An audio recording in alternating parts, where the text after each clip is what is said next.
Hello everybody, welcome back to the channel and welcome to the Assetto Corsa EVO Hype Update 2.0 stream. Make sure to click the like button and subscribe if you're into EVO Hype.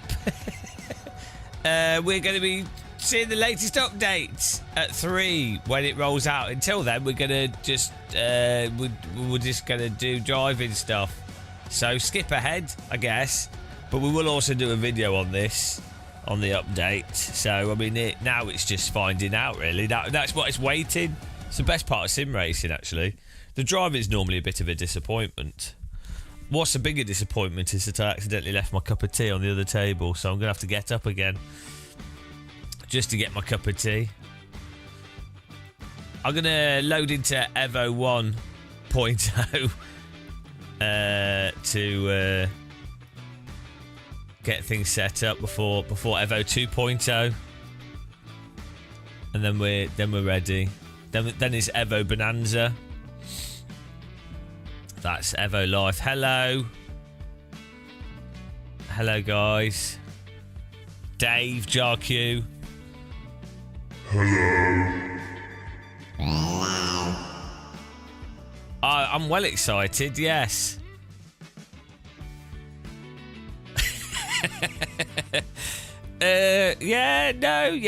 No, I'm neutral. I don't get excited these days. I'm too old for excitement. I get excited by cups of tea more than I do video games, but who knows? It'll be interesting. That's the main thing, and a lot of people will have lots of fun, and that's all that matters in life, is having lots of fun. I am Fun Robot 4.3. I command everybody enjoy themselves whilst working in the coal mines. I hope performance improves. I hope my performance improves.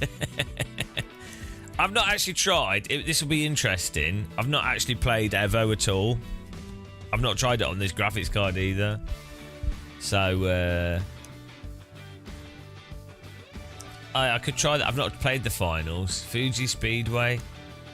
Let's try Brands Hatch with. Yeah, yesterday I was a bit tired, so yesterday I just watched Andor all day. I was wrecked. 4 days of 12 hours of iRacing. My brain was fudged. Oh, there we go.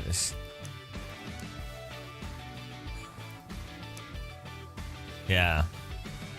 I think we did like 13 hours for 4 days in a row, to be honest. I'm still recovering a little bit now, actually. You can hear it in my voice. But look, last night I did this. Check this out. Like, subscribe, follow, Dee girl. I spent 20 minutes making that. I was really proud of myself. All right, here we go. I've not played this. This is before the update, so.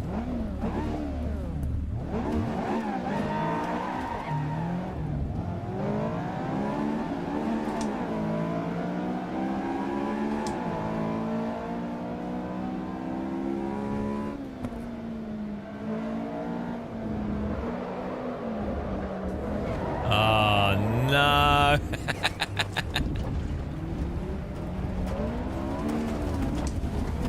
Oh no.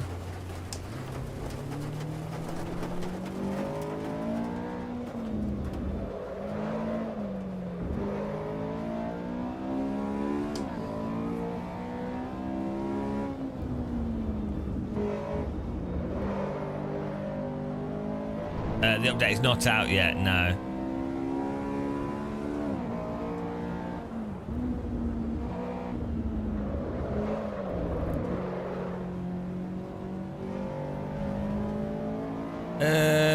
I don't think so. It's quite...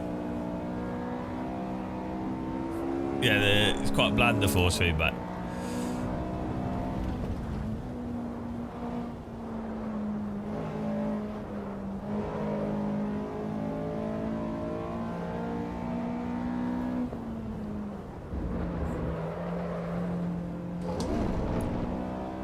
We need to. We're getting 200 FPS though. This is the power of a 5090. Oh no! I think EVO drives worse than iRacing. This is so weird.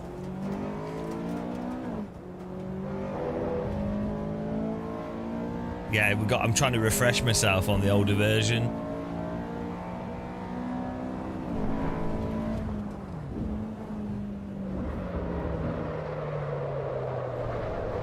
This is a road car on road tyres, right?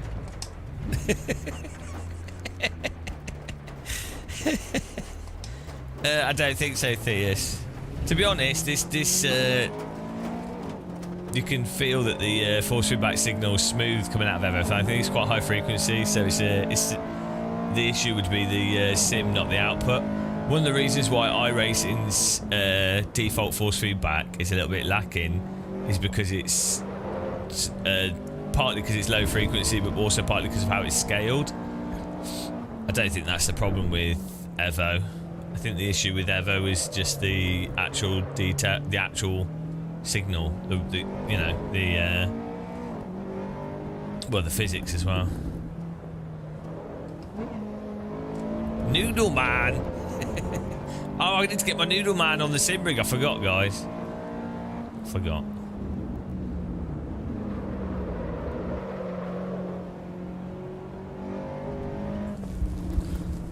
I bought something so we can do EVO properly. There he is. Oh, the tea bag's blocking him. Oh no. Oh.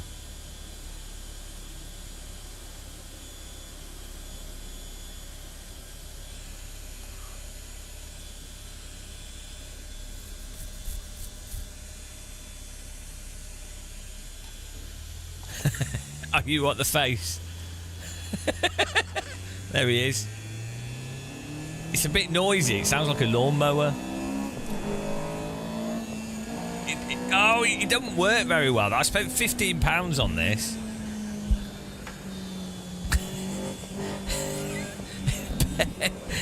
It barely works. It's terrible.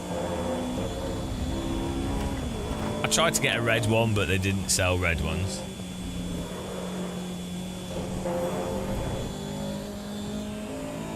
It's such a flaccid noodle, man.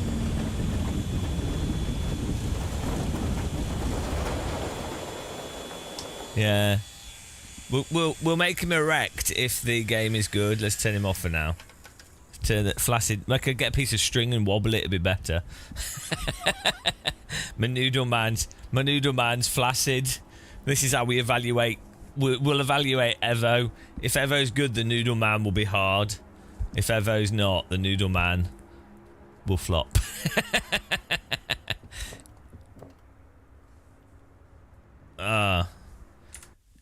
Right, let's... why has my music stopped?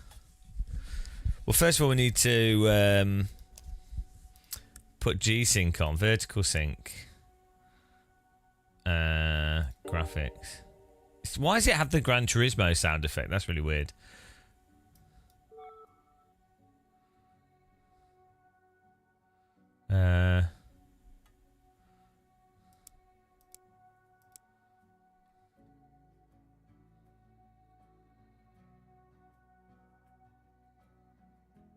Apply. Right.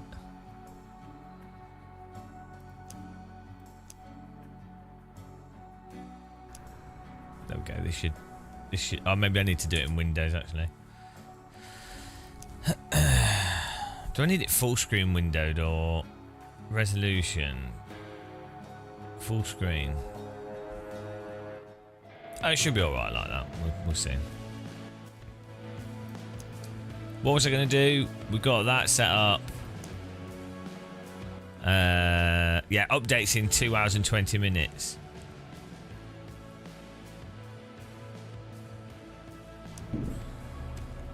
Well, we've got G-Sync and stuff working. We'll drive the Maserati GT2. Okay. Is it in the older version? I need a cup of tea. I left it on my table. I'm going to have to go and get it in a second. The access can't come... Exactly. Turns out there was no rush to get this out because Grand Theft Auto's being delayed, so... Oh, well. This. We're going to have to put on the screen update not out, aren't we? Because you know how people are. Hang on. You ready? Diddy girl! Here we go. Look, we'll put this on here. Don't donate to hijack this message. Update at 2 PM UK time. There we go. We'll still get people asking, won't we? But that's fine, I'm used to that. Scroll. Elder Scrolls. There we go. People will still ask. If I put this here, people will still ask. Oh, is it 3 PM UK time? No, you sure? I thought it's 3 PM. Right, hang on. You might be right, actually. Okay, maybe it is 3 PM. Clocks, how do they work, guys? 2 PM UTC, Universal Time Coordinated, and that's 1 hour behind. That's GMT, isn't it, UTC? So you're right, it's 3 PM. Wow, there we go. We've got another hour of, well, 2 hours. That's fine. My fault. Do you know what, guys? It gets worse. Right, when you have embargoes and stuff, it's insane because you have UTC, GMT, BST, Central European Time. You have like the summer and winter time. Like if everyone just used GMT, and that's kind of what UTC is, so which they did. So fair play to Kunos. But oh my goodness, like whenever there's an embargo on something, I will get messages from like other influencers because everyone's like, oh shit, we need to check because everyone's worried, and I'm like loading up websites, triple checking that we're not breaking any time zone thing because it's so confusing, and you kind of doubt yourself. You're like, oh, hang on, if I'm sure this is right, but maybe I'm being dumb. Maybe it's really funny all the time. There we go.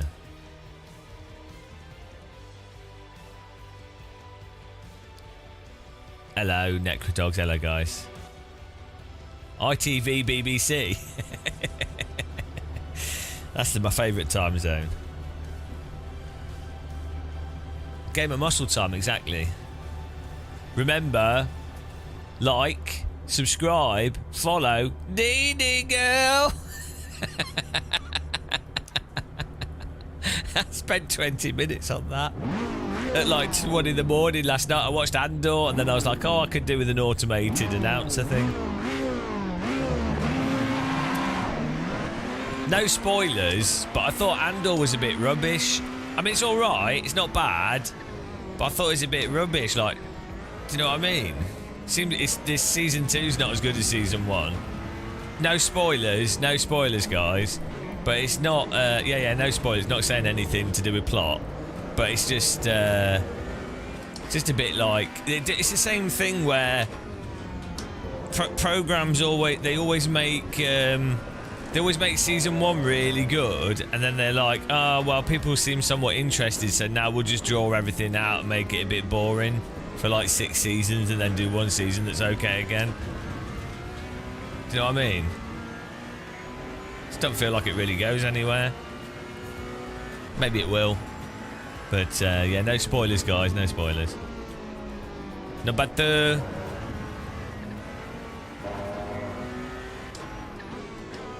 yeah, in episode 2, Andor's face blows up. Oh shit! That was a bit of a spoiler. In episode 1, it actually Jean-Luc Picard turns up, and he goes, this is not the Federation. And then in episode 2, Jar Jar Binks goes, "It's not like Jean-Luc Picard." and then Jean-Luc Picard makes friends with Yoda, and Yoda goes, "Bold man you are, very bold man you are. Wrong TV series in you are. Star Wars this is not." And everyone's very confused. Disney taken over, they have. And that's what it is.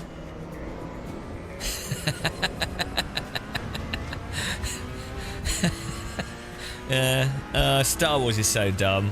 I to be honest, they don't have to do anything, do they? Like, if it's just like stormtroopers, some spaceships, and like someone moving and doing like boring stuff, that's all we want from Star Wars.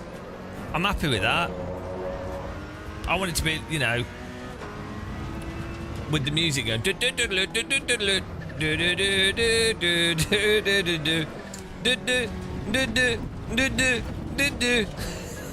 I'm happy. That's all I want. 2 hours? 12 hours again? I don't know, Andosaurus Rex. I don't know if I've got the stamina.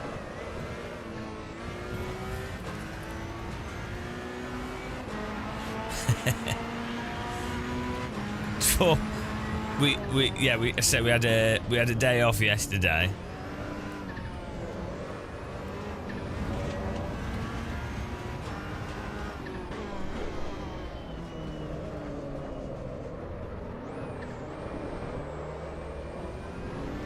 Yeah, so we're playing. This is pre-update, and yeah, the force feedback is awful. Actually, it's there's no dynamic range at the limit. So if they don't fix this, force feedback in this is worse than iRacing actually, and worse than LMU. So. With this car, there's no range in the slippy. Even iRacing has that. So yeah. Oh no, I'm gonna have to fix this because my chat sometimes pauses. Whoops. Okay. Yeah, well, you know, but it's early access, can't complain. So we'll see. As I say, we'll see. They can say whatever, can't they? I'm just going to comment on what it is. So, if it was me, and it's not me. If it was me, I wouldn't produce a driving simulator. I'd produce some kind of other game that's likely to make more money. But if it was me, if I was releasing a driving simulator, I wouldn't release it to the public until the fundamental mechanics were there. But that's me, and to be honest, my fundamental mechanics aren't there, and this YouTube's terrible. This YouTube channel's terrible. So, you know, who knows what I'd do under the pressures of the demands of the economics? You never know, do you? You just don't know, guys. So let's try turning full screen off and see if we can still get alright performance, because I want to be able to alt tab.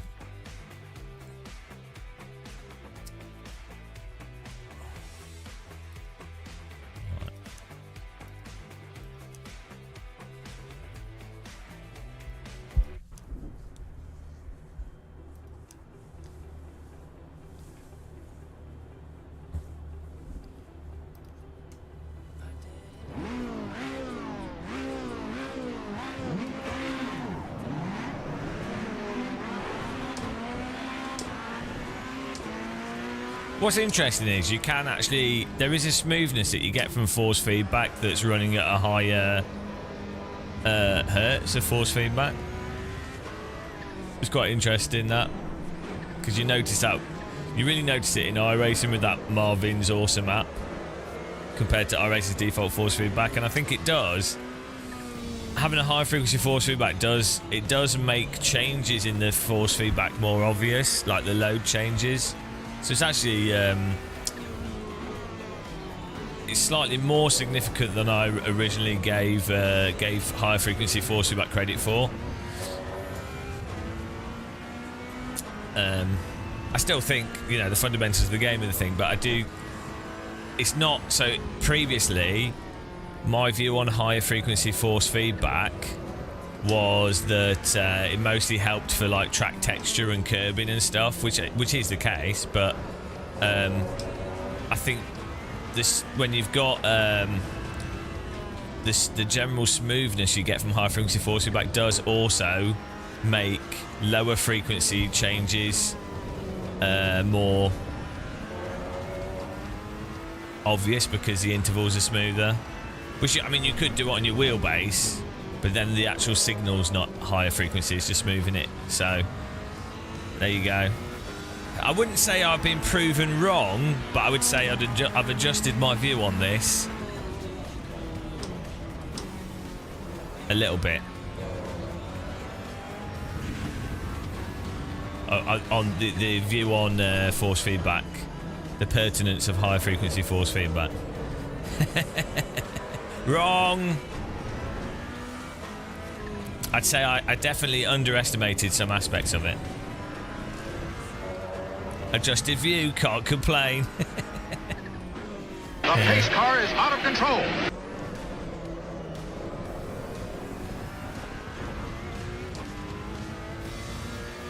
You see, the handling of these cars isn't actually that bad. Like, it's fine. It is just the force feedback, I think. Like, this actually drives very similar to iRacing. Which, I mean, maybe that is bad, actually. Yeah, I mean, that's actually probably pretty bad. Because I think AC1's more realistic, and R-Factor 2's more realistic than iRacing. A little bit more interesting dynamics than iRacing, this. This is before the update, though, so...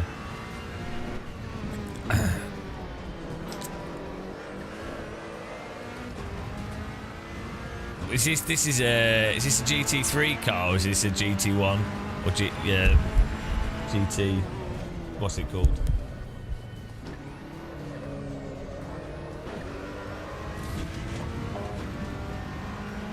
Yeah. Well, once you got Donington, you don't need anything else, do you?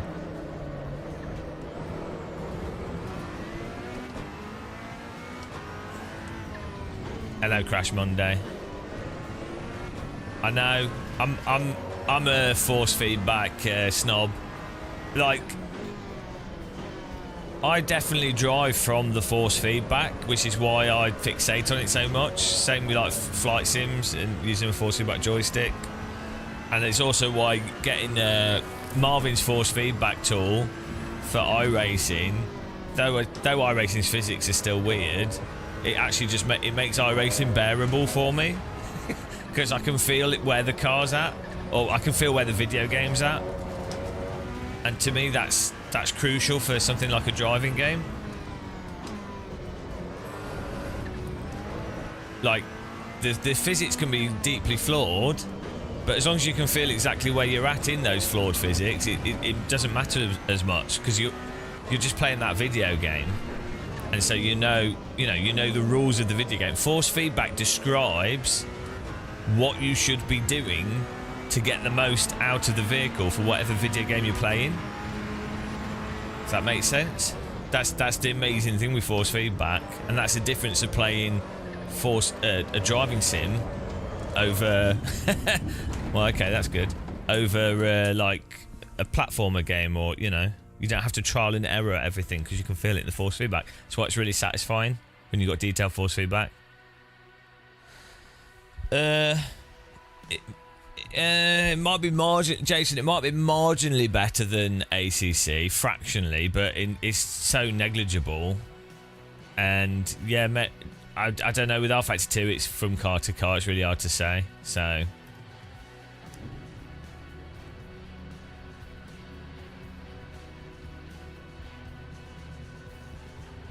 yeah, we'll see.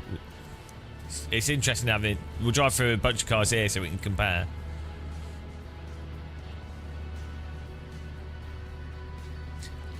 LMU and R Factor 2 force feedback is massively overrated for sure, though. I don't know where the meme came about from.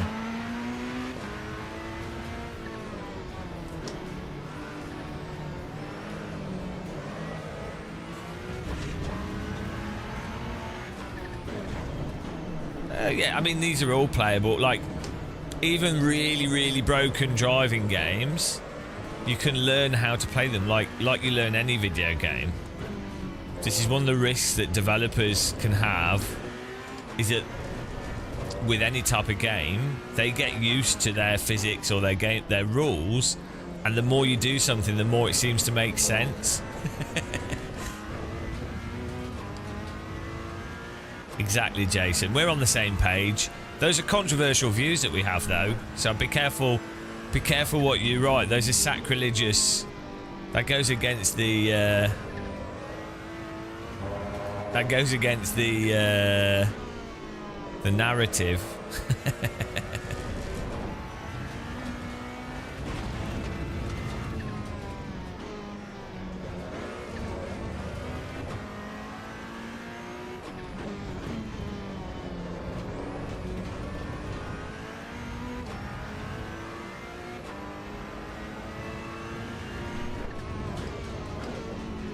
Monkey Bones, I think that might be a skill issue, to be honest.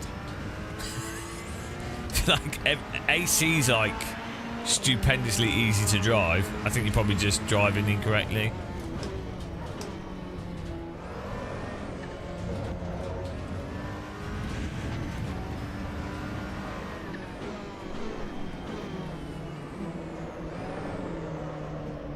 I mean, like, LMU and AC are both very easy to drive.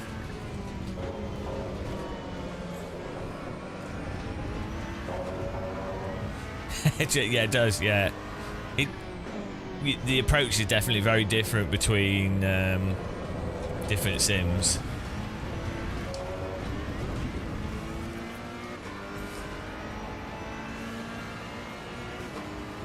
Oof.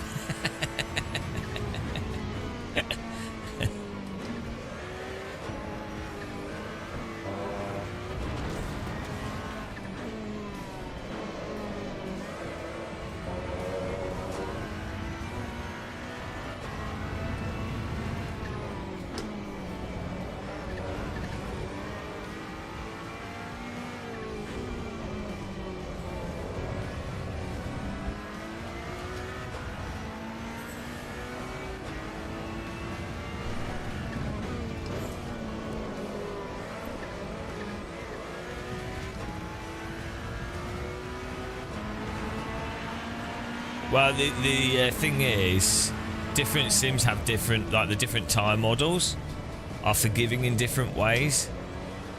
And what I've noticed happens with a lot of people is that if the car's very controllable and forgiving because the tires are very controllable and forgiving, often people are then like, oh, the force feedback's amazing in this game because I can drive the car, right?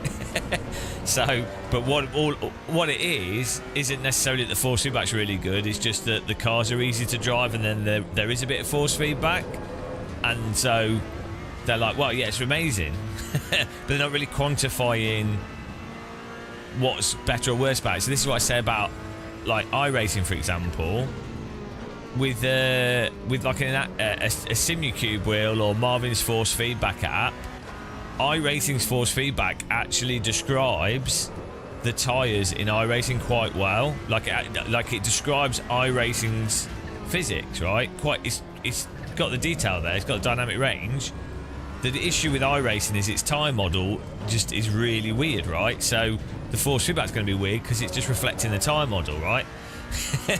Whereas R Factor 2 and LMU, the cars are really, really, really easy to drive. Like, they're really forgiving, but the detail for the limit is really, really narrow.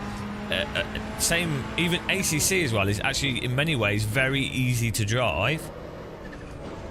Way easier than like way more forgiving. The tyres, the grip comes back over the limit if you just counter steer, as they should do. That's what real tyres are like. As a result, though, some people are like, oh, you know, the force feedback tugs for the rear. I'm not spinning. I can counter steer. So they're then like, oh, it's got good force feedback. It's like, well, no, the actual force feedback describing the tyre grip, which is the important part. Once you're like moderately quick, like the range of the force to describe the details of the tyre slip is the crucial part. That's the point of having a DD wheel, right? So, but people definitely really struggle to separate out, and then obviously get stuck in the whole what's realistic and, you know, literal, not literal, and then a lot of people attribute like vibrations and that kind of detail to a lot of people. That's good detail, and they will think force feedback's really good if they can feel all the curbing and the track texture. And I'm not saying that's a bad thing to feel, or that isn't immersive or useful in some ways, but some people, you'll notice through sim racing, especially newer sim racers, will fixate on vibrations rather than tyre load, because if you're less experienced at sim racing, you're probably less precise on your pedal, your brake and your accelerator, so you're probably jabbing on the pedals to an extent where you probably wouldn't even feel the dynamic range in AC1 or iRacing, right? Yeah, and then also on a T300 and a G293, it's you're going to need somewhat exaggerated force feedback for understeer, especially if you're a newer sim racer. So that's a big this is a skill thing as well. If you're a brand new sim racer, you tend to drive into corners too hot and understeer and be like, well, why am I understeering? I don't really understand it. And so having like a more aggressive lightening up of the force feedback for understeer can be really good. Thumbnail slaps. I don't even know which thumbnail I used.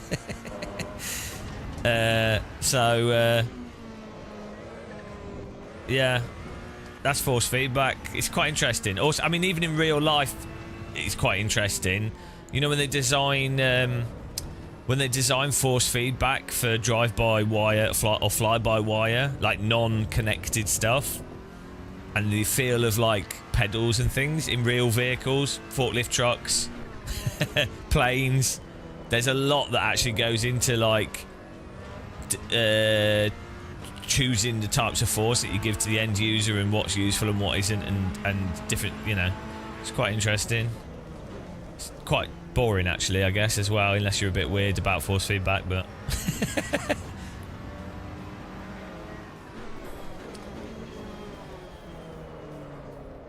exactly, finally count. Yeah, well, once you've got about 300 hours of sim racing, once you're able to drive within 1 second of pace consistently, or once you can drive like 30 laps in a row within 2/10 of each other, then I think you're at a point where you really do start noticing and appreciating that range of force feedback, and that's where you probably get a lot of enjoyment from.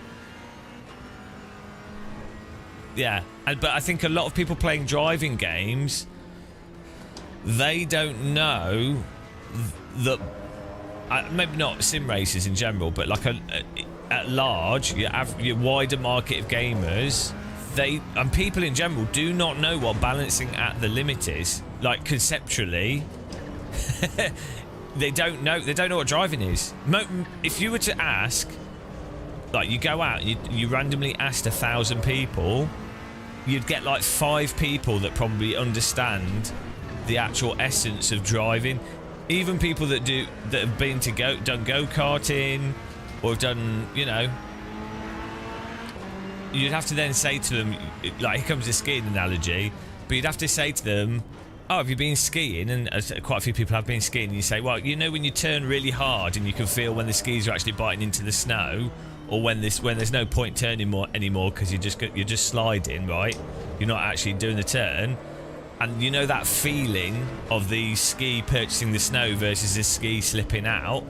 They'll be like, oh yeah, okay. Well, I mean, a lot of people can't ski, but like, assuming someone can ski to a moderate level, then I think they'd start to understand what's going on with the car. It's actually quite similar to that feel. It's like productive grip.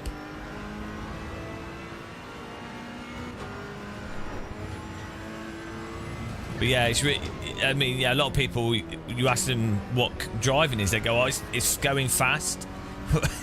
It's like, well, actually, from a driver's perspective, it's not really fast. Like, driving's closer to knitting. Driving's actually about being really calm and super precise. It's like tiddlywinks.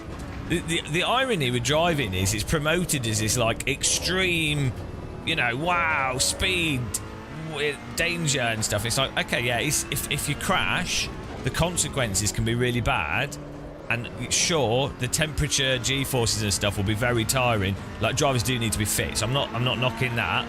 But in a lot of cars, in a lot of series, the fundamental thing is just being super, super precise, right? Consistent, precise and calm. It's the opposite to what motorsport is presented as. Motorsport is presented as frantic, like poor gear shifting. That's what driving is presented as, and it really, all the best drivers, it's like driving is really quite poncy actually when you think about it. Makes sense. It's a rich man's sport. It's what wealth does. It's all about being dishonest. It's Fast and Furious. Yeah, it's more like piano, exactly, and there's nothing wrong with that. It's more like playing a guitar, yeah, it's more like playing an instrument. It's like playing an instrument in a washing machine. That's a good way of describing. That's the best way of describing driving. The pace car is out of control. It's like playing an instrument in a washing machine with a hot air dryer blowing on your face. Why would anyone want to do that? Why not just play an instrument in a conservatory with night, you know? What's wrong with people? Yeah, you can be frantic as well. Look, Erwin. Gee, it's so dumb when people do this. Erwin, you've made yourself look like a complete buffoon. You made yourself look like a total tit. Obviously, any example you give in motorsport, there can be counter examples.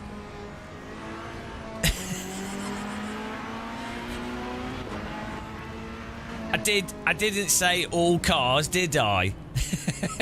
What a Reddit post. Yeah. Oh yeah. So what you can do when someone's saying something, what you can do is you can ignore the entire context of what they said and then fixate on a counterpoint that's completely unrelated to the context of what they said, and then yeah, you might feel correct with your point. And you might feel good, and you might be able to make a post and a comment, but you know.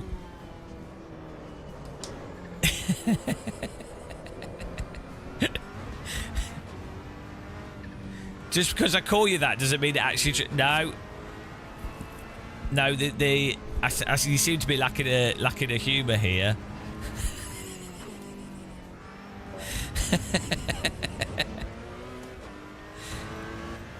Oh dear. Stand with Erwin. Erwin can't stand. He's driving a Group B rally car and he's frantically driving. Hello. Found you again with the PMR stuff. Killed you with the wheel. It's what time is it now? 1 PM. It's in 2 hours, the update.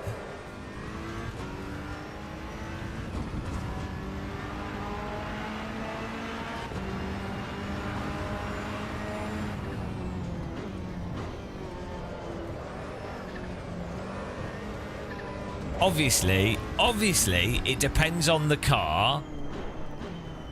It depends on the situation.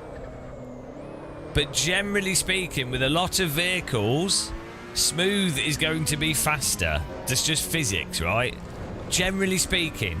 Sure, there's lots of examples where that's not the case. There'll be specific rally cars, like Schumacher's driving style with with the 90s Formula cars, where they could be hustled. And you can hustle. A lot of vehicles can be hustled, and they can be hustled effectively and in a way that doesn't burn out tyres.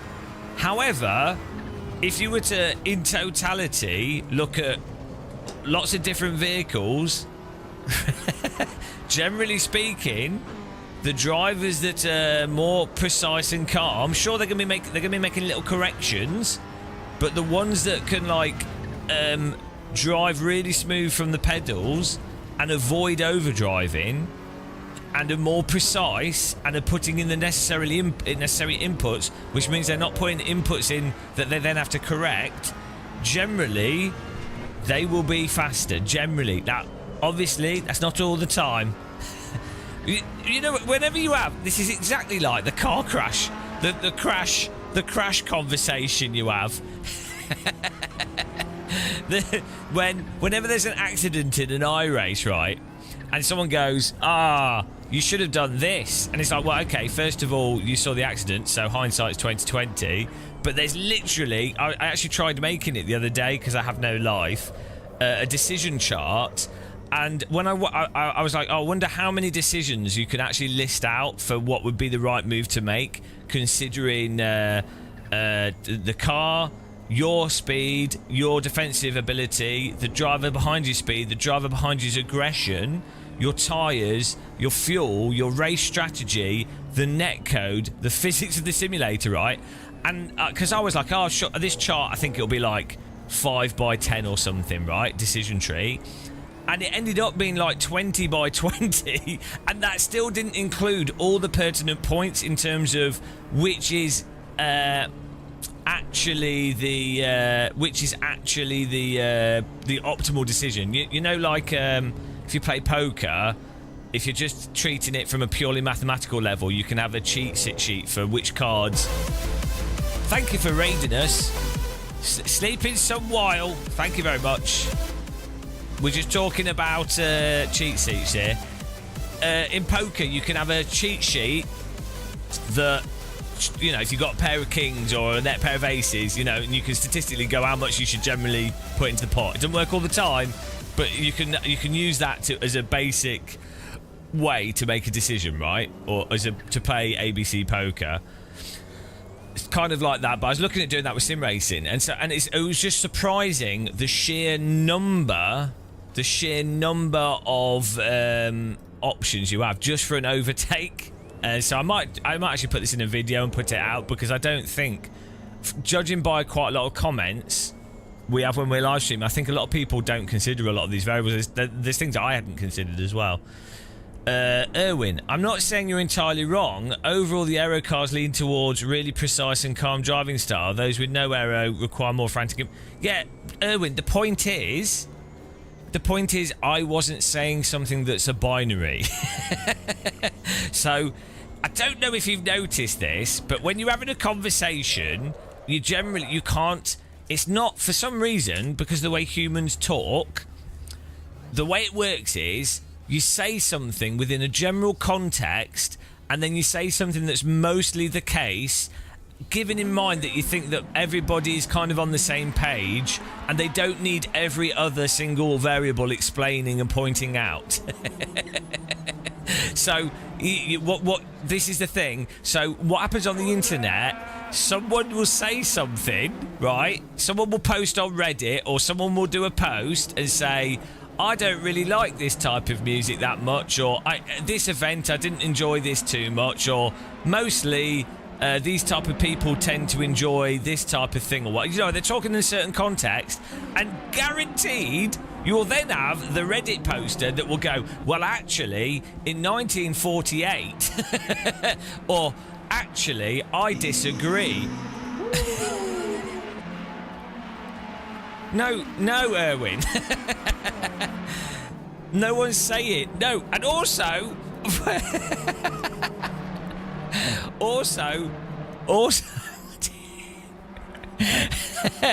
also, I didn't. I think pretty much most of the chat understood what I was getting at.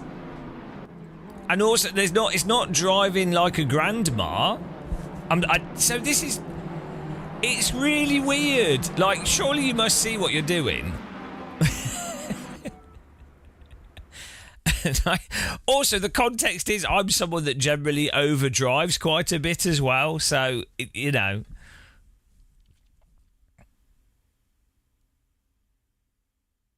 iRacing isn't like reality. And everyone that watches my channel knows that I don't really think iRacing is particularly realistic. So this is what I mean about context. Yeah, the thing is, you will still be rewarded. It depends, right? It depends on the tyres and the track conditions, and if someone is productively driving frantic versus unproductively driving frantic. So, for example, you could have tyres or a car that's particularly loose, right? And a driver that's really on it could correct that looseness in a way that stabilises the vehicle and then gets more performance out of it. Or you could have a driver that is actually exacerbating the conditions, which would be slower, because they're causing slip that they're then having to correct that they didn't need to create. And then obviously there's a whole load of situations, and this is something that iRacing doesn't support at all, is that you sometimes will induce slip into corners. A slide, so because you can then take the corner to get on the throttle sooner. So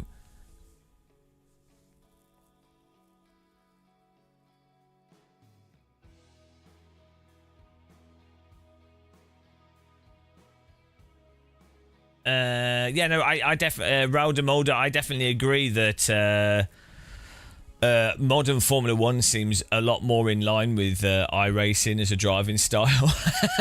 So I totally agree. It's like preemptive driving, in the sense that someone that can...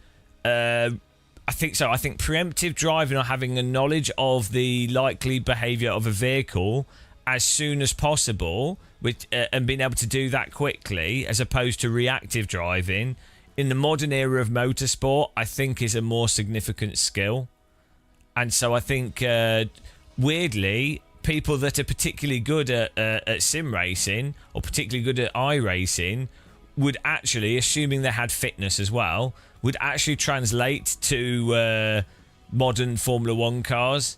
Because if you've got a car that if you push it, it just bins you, or is particularly cost you particularly a lot of amount of time if you don't drive it in a ridiculously methodical way, that's really gonna benefit preemptive smooth driving of very specific driving styles. Yeah, but Erwin, the point is, you don't seem to understand. The point is, you can... I literally listed out the scenarios, and you've doubled down on just going, no. It doesn't work. Like, if you're gonna do that as a conversational technique, you just say no to everything, and then, like, if you ignore context of what's being said.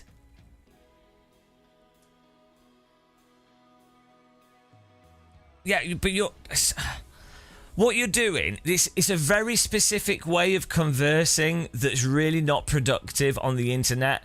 So what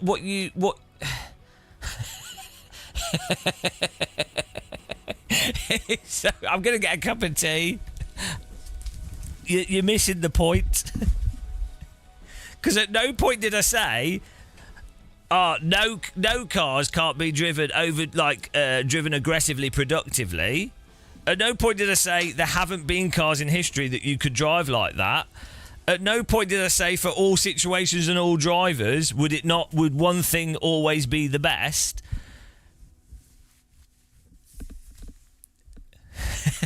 Productive on the internet. No, but do you know what I mean? It's like it's a I don't what would you call it? It's like I'm not even saying you're wrong. This is the thing, Owen. I'm not saying you're wrong in what you're arguing. It's more to do with it's a form of pedantry that's like specifically rooted in ignoring context and being disingenuous to the point of what someone was trying to say. It's like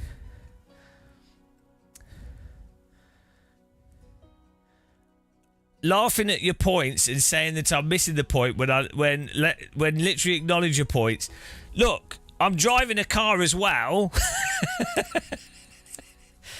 Ah, dear.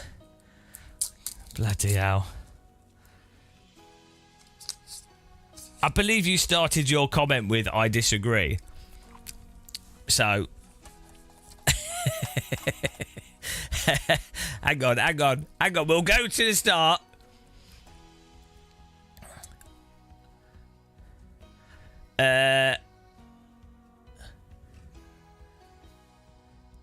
Right, so you started with there's people like Game of Muscle that understand the theory but have no clue to how to implement it, which was a joke. Fine. I disagree. Real motorsport is somewhere in between. So you've already took an assumptive view on what I was saying. And that, I disagree, real motorsport is somewhere in between, is assuming I'm making an absolute binary statement, which would be an incorrect assumption to make based off what I said. So that is why it's then confusing for you to start to open with "I disagree." It's somewhere in between. So you've just said "I disagree," but I'm not saying it in defined. I'm just gonna say it's more complicated when I didn't say it wasn't complicated in the first place, which is exactly the point I was then making about internet pedantry and conversations. That's the point. So if you said, "Oh yeah, sure, yeah, exactly," and then you've turned around later on and said, "Oh, actually, no, I agree with some of your points." So it's you can't have it both ways. You what you would normally do is you'd then say, "Oh yeah, for sure, these are generally the case. Obviously, there's certain situations. Obviously, there's certain situations where that's not the case." I think that's what people understood what I was saying, right? Just 15 years of hard labour. And this is why you can't have any conversation, why you can't say anything on the internet. This would be a 40-page forum post. Now, this is why everyone just needs to drink tea. At the end of the day, we can all agree it's Dave Cam's fault. We can all agree it's Dave Cam's fault.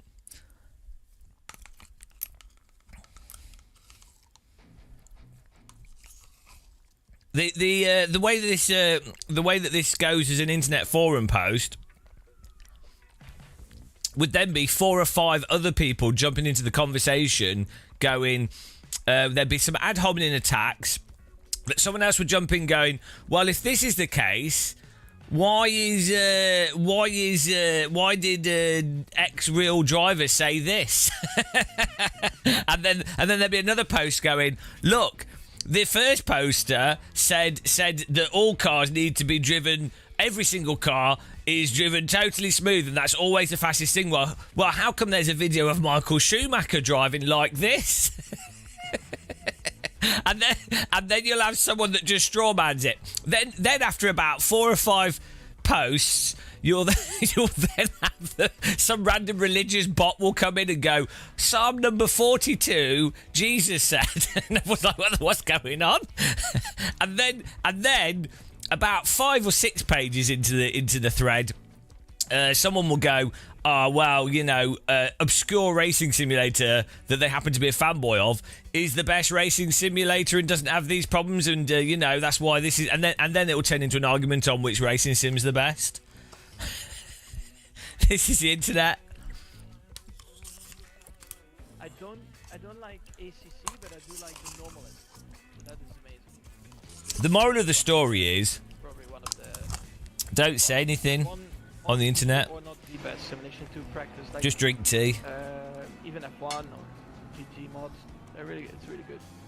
And blame Dave Cam is the moral of the story, I think. Hello, Bobby D.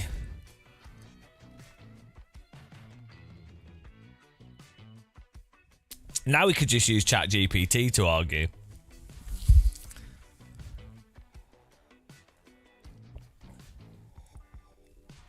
So to wrap up the really fun conversation, I think myself and Erwin actually agree for the most part. Erwin was just trying to highlight some nuances. I think Erwin missed that I was being silly with his comment as well. No, there's no hard feelings. So I think that wraps up that conversation, and we can move on to hating Dave Cam.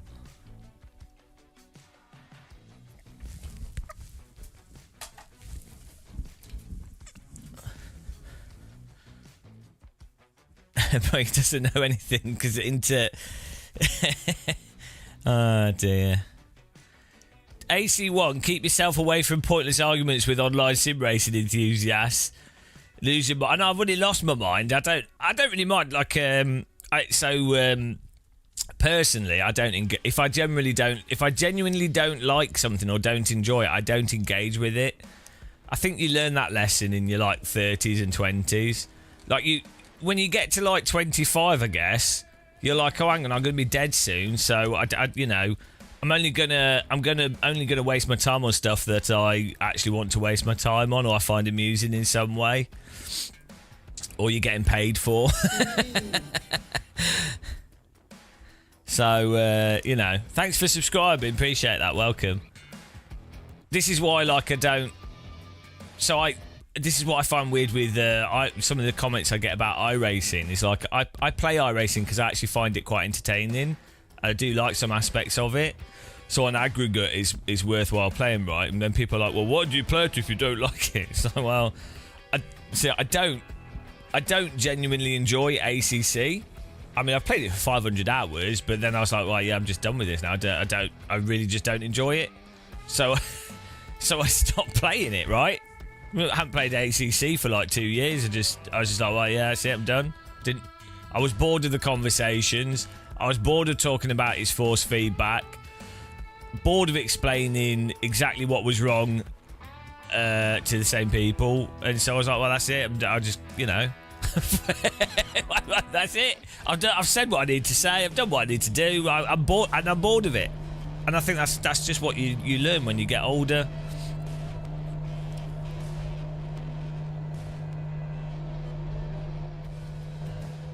Right. I really like this Mazda steering wheel. Someone on our sim racing recently posted they got the real one and put it on the rig. It's such a nice steering wheel. This stitched Mazda is really nice. I like a Game of Muscle one.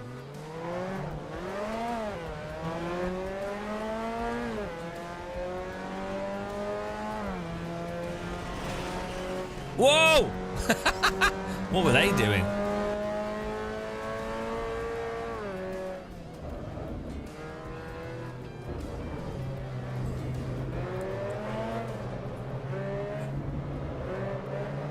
Yeah, it's going to be really interesting to see how this is different from... how the update is different from this base version. They supposedly have done more work on the physics. I do think it's a bit weird. I know, Erwin. That's the other thing as well, isn't it? Yeah, you have to like everything, every single thing. I particularly love in flight sim. I really love the arbitrary crashes and trees on runways. I still play it. Flight sim, guys. Microsoft Flight Sim is one of the most ridiculous games ever made. Right? If you've not played it.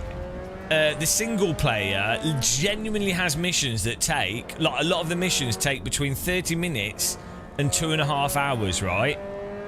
And so you do a 2.5-hour mission, and it'll turn out that the game's making you land on a runway that has a tree in the middle of the runway or buildings on the runway.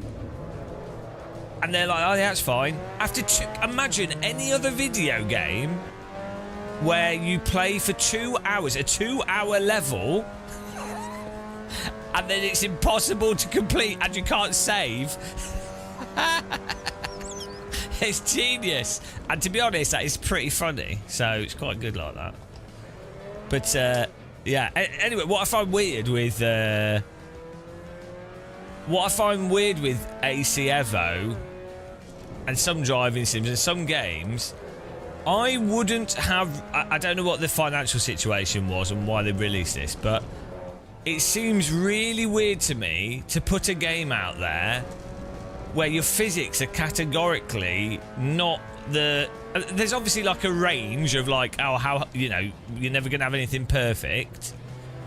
But why would you release a game to the public that's arguably worse than 2 games you've done previously in terms of the handling, or like you're going to make substantial changes?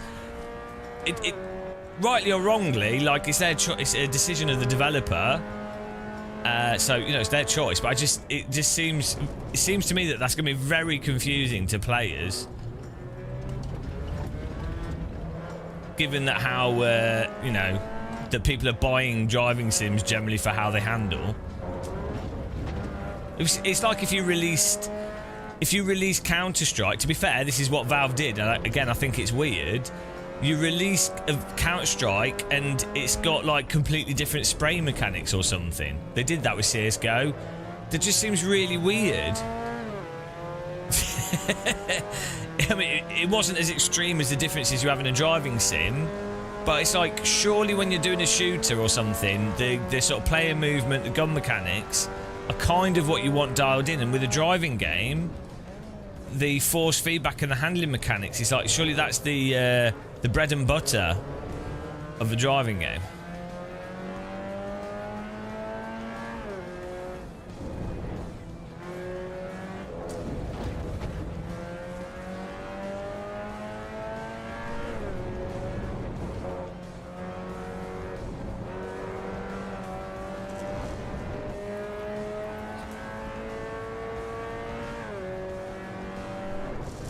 But, you know, business is business.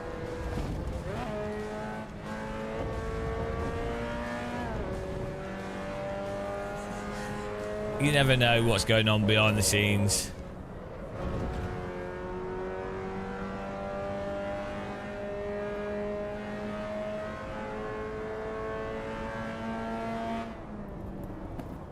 Yeah, Rensport's actually quite good in general. I think it'll pick up a bit when it comes out on console. But yeah, also Rensport's a completely new-ish, completely new game, right?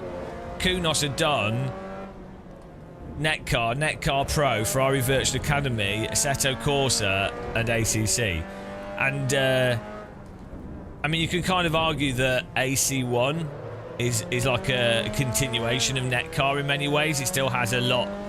It's a lot tighter than Netcar, but it's it still has that kind of Netcar vibe about the handling and the force feedback.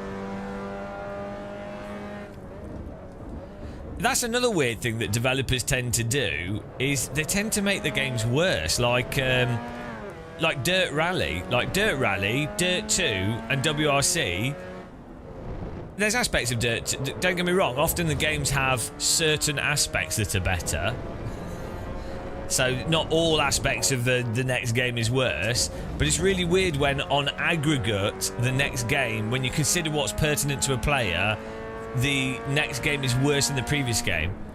So that's what they did with Dirt games. Each one after Dirt 1 was a worse game, I'd say, from a player's perspective. Same with Battlefield. Like, after Bad Company 2, every single Battlefield game was effectively worse. Some aspects were technically better, but as a game, when you consider all of it from the player experience, ignoring the tech, ignoring whatever, the the games were actually worse. Like, each one was progressively worse to play.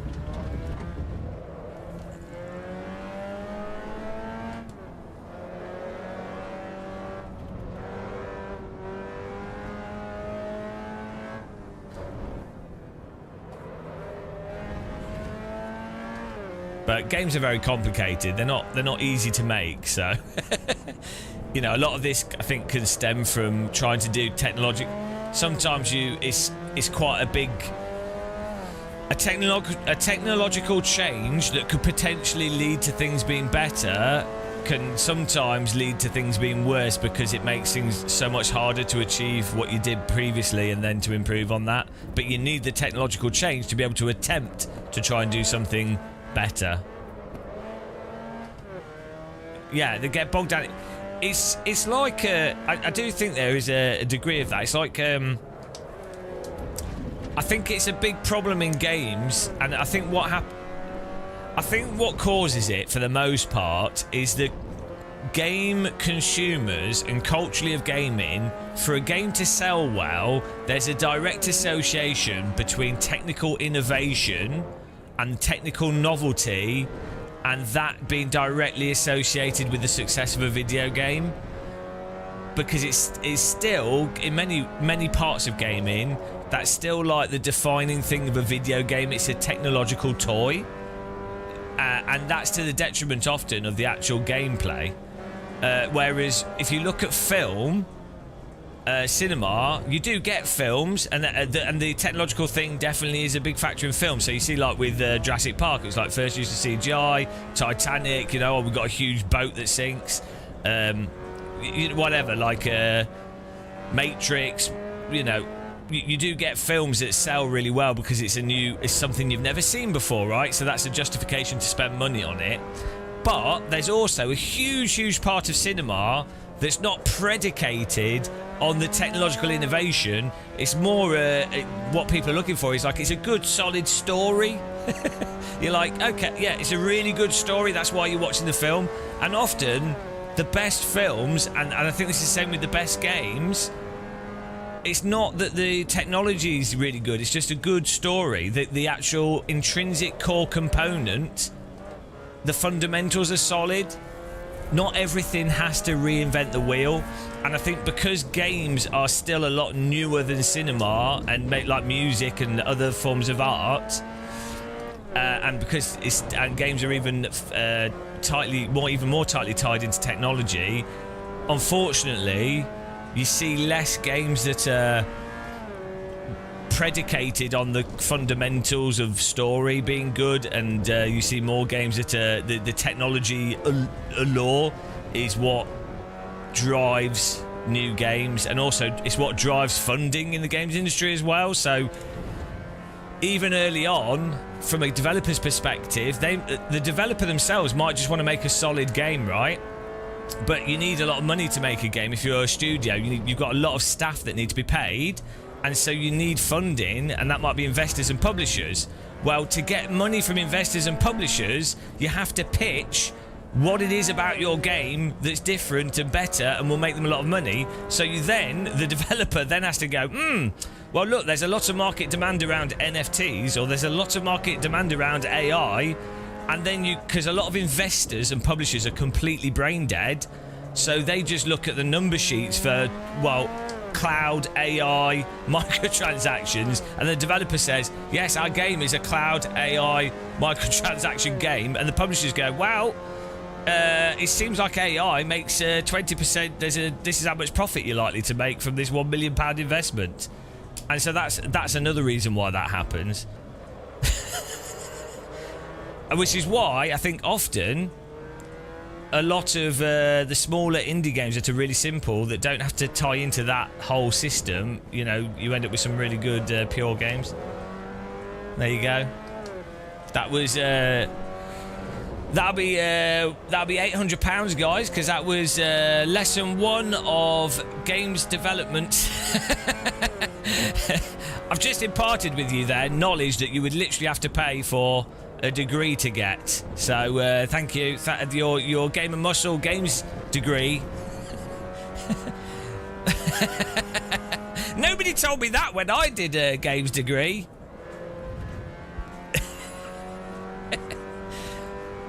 I'm giving out free information, guys. People pay for this. Oh, dear. Games degree in menus. Right, our penalty. Right, we're going to restart this. What was going on here? Can you sign my diploma? Yeah. It'll be just as worthless as an actual degree. Could not receive data? Oh. Right. Erwin, what's my general view on AC EVO physics? Right now, I thought it improved some aspects, but most cars feel a bit vague. It's just dull at the moment. It's just dull. The cars are it's just dull. Like, it's reasonably easy to drive. Why is this stuttering all over the place in the background? Let's get out of this menu.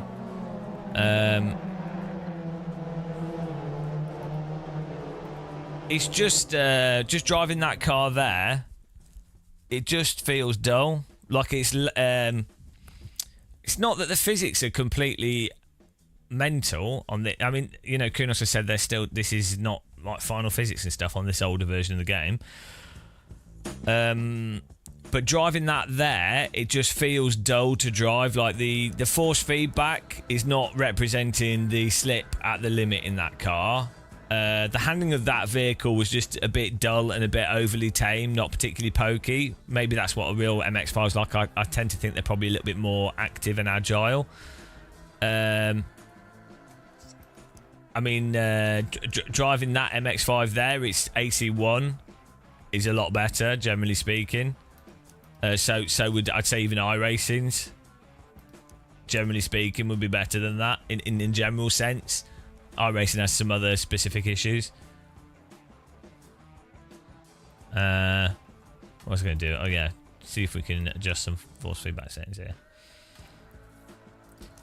I think you could. It's not like it's better than the handling of that car there is better than Gran Turismo, more direct, more dynamic range in the force feedback than Gran Turismo, more realistic than Forza and Gran Turismo. You know.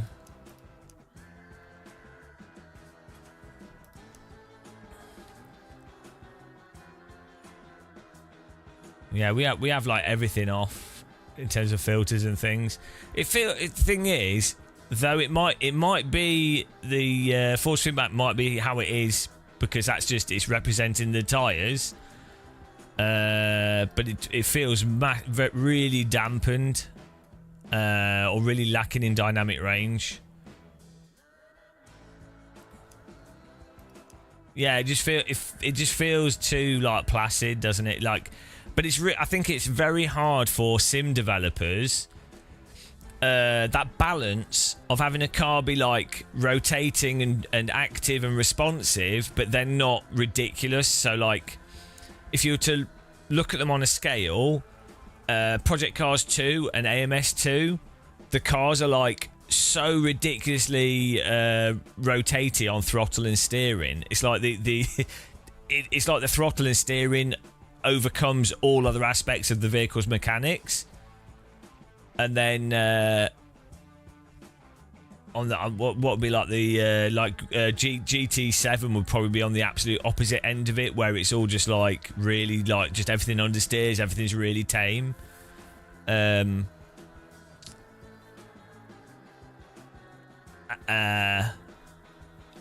say AC1 is just like in a good middle point at the moment.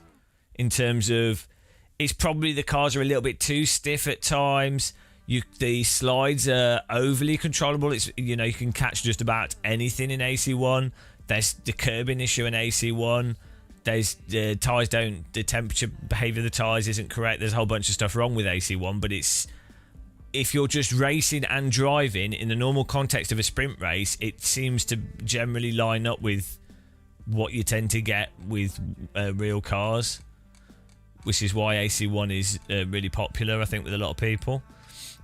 And training centres and things. Well, the curb issue you can avoid if you're not on the throttle. It won't happen, and also it depends on the type of car, the type of corner. It's, you know.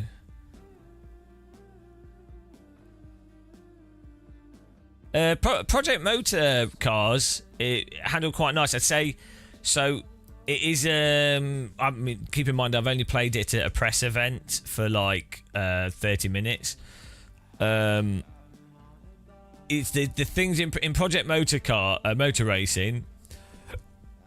At lower speeds, the cars seemed too agitated, like too like snappy, rotated at lower speed, but not in a way that wasn't necessarily fun. Like it's not a huge issue, but they just seemed a bit the amount they rotate and want to lose at low speed was disproportionate to how smooth they are and how controllable they were at higher speed.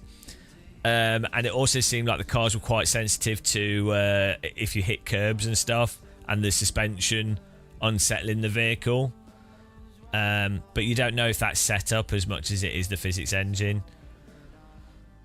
But it didn't. With the stuff we tried at the press event, the throttle and braking behaviour wasn't messed up like it is in AMS2 and Project Cars 2. It seemed like you couldn't just... So in Project Cars 2 and Automobilista 2, you can... hi Itchy. You can just crank the steering and power through a corner. Like in AMS2, they've really worked on that and improved it. But in Project Cars 2 especially, you could really just crank the steering and get like more and more grip without losing speed and without messing up the front tyres. And then also in Project Cars 2 and Automobilista 2, they massively improved this in Automobilista 2. You could you go into a corner too hot, and then the power oversteer combined with the controllability of the steering would mean that you would have to to be quick. You'd be encouraged to drive like a lunatic on the throttle pedal, and basically not actually like trail brake properly, or So normally, when you go into a corner, normally you'd want to enter the corner generally as straight as possible, brake as hard as possible. Most of the braking in a straight line, so you're using all four tyres, all four brakes, right, slowing down, and then you'd want to use the steering to load the car into the corner and get the car rotating a bit, or ideally you've got a tiny bit of steering and the brake and your braking input is rotating the car because you're on the slip of the tyre, and then you use the trail braking to then control the vehicle through the corner, and you're using the steering to then correct for like bumps and different bits of track grip and stuff to maintain the sort of you're actually driving on the brakes but using the steering to correct noise that's unsettling the vehicle, right, to then drive off the brake and the accelerator. That would normally be the faster way of driving it, and you'd be trail braking, and once you get to just sort of the apex slightly before, slightly after, depends on the vehicle, tyres and entry speed and everything, you'd then want to get on the power and transition from the brake to the power, and then use the power to maintain the optimal amount of slip out of the corner. That would be normally the process for most vehicles. And that is not how you drive in some sims. But longest sentence in the history of man. I could put that into a YouTube short though and break it down into 50 parts, and then maybe I could do a little bit of driver coaching and be really pretentious and make loads of money. Great. That's what you need to do.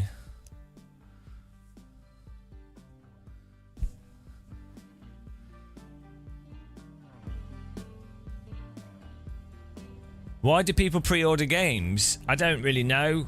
I don't really get it personally. It seems a bit weird. I tell people not to pre-order. I think... So the reason why I would pre-order, like sometimes if you do get like...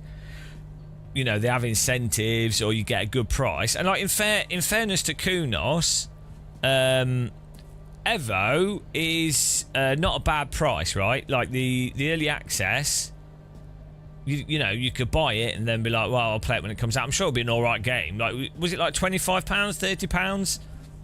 It's not a lot of money, is it, for what will probably end up being a fairly decent game either way.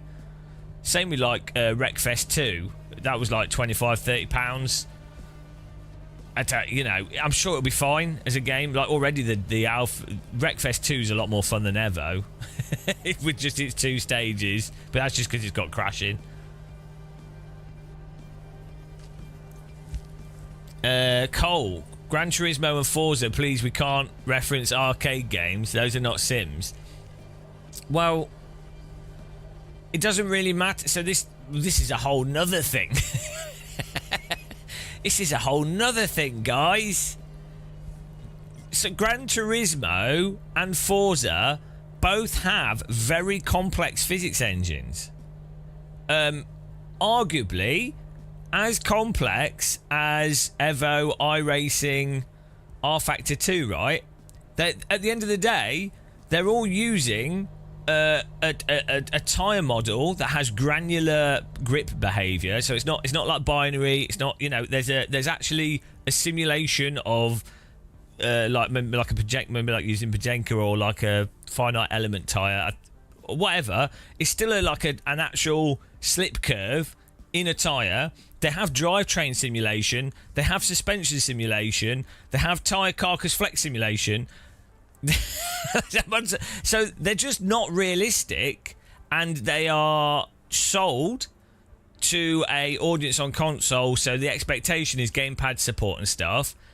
But if Forza came out 20 years ago, I actually even so in 2000, what was out in 2006? When was the first? That would have been Forza 1, I think, the first Forza. And like MSR, Metropolitan Street Racer and stuff. I was playing those games with programmers, and we were looking at the physics of them and going, oh, you know, it's actually really quite sophisticated. And this is years ago.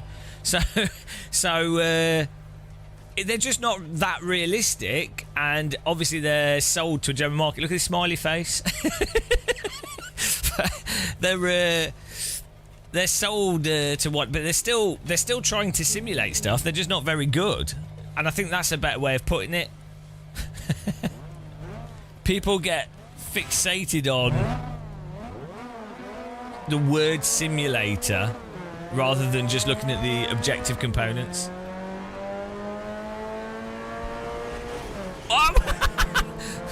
It's just like iRacing. This the AI is actually perfect here.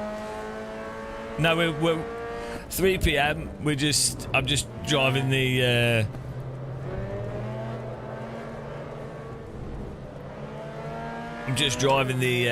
cars that are already in the game, just to remind myself how it feels.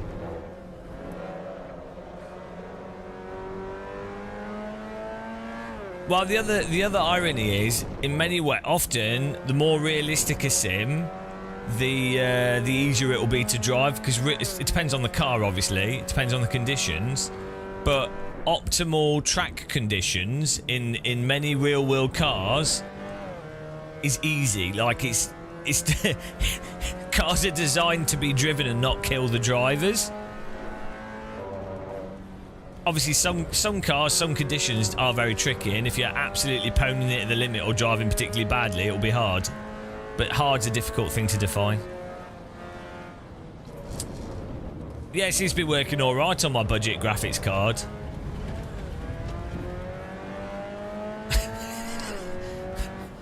So it's nice to know that if you've got £3,000 to spend on a graphics card, you can really enjoy EVO.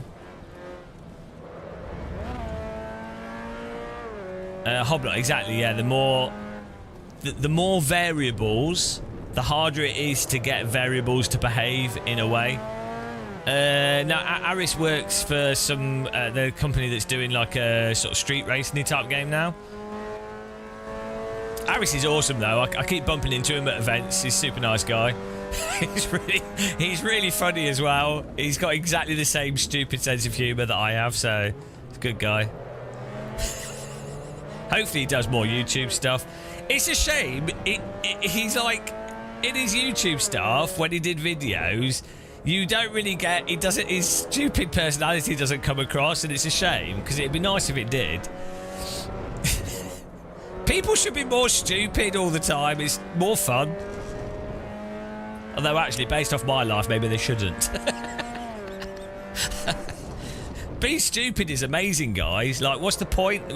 Like, everyone should always be stupid. I think I saw an old Rally Subaru for sale for 3,000. Oh yeah, bargain. 3,000 to buy, 40,000 to run.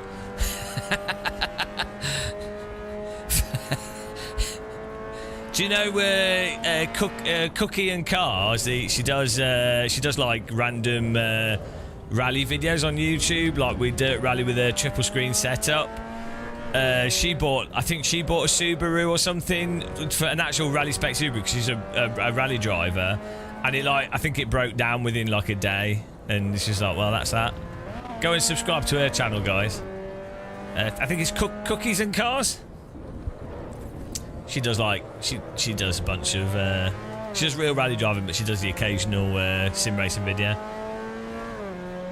5090, such a pleb.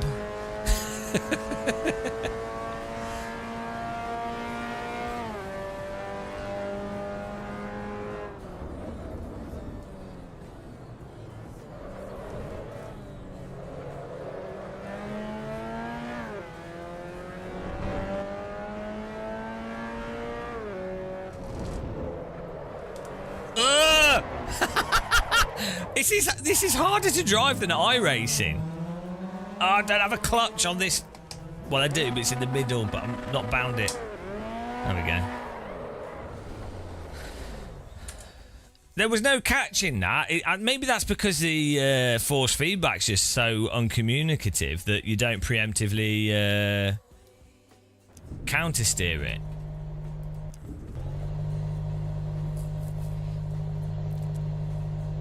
It does feel like there's quite a lot of damper built into a EVO, because I have zero damper on my wheel, zero damper in game, and it feels the feeling is like you've got like 30% damper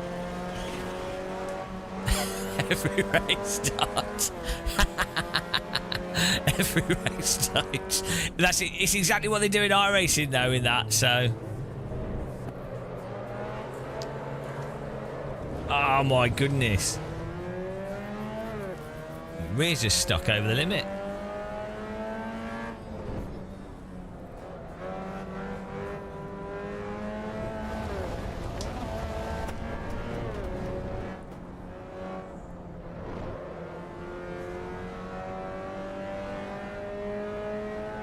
It's 130% damper for...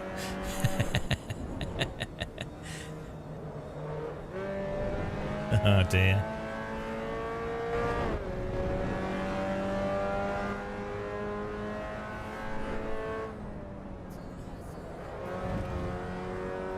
The tyre skid sounds not too bad in EVO, even in this version. Like you can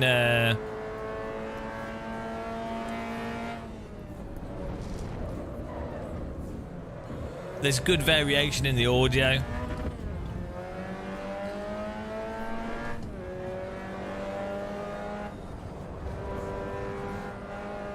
It's a good volume, actually.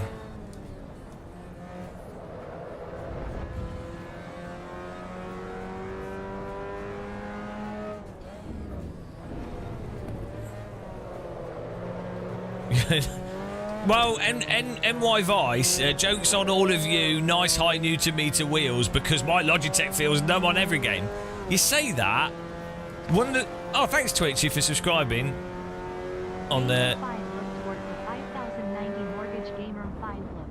Thank you very much. Really appreciate that. One of the reasons I originally got into Netcar Pro and why I became a Kunos fanboy and Richard Burns Rally was specifically because I had a Momo black wheel, which was terrible. Like when it came out, it was good for the price, but like, dear God, it was hard to drive. Like the wheels just like, imagine playing every game with 40% damper. And then the wheel just gets so hard playing R Factor with that wheelbase.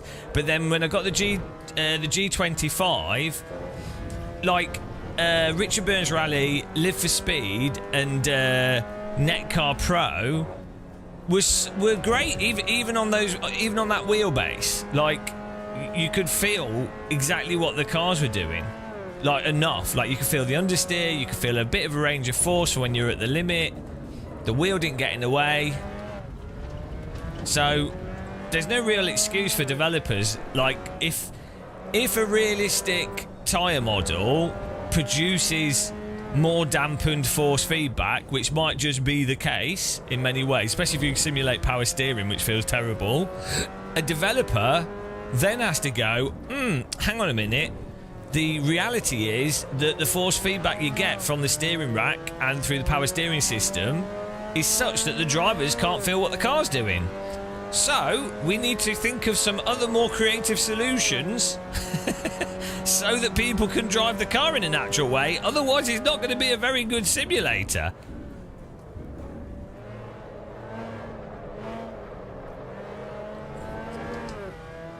Why do they keep making cars look so plasticky? Do you mean in games or in real life?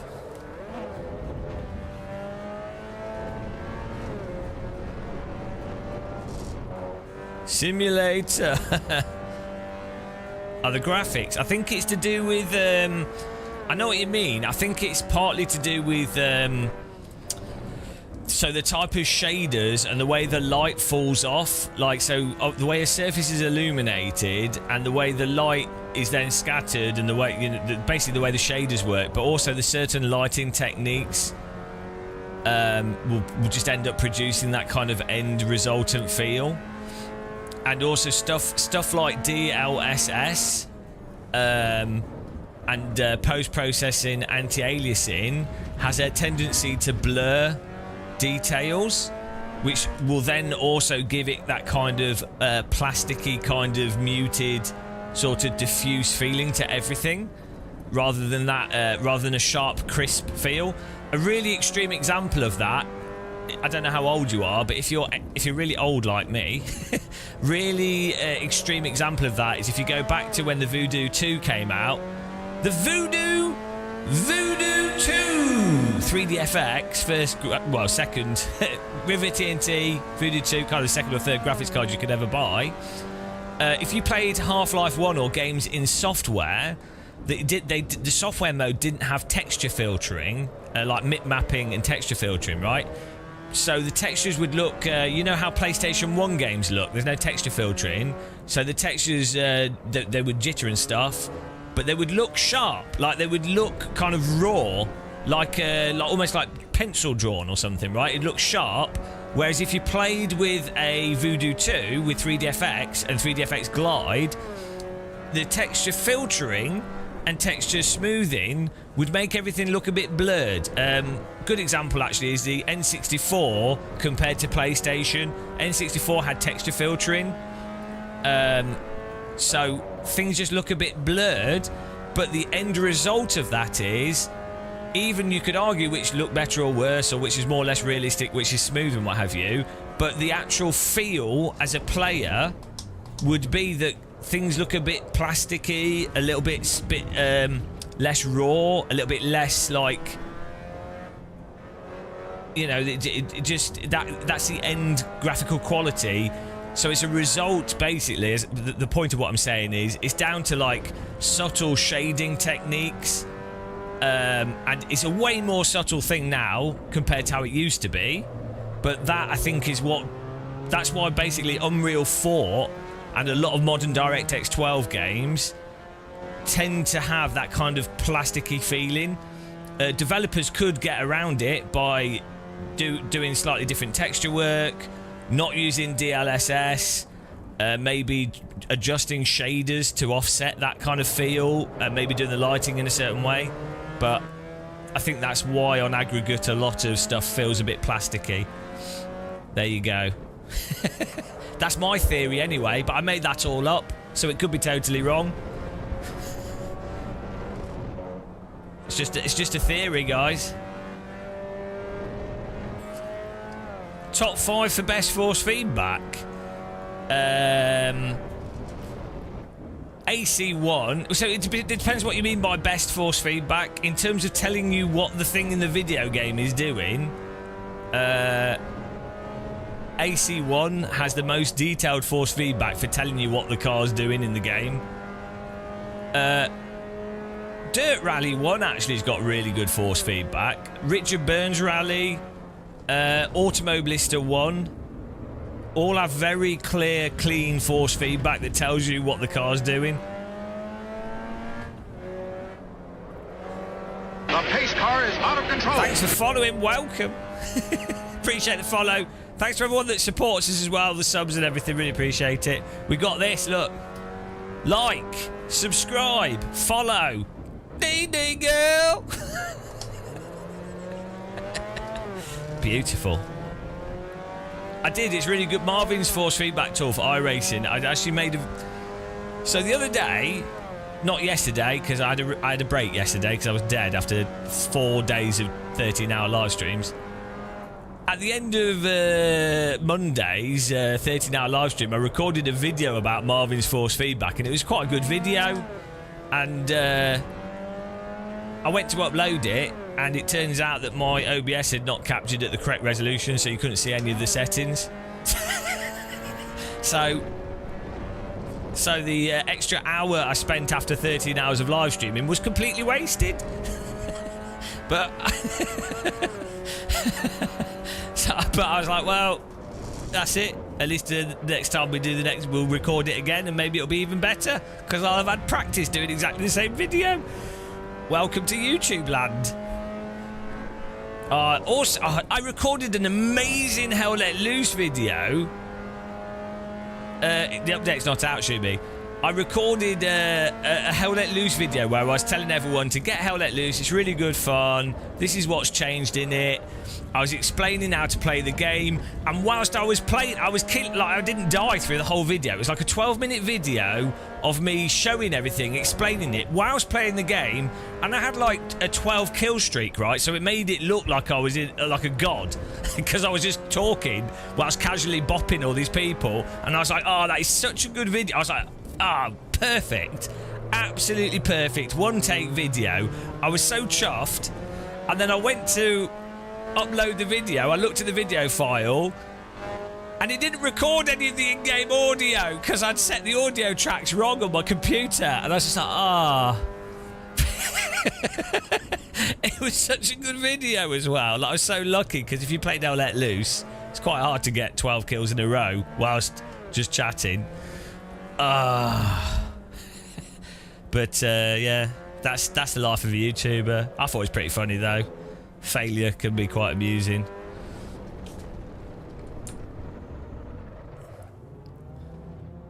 Right. Well, we've got to try another car now. We've got an inflatable. We've got an inflatable man for the update in an hour. Look, he can have air in him when the update comes out. He's not allowed to turn on.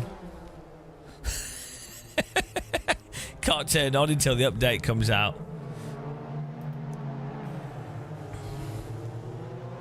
How much for this early access game? I don't know.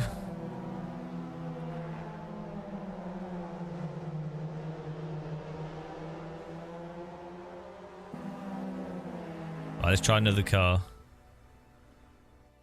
Yeah, you need it. The problem is it's really noisy, so when I turn it on, would you like a preview of the inflatable man? I bought this just for AC. It barely works. It just stays there and then flops over. Look. Oh, he's going. But then it stopped. Oh. It's terrible. What is this? Maybe if I put my fan blowing on it, it will disturb the air. It's it's the worst. It's both too little and too much air pressure. It's not loose enough.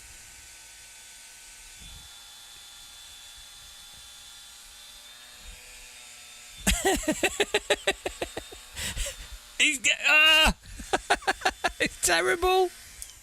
It's terrible. Look at it. I spent £15 on that for the comedic value off Amazon. Some like random Norwegian company. Yeah, it needs the motor to go up and down. Exactly. Otherwise, it needs a more powerful motor, and then the mechanics of the real ones of these is that they just have a constant motor, but the point is that they as they inflate, the air pressure, like this, the air pressure builds because it only has to inflate this part of the tube, right? Once it's fully inflated, the air pressure then opens up the arms and the head more, right? Which then decreases the air pressure because more of it can escape, and so the air pressure decreases to an extent where the weight of the floppy man or the noodle man then collapses, right? And then it starts again, which is really quite cool, actually. But the problem is, this material is the wrong... It doesn't open enough, and it either doesn't inflate because the fan's not enough, or it stays inflated. Out of control. And the other factor is when they're outside, the wind would blow it as well, which destabilises it. Obviously, you don't get that indoors. But it doesn't work, Shumi. It doesn't look. It doesn't work properly. Look. Oh.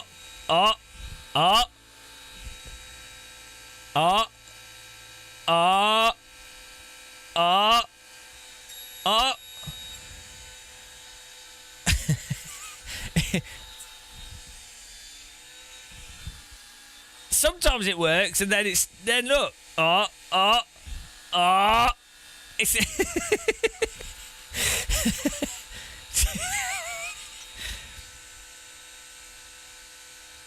I was tempted to buy a full size one of these because you can get 6 foot ones, 7 foot ones for like £300, but the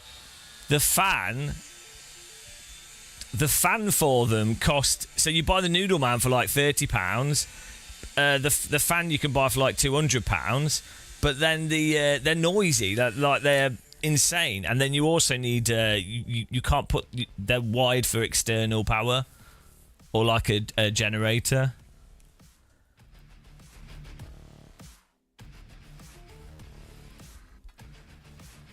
Yeah, we need to mod it. Really interesting though. I thought this was interesting. This is a USB rechargeable 9-volt battery. So it's a rechargeable 9-volt battery, which you plug in the back of it to a USB port to charge it up, which I thought was I didn't know that existed. Well, okay, so it cost like £10 for the Noodle Man, and then the battery cost another like £8. So actually, this was like £20 for a stupid joke. What a waste. This is the production that I put into this channel, guys. You know, this is where we stand out.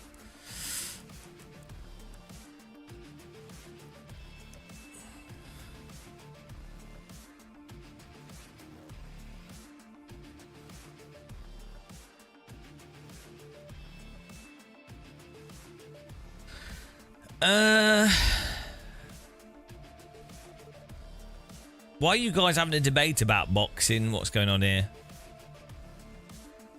JC, you went from Moser to Simucube recently, and but you could just use Marvin's force feedback app. So the Simucube just it'll be the higher frequency force feedback and just the filter settings, but you can just do that with Marvin's force feedback app. So you could have saved yourself. You could have kept your Moser equipment or any wheel for that and saved yourself a few £100. But to be fair, the Simucube stuff's really nice and they're a good company. So yeah. But what's the problem there? The issue with that is like, why doesn't iRacing not just work with every wheelbase? That's an iRacing developer issue, because there's no reason why as I say, like a sim should work with a G293 nicely. It should work with a T300. It should work like a Moser, Simucube, whatever. Anything that's a CSL-DD, Logitech, any DD wheel that's over like 5 Newton meters is way above, or 8 Newton meters is way above anything that you need. So and iRacing have no excuse. It's a monthly subscription thing. There's no excuse.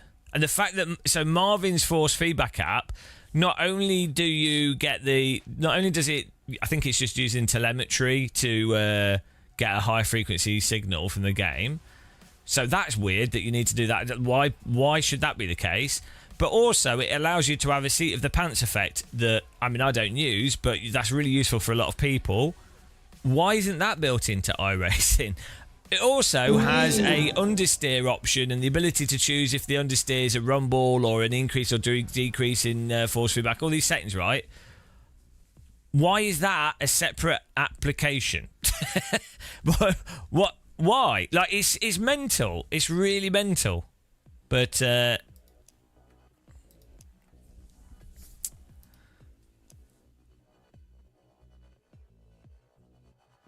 use the NEC at the weekend. Used it in the NEC.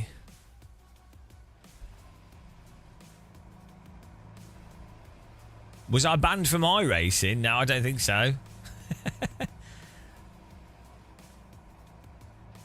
Hello, Snap by Dan. I think there's like a debate going on in chat. It's very hard to follow.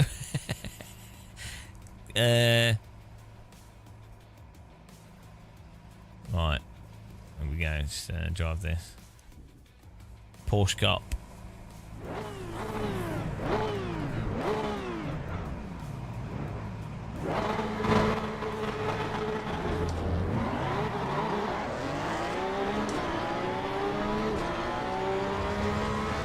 I disagree, yeah. Just disagree by default. It's easier.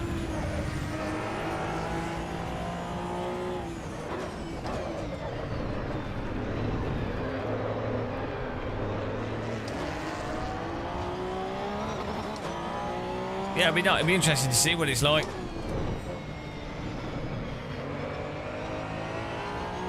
I think one of the big things with having more detailed force feedback is it highlights the fidelity of the physics a lot more.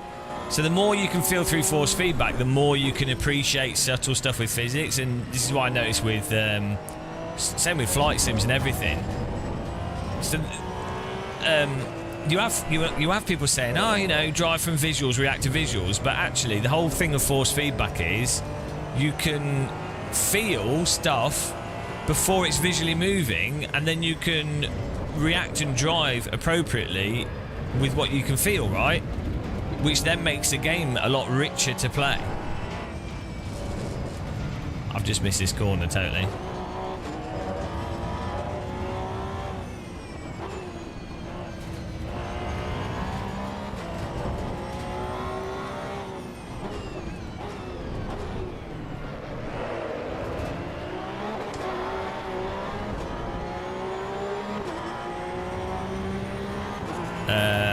Yeah, in 45 minutes they launch. Get ready for the launch.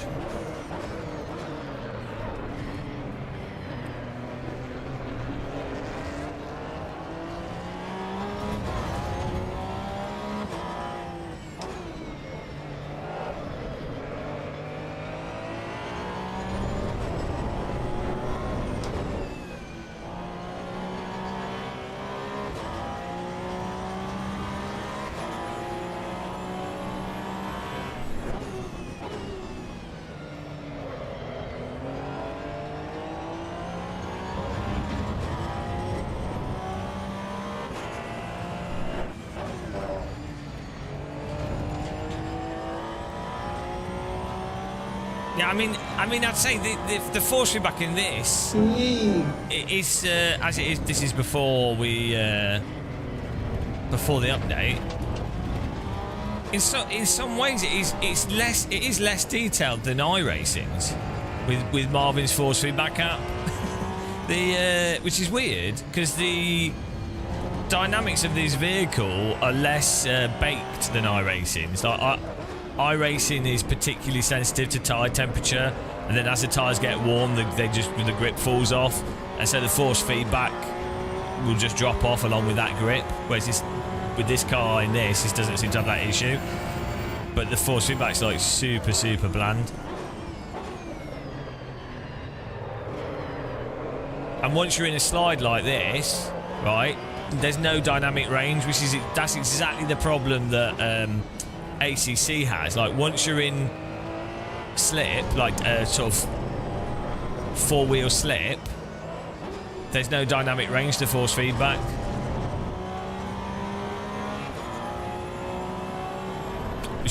That was the big problem with ACC. So I don't know, maybe they'll improve that, but. What would I like to improve? Like force feedback and game stability, frame rate. But like, fortunately, there's now budget graphics cards available. So like, you can just buy a 5090 and you'll get an alright frame rate. So, you know, I don't know why people are complaining about performance. Like if you're not serious about gaming, then if you're serious, you'll buy a 20 Newton meter DD specifically for whatever sim you happen to play, and then you'll spend £3,000 on a graphics card.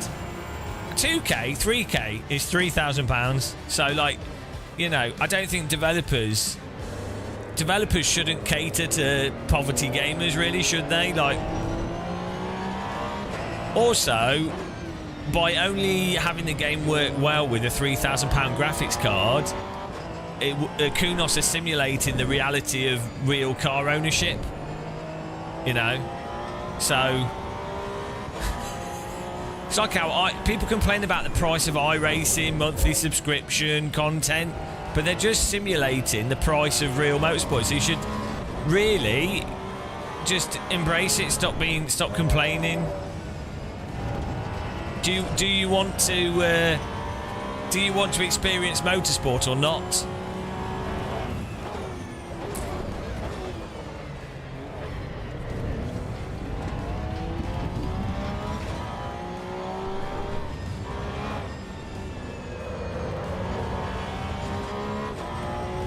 Super realistic.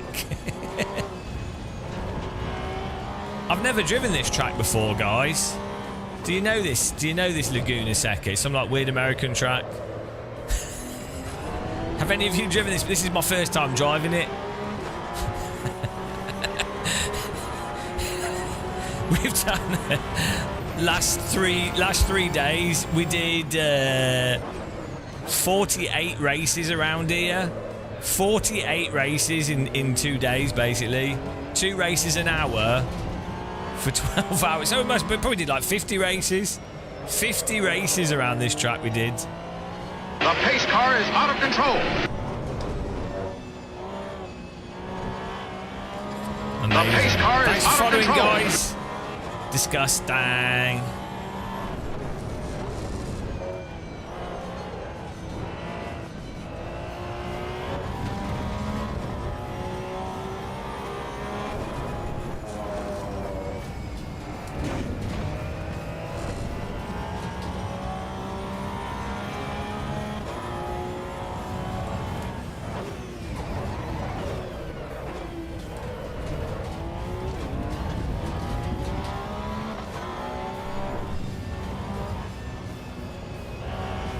The pace car is out of control. XJoyX, thanks for following. Welcome. Appreciate the follow.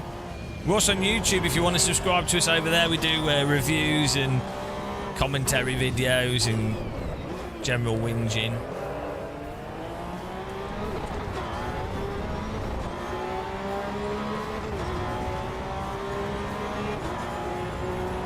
Thank you.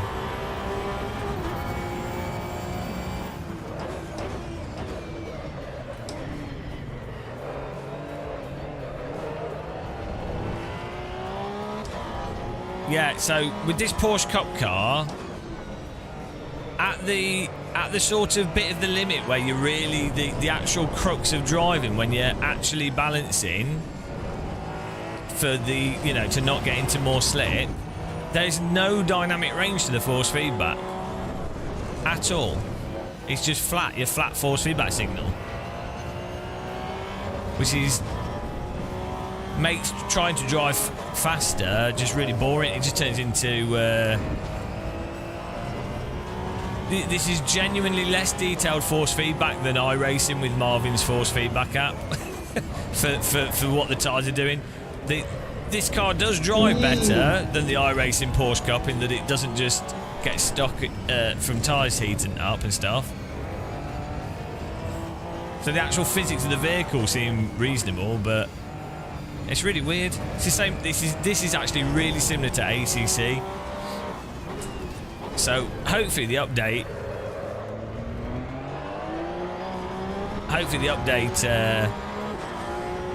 maybe addresses that.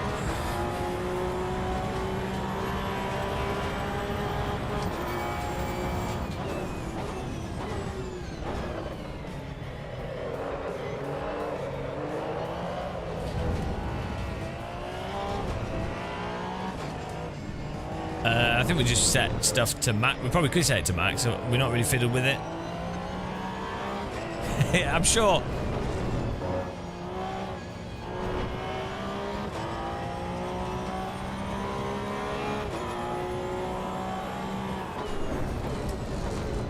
I think Laguna Seca is a really good track.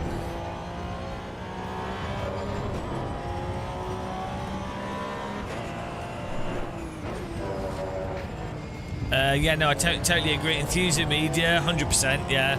So when you get reasonably experienced with different simulators, you find out that there's like exactly as you said. I wanted to make a video talking about this actually. There's like a locked specific slip angle, right? There's like the absolute perfect slip angle.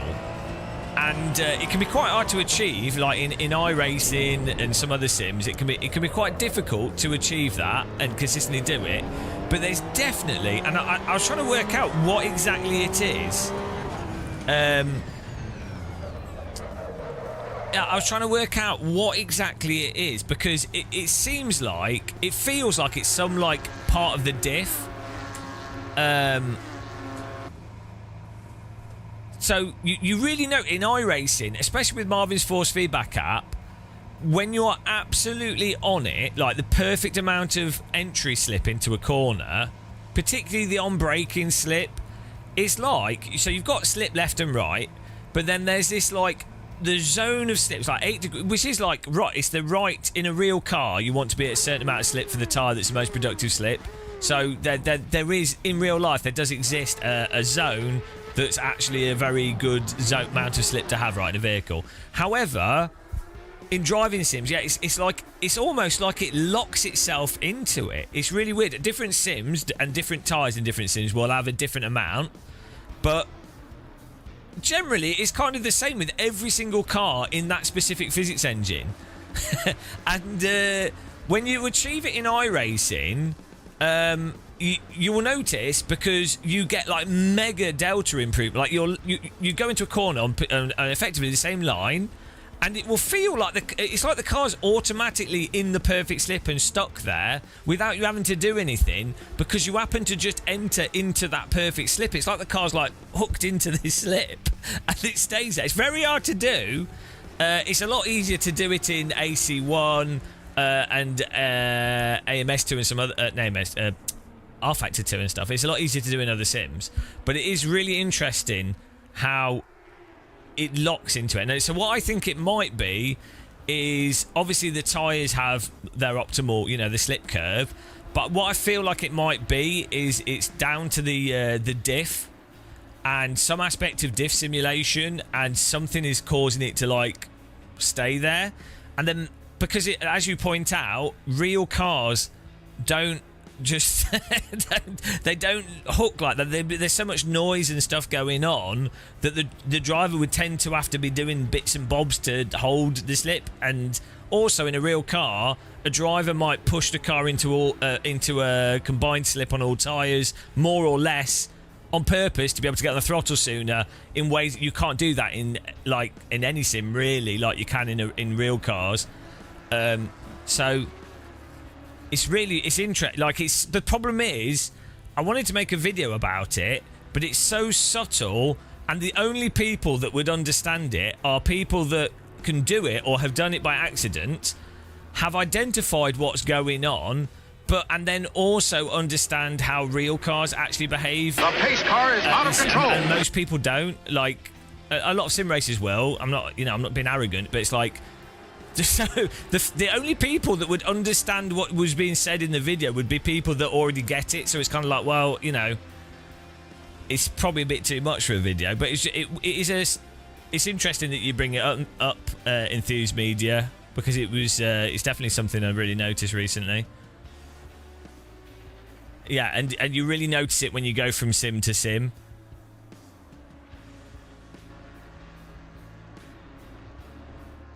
Oh, Toby, what's Toby going on about?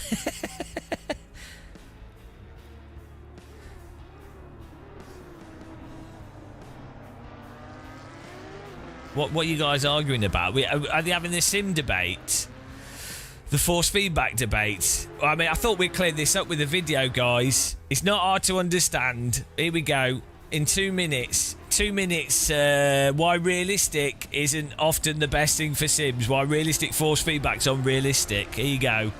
Get ready. But before we get into this boring topic we've covered 4 billion times, like, subscribe, follow, Dee girl. Right. Here we go, guys. So, many real cars do not have any or have very bland or hardly any useful information coming through their steering wheel. Many real cars, especially cars with power steering, certain go-karts, a whole bunch of cars, nothing of use comes through the steering wheel.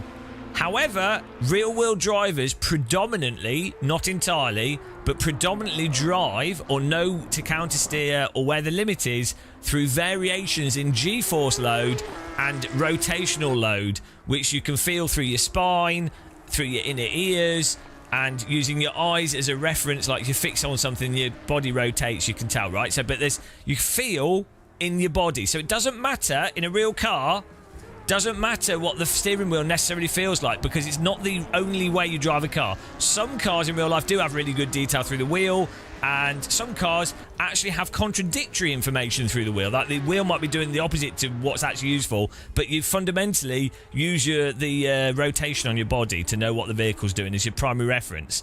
As a result, if a driving simulator entirely does force feedback, literally, realistically, you can sometimes have force feedback that doesn't tell you what the car's doing, which is a problem, because the way you preemptively countersteer or know where the tyres are at or know what's going on is through a feel rather than the visuals, just like visuals of the car.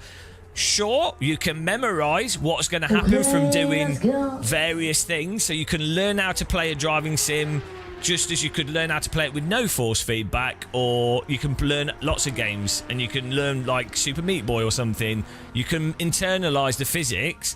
However, that is not really the process of driving a car. The process of driving a real car is balance. It's like doing skiing or ice skating or roller skating or, you know, actual activities. It's a balance activity, and for that you need a range of force given to the player. Otherwise, they can't use the parts of the brain that you use to balance and preemptively do stuff. So, anybody that goes, "Oh, I want the steering to be realistic," they're basically demonstrating that they don't understand how to drive cars. Yeah, and at worst, they can have their force feedback and put damper on or whatever, but people that want to actually feel what the car's doing need a range of force that describes the tyres at the limit. And they just need that. It doesn't matter how it's derived. It's like you could drive it in some cases from the tyre itself, from the steering rack. You can take the rotation of the vehicle to derive it. There's a whole bunch of ways a developer could do it to inform the player, even if literally the steering rack and power steering would be muted. So that's that lecture. That's lecture 4 on the Game of Muscle YouTube channel.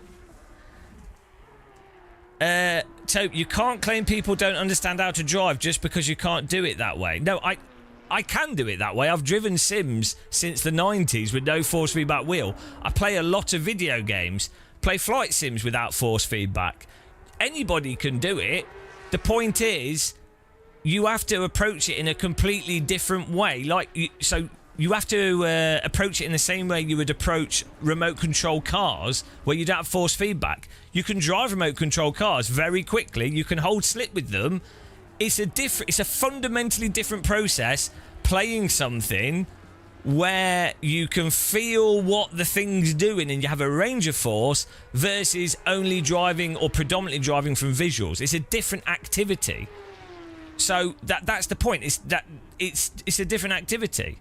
You can be an alien sim racer with no force feedback, but that's missing the point.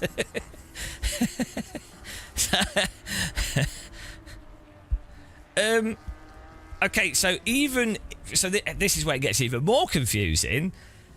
A sim can use a steering rack approach, and that can still give you all the detail you need. It would depend on the resolution of the force feedback with the steering rack approach. You don't need artificial added effects that are driven by telemetry necessarily.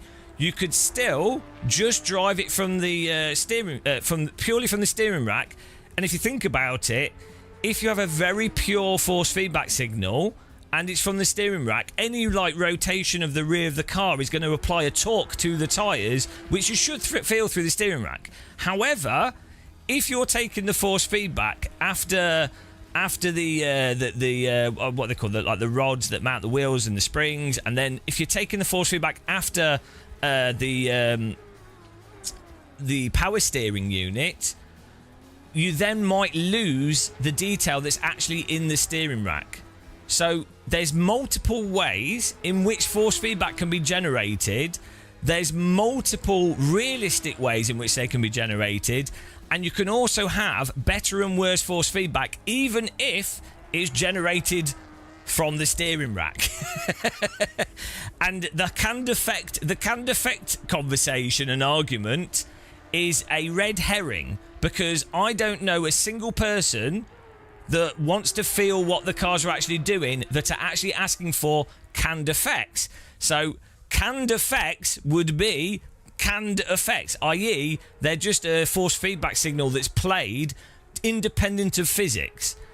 That's completely unrelated to the conversation. It's a red herring that a lot of people go down and then talk about canned effects, but they don't know what they're talking about. It's completely unrelated. So, for example, in AC1, you can turn off all canned effects. In Automobilista 1 and Richard Burns Rally, you can turn off all canned effects.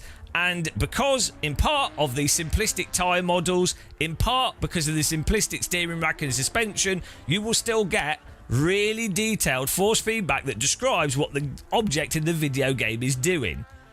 You don't need canned effects, especially if you've got a direct drive wheel.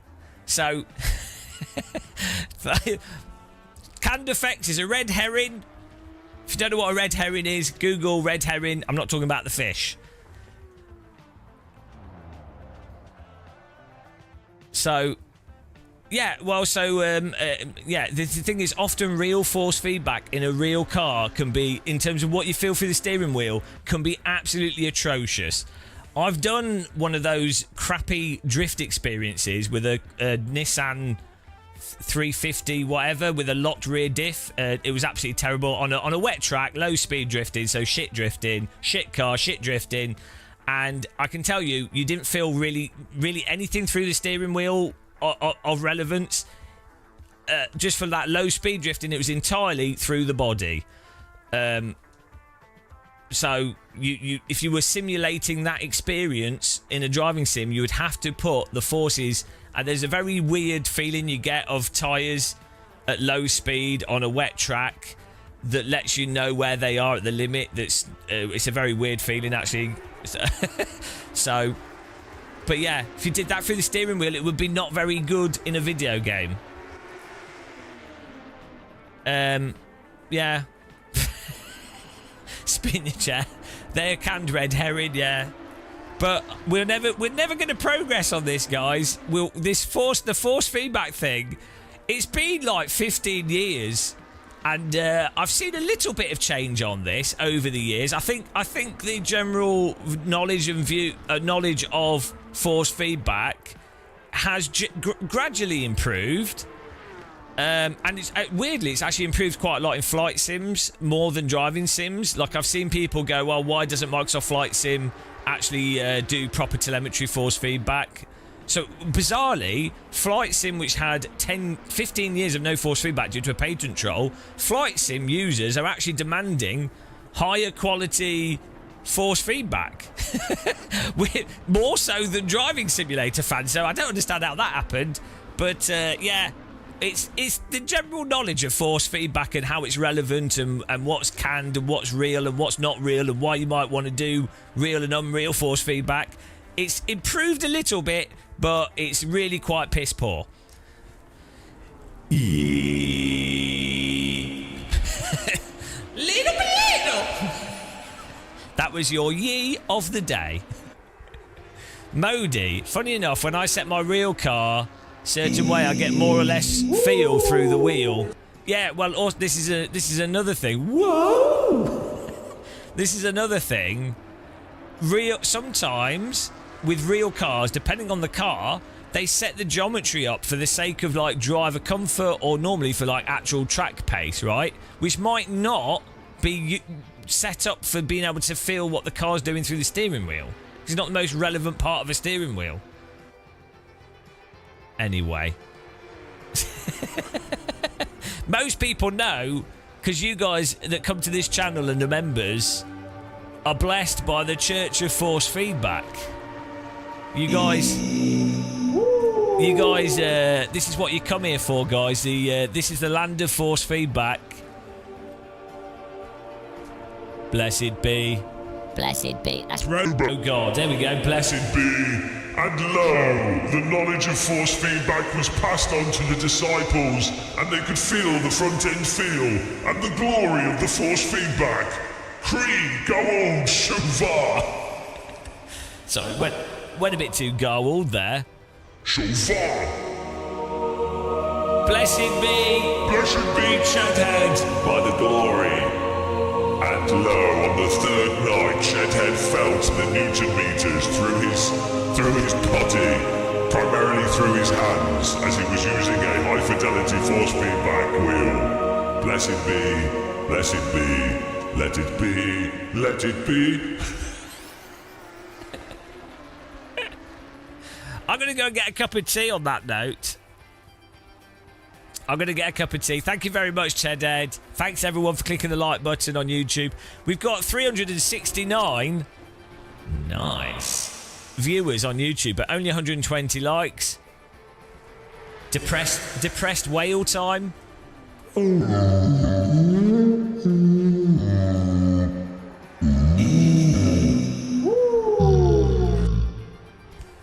That's a depressed whale from not enough like clicks. Not to be confused with confused whale.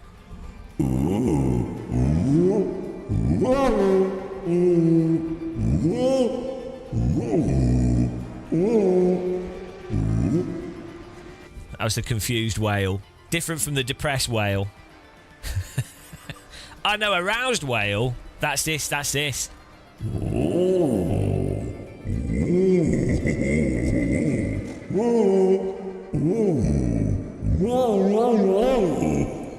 was an aroused whale. It's easy to get them mixed up because whale language is quite subtle. It's quite a subtle language. Many people don't understand it, but I've been swimming in the channel for many a year, listening to the sound of the ocean, and like I listen to force feedback with my hands through a steering wheel, I listen to the sound of the whales using my ears. I'm so attuned.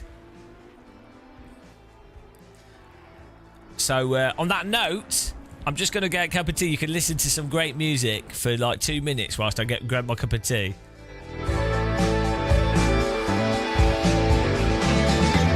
Assetto, Corsa, EVO. They called it an evolution, yes they did. But actually, they lied and it was a devolution. Well, we'll find out though, won't we? We'll find out. Back in a minute.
sun hits hard like a bullet from a gun.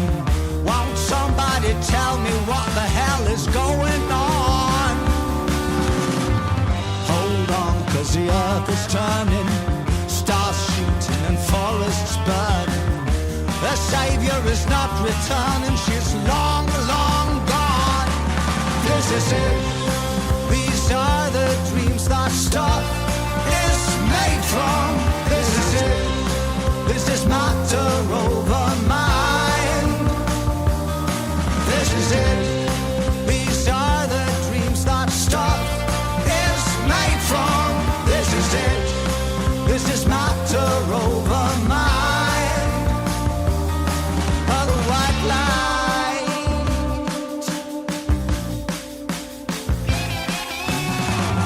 time's lost slipping out through open hands. Find out where the holy mountain stands. Get up and get down before too long. Tell us right from wrong. White light shining brighter than the sun, off track like an asteroid on the run. New skin, but it's so identical to the same old song. This is it, these are the dreams that stuff is made from. This is it, this is matter over mind.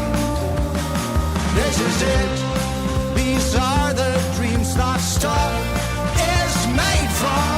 This is it, this is matter over mind. Hello. How's it going, guys?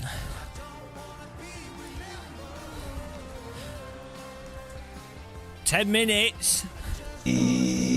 Woo! It's got some cereal. Breakfast number 2.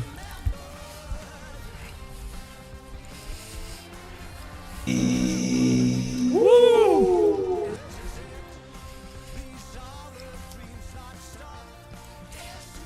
Remember guys, like, subscribe, follow. Dee girl.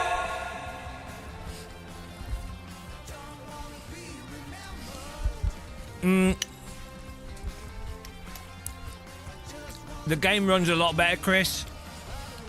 I've not got the update yet, but it runs a lot better since I put a 5090 in my computer, so cracking job by Nvidia for releasing such a cost-effective way to get a good frame rate. I have to hand it to them.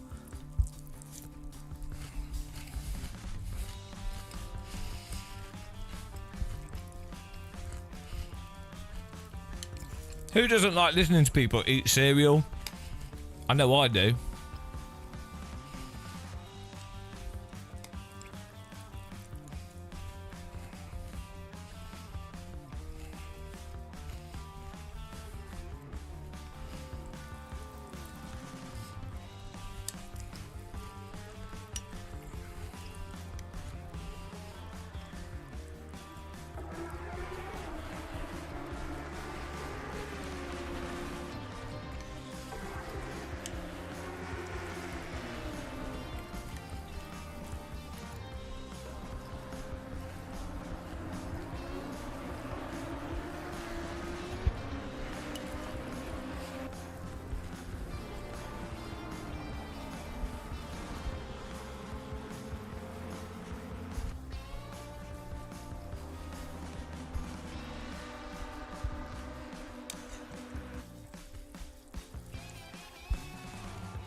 Yeah, it's a bowl of beans.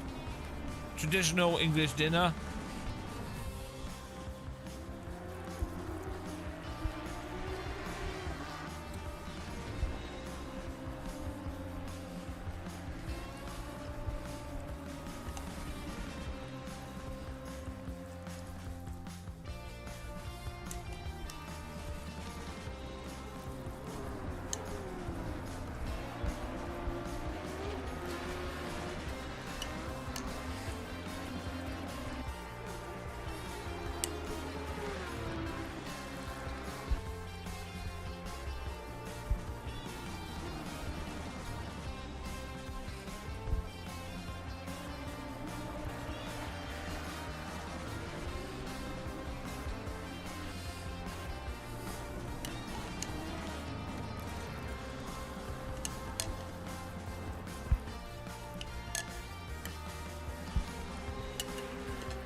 There you go. I can turn the volume back up now. We're beaned. Of course, it's not bloody beans.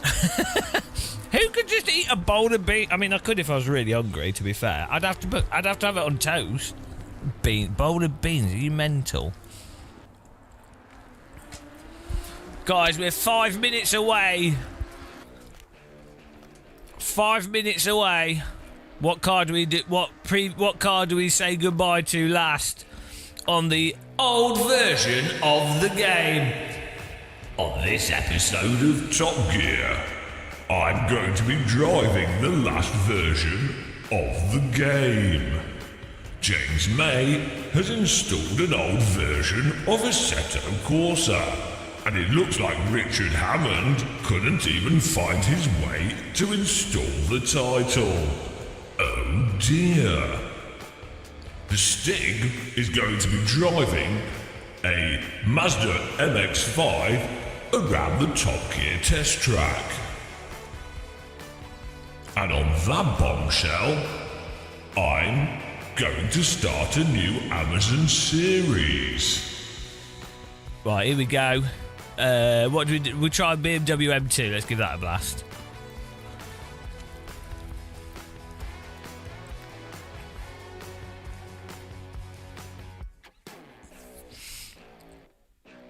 The Hyundai i30. The perfect car for driving over London cyclists. Here we go.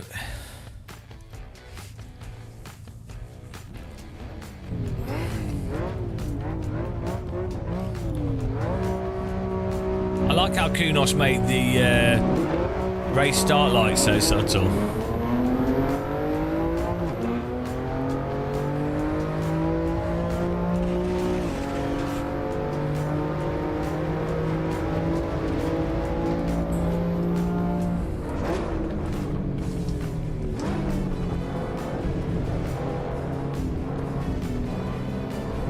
Bloody hell, this car has a lot of TC. Turn that off, I guess. Didn't mind it.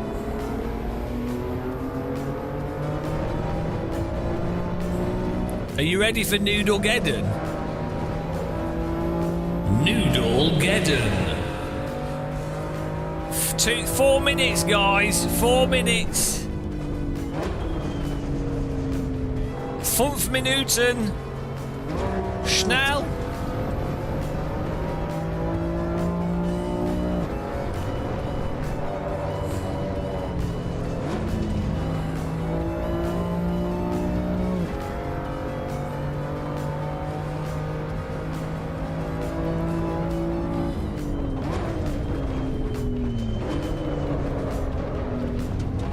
Now my internet's, I've got a direct connection.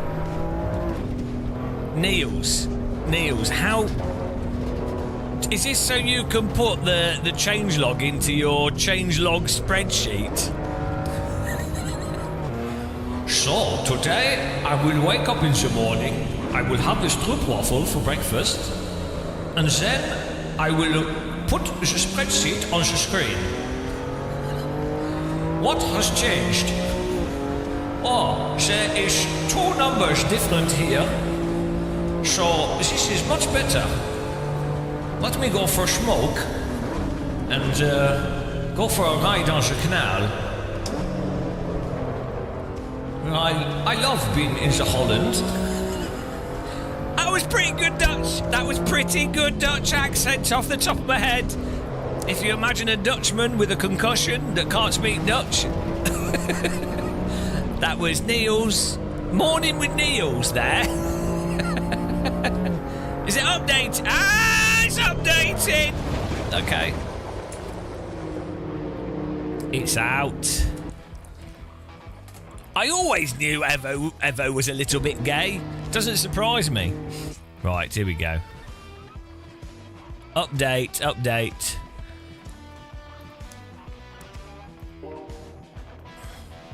Is that Sean Connery? Well, basically the same thing, isn't it? Sean Connery is a famous Dutch actor. If F rides were big enough, I'd put you in one. Kinky. Update. Hang on. We got this. Will help us update even faster. The noodle. Get going. Noodle vision. Oh, it doesn't work. He's a very flaccid noodle. It's so goddamn noisy. Get up. Get up.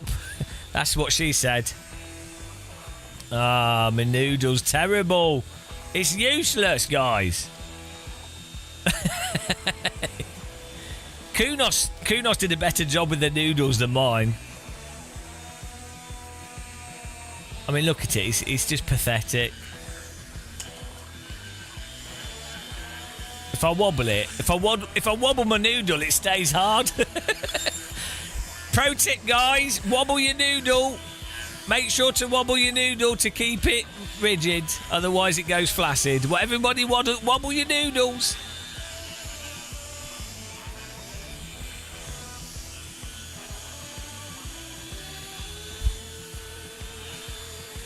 Look, it's... Who designed this toy? It's almost as bad as iRace's tyre model. There we go. Oh! This toy brings hours of entertainment.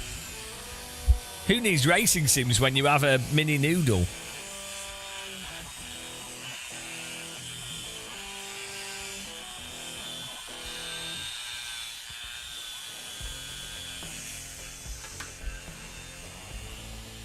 We'll just leave him there. Tickling the wheel. It's a sim racing noodle. And the noodle is on the limit. This is the new meta.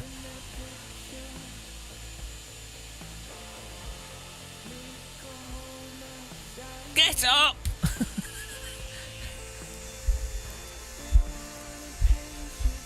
I can't believe I spent £20 on this. This was the same price as Assetto Corsa Evo. I could not complain about the price of Evo. There it is. Look how erect it is. Imagine waking up with that in your face. Then he just stays up. It's got no in between. 46% completed here. Oh, let's get OBS working as well whilst we're at it.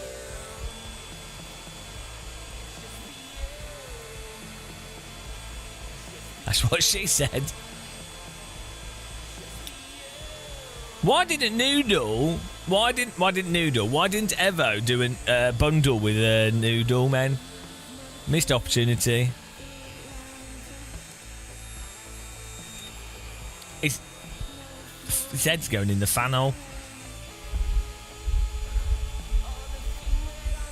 Well, it's patching at the moment. We don't have a loading bar. Instead, you can just watch the noodle bar.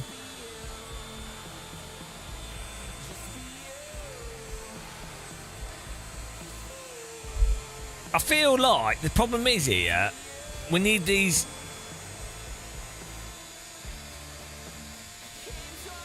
Maybe if we make his head a bit bigger,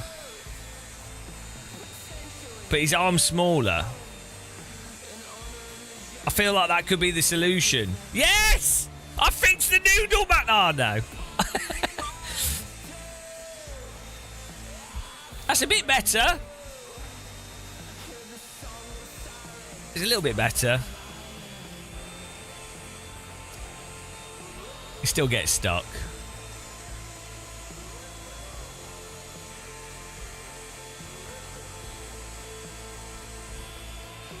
Early access noodle. At times it works, and then it breaks. I feel, yeah, I feel like the hands need to be smaller and the head bigger.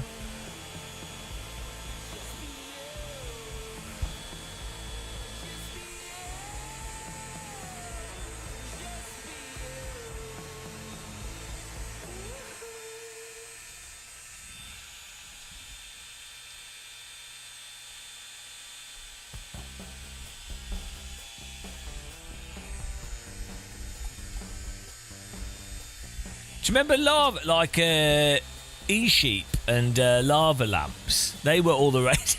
Look at him go. It's just... it's flopped and then all of a sudden it gets excited and then falls over again. It's like my stream schedule. Go on.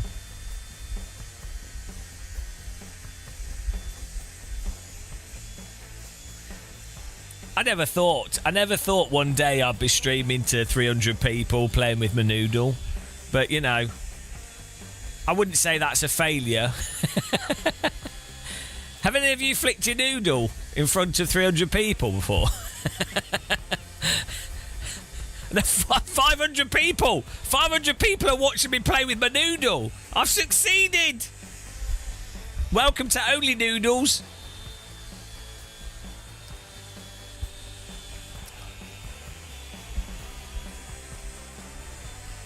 90% complete. What a weirdo. I don't see anything weird about this. Congratulations on achieving your dreams. Yeah, well, the overtake guys are in closer to Italy, aren't they? They're in Cologne, so their internet's, that's how it works. Kunos sent them a CD by pigeon across the Italian Alps. They don't have a noodle man though, do they? Overtake might have a nice office, they might have better production values, and they might be slightly more competent. But do they have a noodle man? Who else has a noodle man? Nobody. Why? Because they didn't want to waste £20 on a noodle man, most likely. But still, we're here bringing you what you didn't ask for. And that's what we're all about. And I've just shot OBS when I didn't mean to. That's the kind of skill level we're operating at here. Right, here we go. Oh yeah.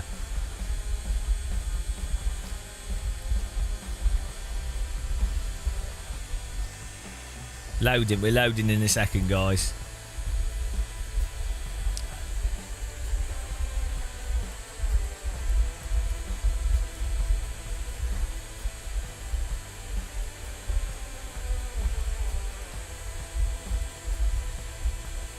Give me a minute, we're just loading. I've got to sort something out here.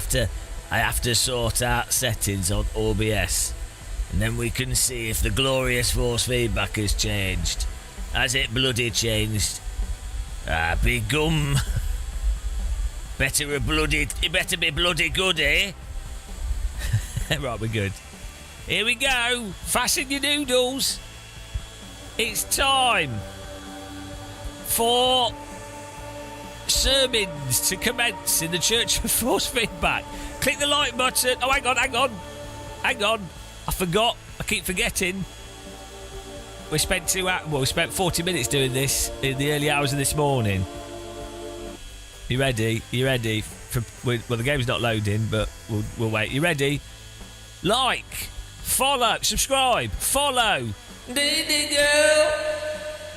Here we go. Assetto Corsa EVO. It's on the screen. Version 0.2 is underneath my affiliate link reminder. Here we go. 7 new cars. Donington Park. The Circuit of the Americas. Open mode. Career mode.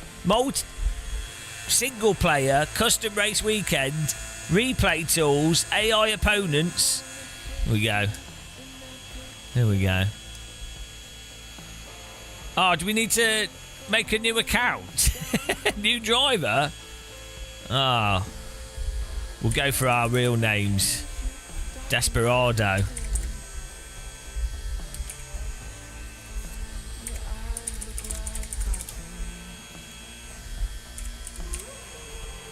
Age. Hang on.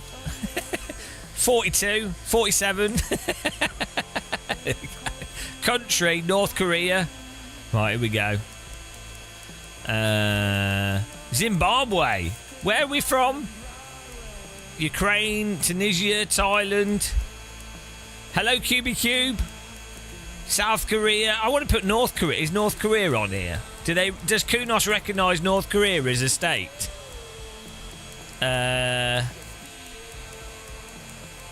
Mauritius, Kuwait, Kosovo, North Korea. That Kunos have made a political statement. Although they probably haven't. They probably just got a library that lists all the countries and they probably just copy and pasted them. Where's UK? We're at the bottom. Always at the bottom. United Kingdom. Get in there. Continue. What's this? Open mode. Career mode. In career mode, you will produce XP points while playing Well, gain virtual credits and face driving academy challenges. Open mode, you will have instant access to all vehicles. So, hang on, let me take my noodle off. It's very noisy. So already, right, on the face of it, this seems like a good idea in that you can play it like the original Assetto Corsa, so you can access everything, and you don't need to pay for the career mode. However, what this then does is now divide the game into two essential components right from the get-go, and having an open mode undermines the whole thing of getting credits and the vehicles and the value of the vehicles. I would say I don't think you can have it both ways. I think either the game has to be open in its entirety and you then focus on different aspects of design in terms of how you do a credit system and upgrade system so it can work with an open mode, i.e. all the cars are maybe available, or like you just have a basic license unlock, but you still have a credit system for like cosmetics and stuff, but it's still part of the career mode. So you're unlocking you still have a motivation to unlock different versions of the base vehicles, which is the motivation to do the career mode. Or you just have it entirely open. I feel like this seems, on the face of it, this seems like we're accommodating everyone, but actually, in reality, I feel like this actually doesn't accommodate anyone and just dilutes the game. But we'll see. What do we pick? I've already got choice anxiety.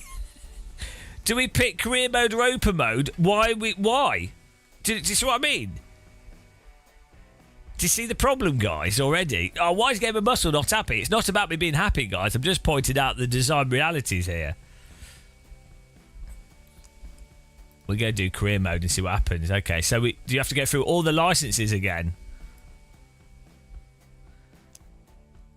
Yeah, this is the thing. On the face of it, it seems like a way to accommodate all the different players. Well, I think Kunos can't win in a sense, but they can win by going, right, we're doing this one decision, deal with it. We're Italian, you have to listen to what we say. Do you know what I mean?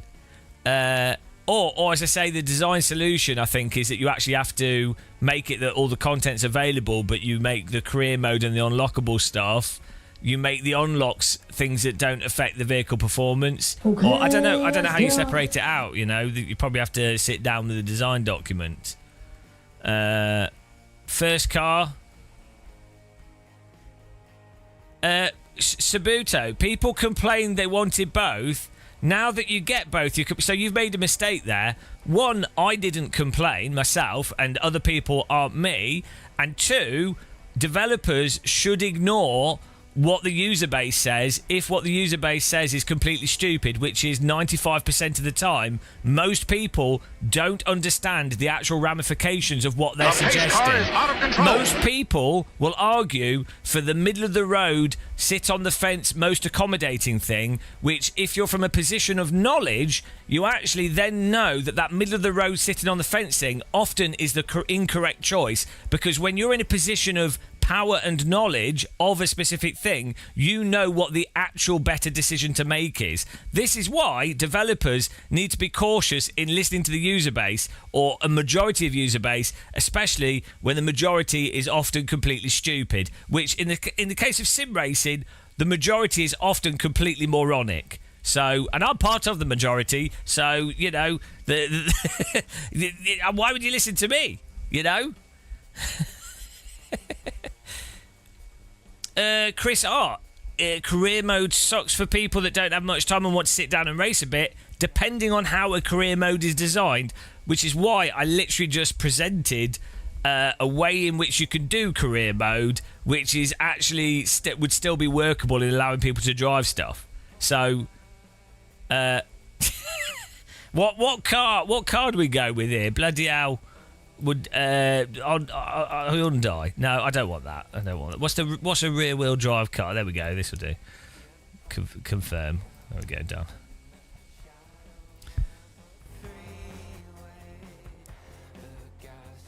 I think my argument would be, given the presentation of Assetto Corsa Evo, and that it's largely going to be sold on console as much as PC, and the user interface design, everything we've seen of it so far, I think actually having it so that you have to grind through the single player initially to unlock stuff isn't necessarily a bad thing. I think a lot of players actually would like that. A lot of players will complain, but sometimes you have to, it's just how it is sometimes. So now, every time you do like AC stuff, are you going to be like, oh, do I go to the open mode or the career mode? I would also, if it was me, just hypothetically, if it was me, I would have designed it so that you go into the main game and then you have a career mode and the open mode within the main game. So it comes across to me like they've structurally designed the game incorrectly, had the feedback, and now they've had to put the open or career mode earlier in the user interface in a way that doesn't actually make any sense. So, that's what it comes across to me. I'm not being negative, guys. I'm talking about this from a position of just general games design and my view of it. Don't get upset. Don't be upset. I'm just explaining the sort of structural aspects of these things as someone with zero competence and an annoying way of talking. Right, what are we going to drive? Oh, the banner can be moved. That's a good point. Banner removed. Thank you. Do people usually pick the game to play first and figure out what to do, or pick things to do? I don't know. It depends. It depends on the game, doesn't it? Get on with the game. The menus is the game. Wait. So hang on. So what's happening now? Right. Thanks for subscribing. We've loaded into the game again. This is the next update, and it's not clear. It's like we've basically got a fresh install of the game, so it made us do a new account. It's not really clear, like as a designed experience, is it? Like, it doesn't make sense.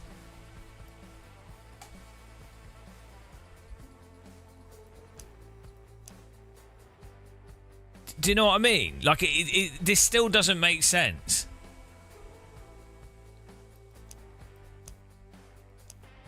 No, like, let's imagine you're a new player that's bought this on console, right? And you're like, right, I'm going to do a set. Right, so you install it, and then you're presented with, oh, do I do open mode or career mode? Oh, well, I don't know which one I want to do. Why would I know? I've just bought the game. I don't care. I like driving games. I don't care. But like, what do I do? Okay, I don't know. I'll go with career mode because I feel like doing single player, which is what most noobs would want to go for. And then you're presented with this screen, and you're like, okay, well, what next? Like, do drive, single player? Do I pick? I'll just pick my track. Do I pick my car? Why is it not that you load into the game and it goes, learn how to drive? Learn how to, first thing. Early access, guys, can't complain. But I'm just explaining that it still is. If you were a new player to this is confusing. And if you're an experienced Assetto Corsa player, you'd be like, well, I just want to drive the cars, and I want it to be like AC1, right? So, just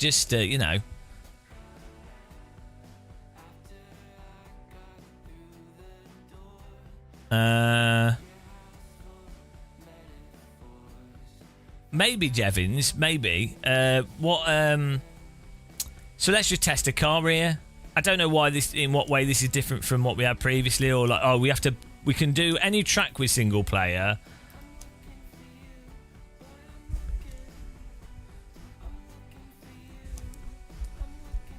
But we don't have the cars yet, so I guess you'd have to buy the cars for your garage and stuff. No early access, can't complain.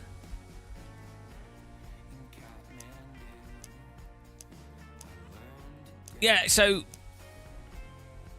if you have a version of the game... Look, I'm almost going to drive in a minute, guys.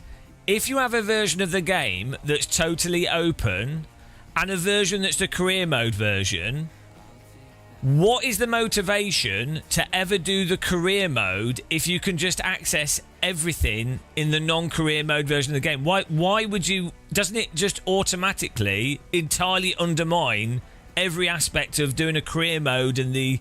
Oh, I've unlocked this, I've unlocked that. Because you'd be like, well, I'll just drive it in the open mode. This is why I think the actual solution, the design solution, is you make it that your unlocks are cosmetics and not, the unlocks are different versions or variations of the vehicle, not the fundamental vehicles, or the unlocks are specific prestige licenses, not the specific cars, and that way you can have the career mode in the open mode. But the point is you don't need two different stupid convoluted disconnects of the game from the launch. You have it all in a single cohesive product, which is like basic games design. I think it is, and I'm an idiot. Let's go driving. Right, we're going to go driving, guys. Sorry. We're distracted. We'll drive this car because that's what we've got in there, and we'll go back to the open mode. You should start you should have to drive to the track. Right, let's drive this. Quick race. Yeah, you should have to buy all the cars. You should have to go to a car dealership and buy all the cars.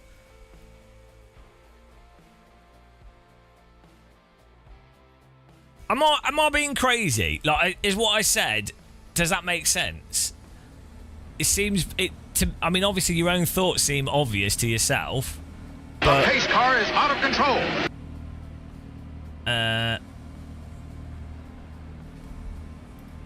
Oh, chat's paused.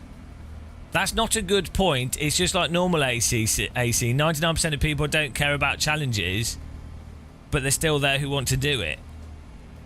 Yeah, but they'd still be there for people who want to do it in what I just suggested. You see what I'm saying? I'm not saying not to have the challenges. I'm saying not to confuse people.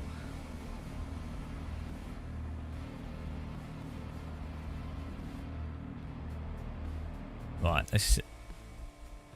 Oh, okay. Okay, we've got some weird tree artifacting going on here. Don't know, we might need to change some graphic settings.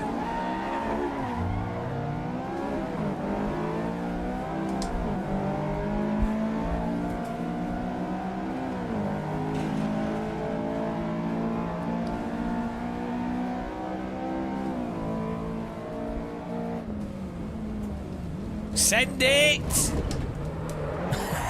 Got pitted by the AI.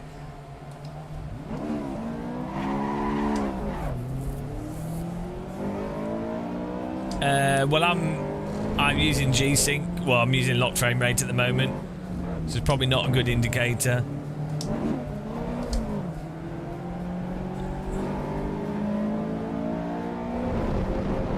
Yeah, well, the AI doesn't seem to have changed at all. They're on a very low setting. We need to turn them up.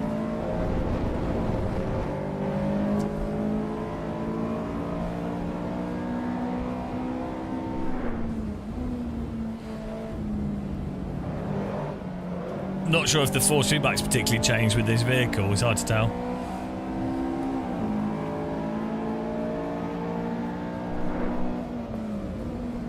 We just loaded in. The pace car is out of control.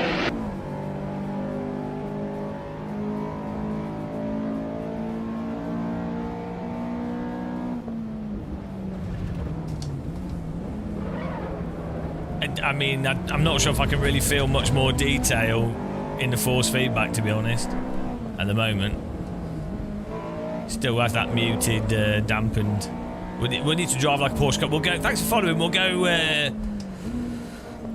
We'll try the Porsche Cup and stuff. Well, I mean, this is a generic road car, so you probably wouldn't expect a huge amount of detail, but that's not really the point.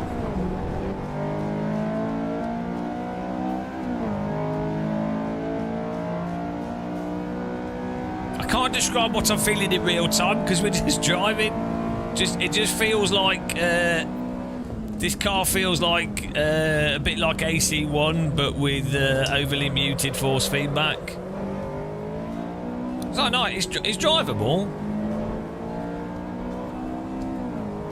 We might need to redo some settings and stuff.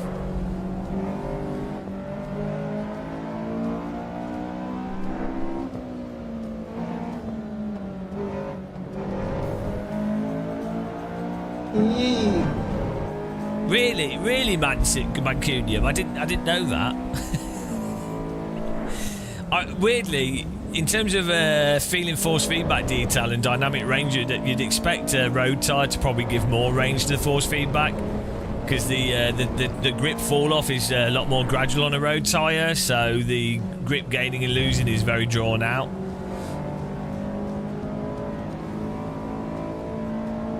So, like, that's why, for example, stuff like a Skip Barber in iRacing has very obvious, or rally cars, like old rally cars that slide around a lot, tend to have nice range to their force feedback.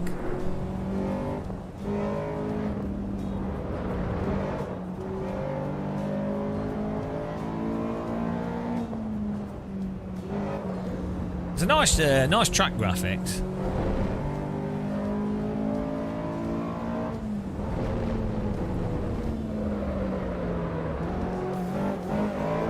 But this has got the same force feedback that the previous version did, where once you're in the slip, once the car's sliding, there's no dynamic range to the force feedback, even though the car is changing its grip behaviour.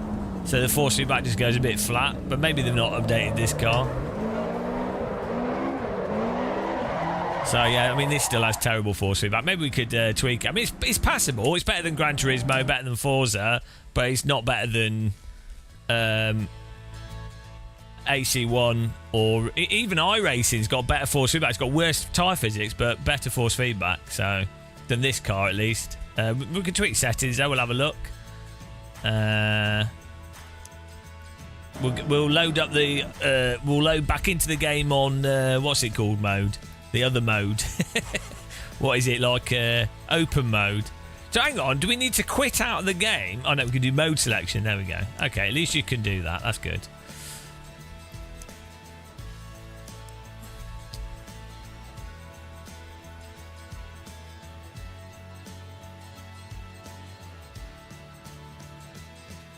Early access, can't complain. Right, let's just do car. We could do a bit of Dono. The tracks are really nicely modelled in this.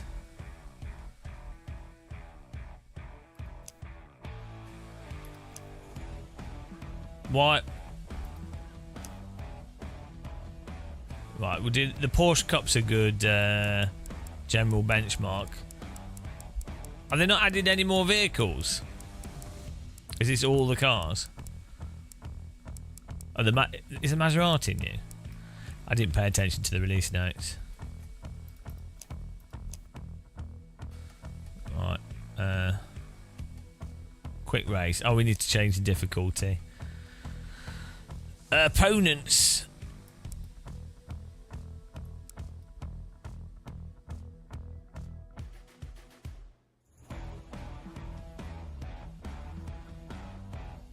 Here we go.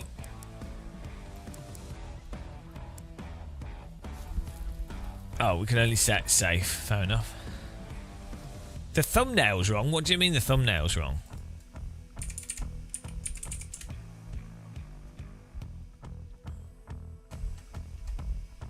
You need to just refresh. I think the thumbnail's not wrong. I think you need to just refresh your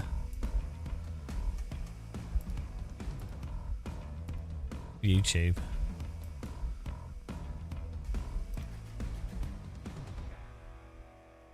Oh, maybe the thumbnail is wrong.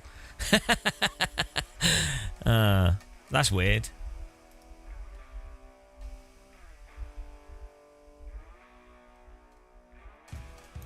Let me just swap the thumbnail over. Why has it done that?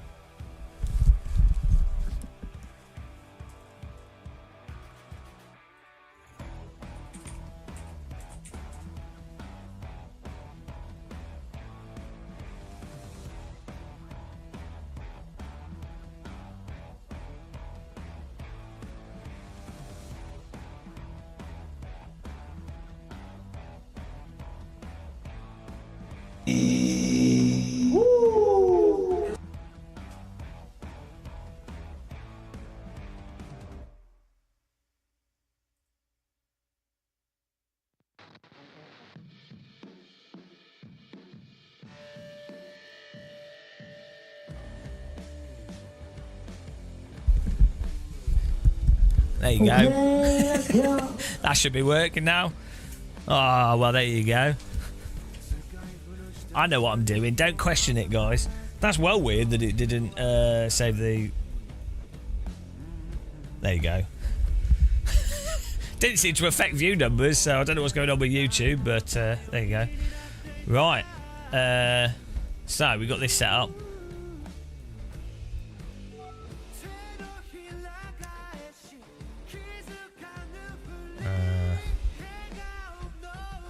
Here we go.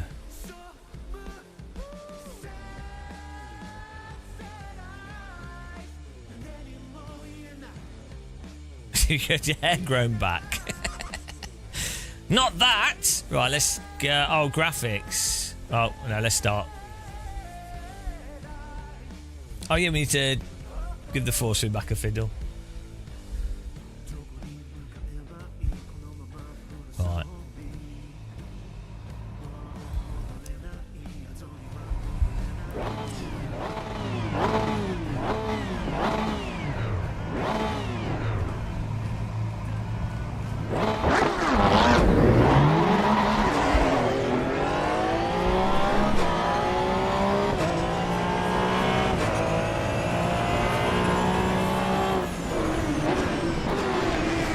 We put the AI on the hardest setting and they're still just pit manoeuvring me.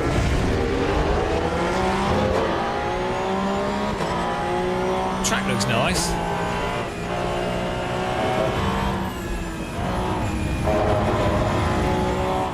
Yeah, it's... The force feedback's just really weirdly mushy. Do Kunos just not understand what they did with AC1? What?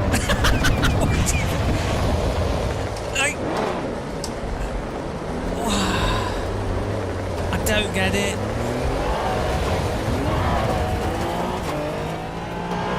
I don't understand it. Yeah, it just feels like super like...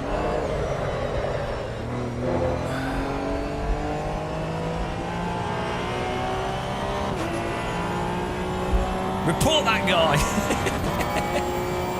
Well, we'll have a fiddle with the force feedback.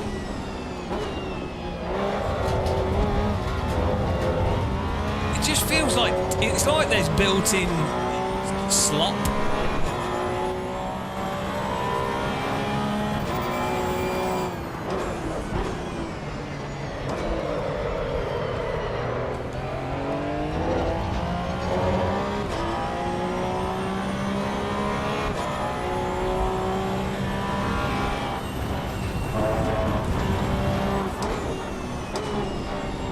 It's perfectly drivable. Like, you can have fun racing this.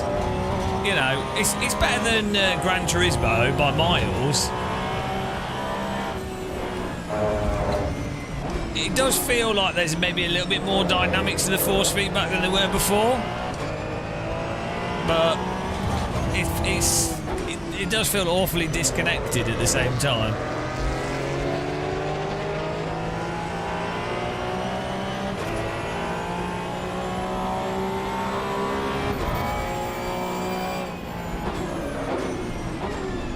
It's not the worst, you know.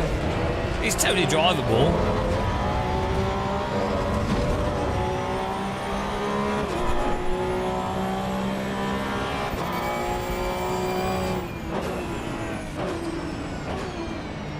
I think the physics of this car are a lot more interesting than iRacing's, like the handling.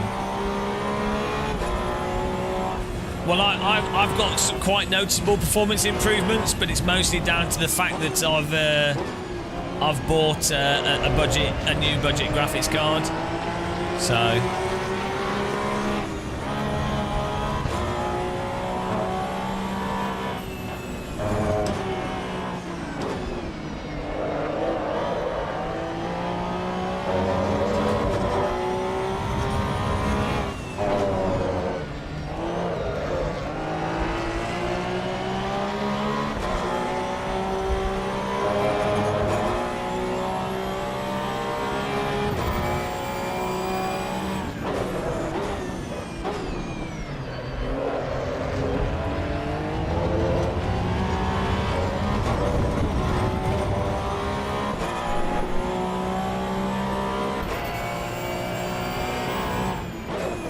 Yeah, I mean, the AI is like... We've got the AI on... Well, let's just force the AI on the hardest setting. Because I think we had them on a mix of settings.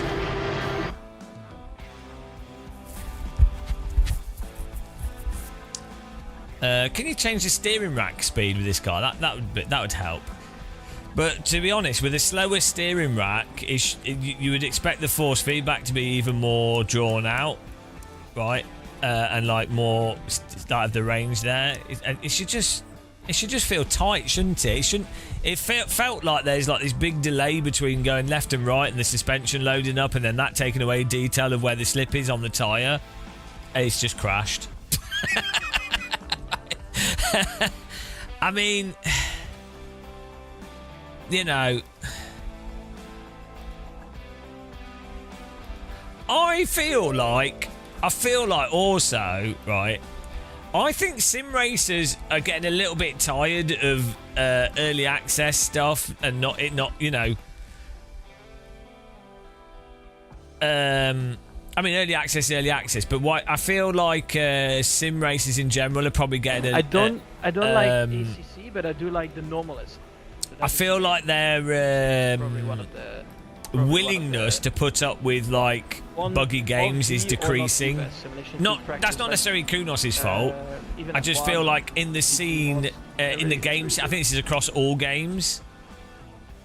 I feel like I think players of games are just getting fed up of games that are not actually more polished. Obviously, this is early access. But like I said the same thing to like Project Motor Racing, and any game, like same with LMU and stuff. Each time you have a game, it's like how players will just be like, "Well, I just can't be bothered." Like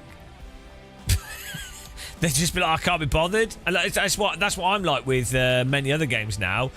Rather than going, "Oh, I'll wait until it gets good," I just don't care. I'm like, I just can't be bothered unless they launch the game. Like if a new first-person shooter comes out, let's say the next Battlefield or next Gran Turismo or whatever, if it's not somewhat polished at launch, rather than me going, "Oh, I'll wait for it to get polished," I just won't play it. I'll just be like, I don't care. I can't be bothered to think about it. And I think that because Sims, I think this has kind of happened to Microsoft Flight Sim in some ways, because Sims are so demanding of your time and require quite an initial investment in setting up and stuff. I think they're even more susceptible to that kind of player apathy, where I think it gets really, really hard for sim developers to actually claw things back. And I think the mistake that some developers might have made, like maybe Kunos in some ways, LMU might have got away with it. I think it's a problem. It happened to Race Room, Rain Sport, and it could happen with Evo, is that to claw back that audience, you have to like massively overcompensate for the initial launch, right?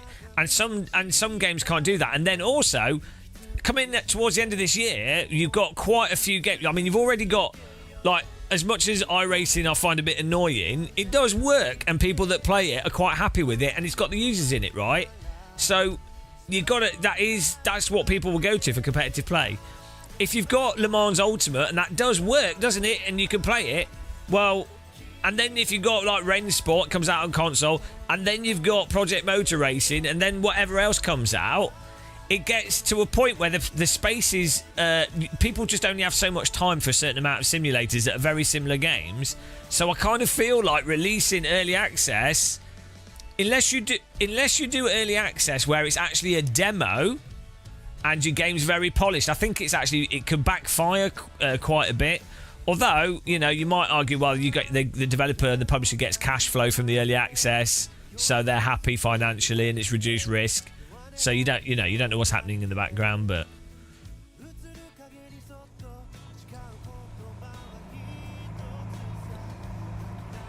I actually think the actual pit lane stuff and this kind of presentation is quite nice. You know, like the panning cameras over the car, the guys in the pit box. So, you know, you can see with Evo that there are areas of it that do, like this, like panning camera with the car in the background is really nice.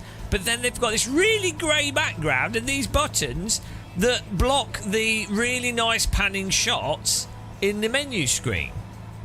And it's like, it's just really weird. Like they've done some really nice things, but then they haven't like linked it together to maximise the nice stuff that they've done. And like, this is the other thing. This is a console game as much as it's a PC game. If you were releasing this only on PC, you'd be like, well, we know people have a mouse. We know these panning shots of the cars are absolutely gorgeous. So we'll put these UI elements up the top and you'll be able to see the car like how it was in AC1. And then you'll be like, oh, that's really nice. I can do the menus and I can see these nice panning shots of the car. It's just confused design. You know, that's unfortunately the cross-platform thing. Though I think Rensport actually has done quite a good job with their cross-platform UI. Right, here we go. We've got all this filterings off. All the filtering's off, and it still feels as if it's got quite a lot of filtering. So, I have no filtering on my... Do we need panning? Well, if you're going to show the panning shots in the background, Dave Cam, you might as well have nice panning shots. You don't need them, but then why show them at all? I'm not necessarily saying that you do need them, but you know, it's just a weird. You know, there's other ways of doing it, but it's fine. What was I going to do? Oh yeah, the car setup.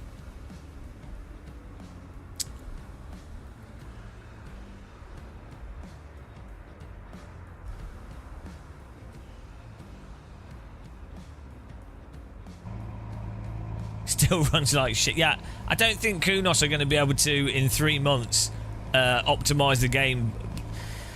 So in order for Evo, thanks for following the channel, Kobe. In order for Evo to run good in VR, it would need to run like twice as fast as it did previously, basically.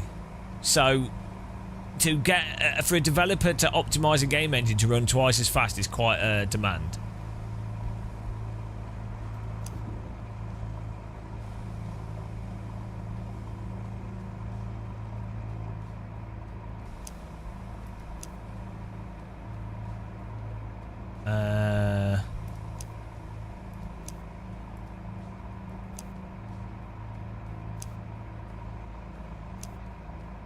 Still, we can't. Can we change? Oh, we've got steer ratio. Here we go.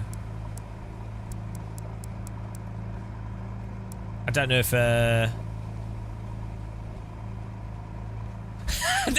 they've done the same thing. Like, look at the bottom. You have a description here, and it says steer ratio is the ratio of how much steering wheel turns to how much the front wheels turn, determining steering responsiveness.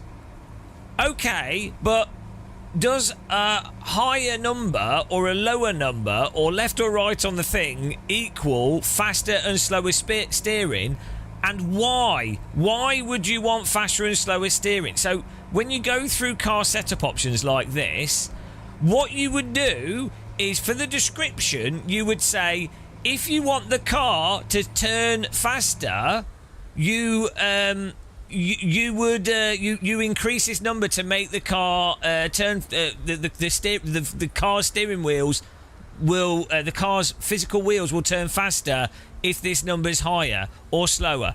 And then you'd say this would also affect how abrupt the force feedback is. This can also affect this. It's an educational opportunity to give like a nice explanation as to what car setup stuff does. And these are the sorts of things that sims need to actually do, because if you're new to sim racing and you're new to driving sims, all this stuff is mental. Now, I know you could go, well, look, there's YouTube videos to explain that, but I would say, given that you've got a prompt, given you've got an area of text, make sure that text is useful. I'm going to assume that the ratio... Also, sometimes lower is actually more sensitive, even though it's a steering ratio, but it depends where you're taking the ratio from. But I think in this case, higher is more sensitive. The thing is, in fairness, Kunos are still developing the entire game. You could say what I'm saying is nitpicking and stupid, but these are the things that, following on from a previous game... these are the things that you were like, oh, those are things that you would expect to improve. Yeah, I think I think that's what I would expect, Niels. But I'm pretty sure with AC, higher is more sensitive. I could be wrong. I could have got it back to front. I often do. Dyslexia muscle.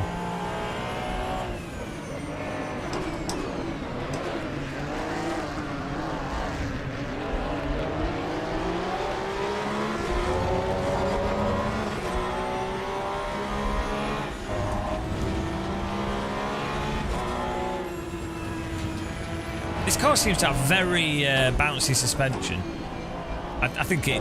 I'm not saying that's incorrect, but it's it's moving a lot on the suspension.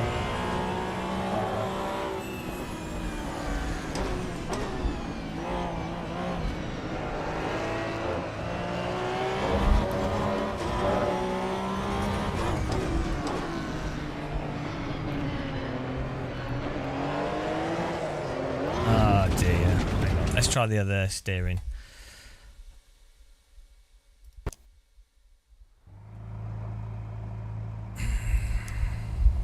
Wrong setting.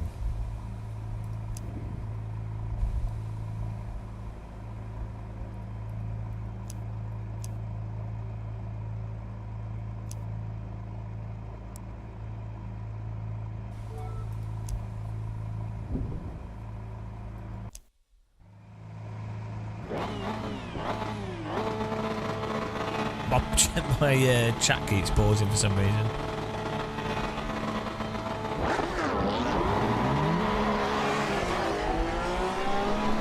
I mean, the force feedback is just so vague in the centre.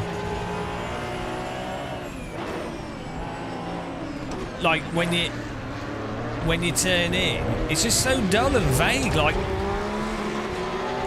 that is not the experience when driving a real car. You feel the changes through your body immediately.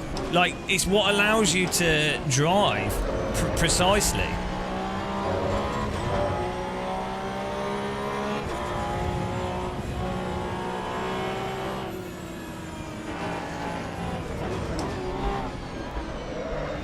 It just feels gloopy.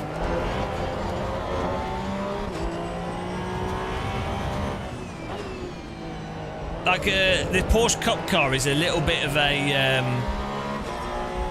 tanky car in some ways. It has a very specific driving style. This just feels sloppy. It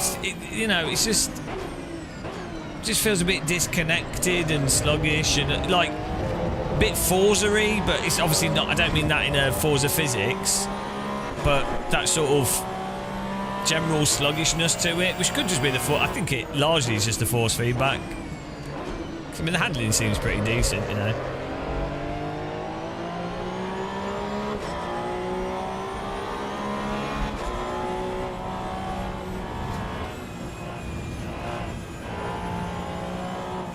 No, you can always say that everything's subjective if someone doesn't define exactly what they're talking about. And there's always subjectivity to interpretation of things. But there are objective differences between the force feedback in different games, but a lot of people don't define what they're actually saying. So you can have if you're going to have an argument on details, you're going to need to define exactly what you're specifically saying.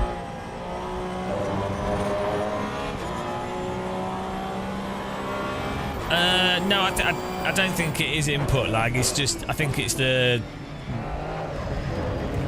force feedback's so like muted.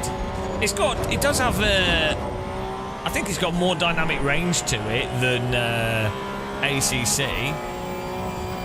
But like, so I think part of the difficulty is, as simulators in some ways have more complex physics and tyres, it's harder to then get that precise, concise feel from it because there's more complexity there. And unfortunately, from my experience, I've only driven a couple of real cars on a racetrack, but through your body, everything feels very tight and responsive. And even if AMS won and AC won and Richard Burns Rally, even if they are overly simplistic, and they certainly are in their handling, like they definitely are, they're tight and concise and responsive, and that's what you need, I think, for you need that tightness.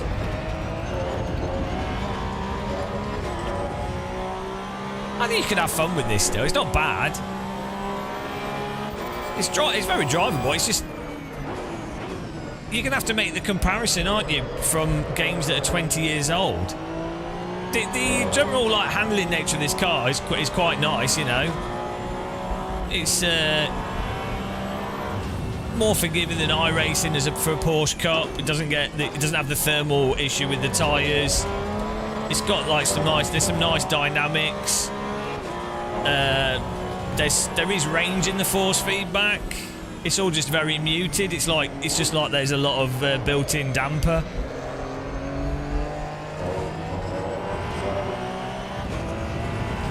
We could probably put some more track rumble stuff to make it feel a bit more grainy, in that sense. Yeah, kind of race roomy feel in some ways.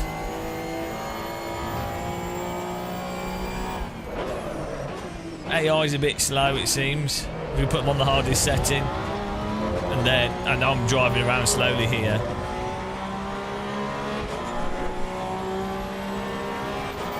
Yeah, so. The thing that you have in both EVO and ACC is a good feel for the suspension compressing, but that's not the important part of force feedback for actually driving at the limit. You need to feel where the tyres are at.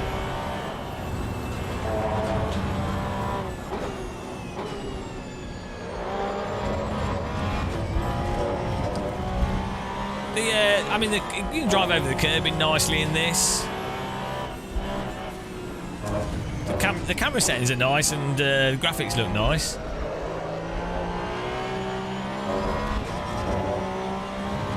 Where are the tyres? I don't know. So this is something that's completely missing from the force feedback in this and ACC. When you're on the front tyres and you're understeer, like you get on the throttle, and the point between getting on the throttle and that causing understeer, there's no real range to the force feedback, even though you're going from grip to understeer slip or more aggressive front slip. And as a result, you can't know from the force feedback how much you should be turning the wheel versus the throttle pedal, other than if you just memorised it, right?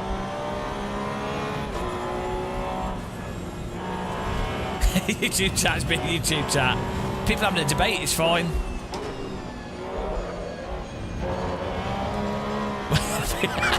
There's just this separate debate going on in YouTube chat. I don't mind, but as long as everyone's friendly to each other.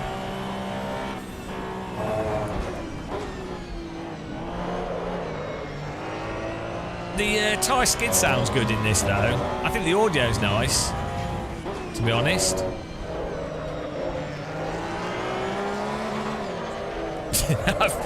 I did that on purpose. Well, not the spin, but yeah. I mean, the force feedback's just dull. like that corner's a really good example of not being able to feel the fronts at all.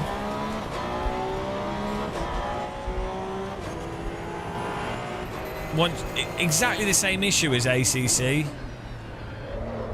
I can't believe, like, honest, right? If you play iRacing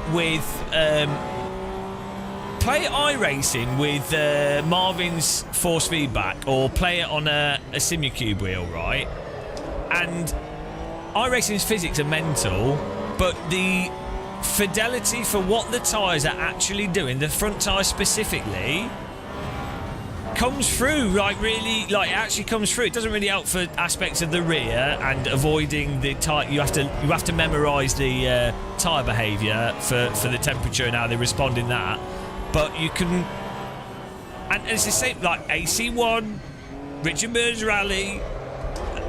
You can feel where the tyres are at really clearly. The front tyres for understeer, and ACC and EVO, it's just not there. It's like they don't understand. I don't get how you can develop a game and not see how that is so important.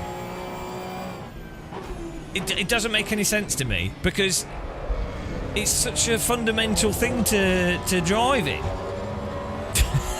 A lot of people won't notice it, though, to be honest. They won't care, so... Well, so I think they've adjusted physics and things, which supposedly, because the force feedback's based off the tyres, should improve the force feedback.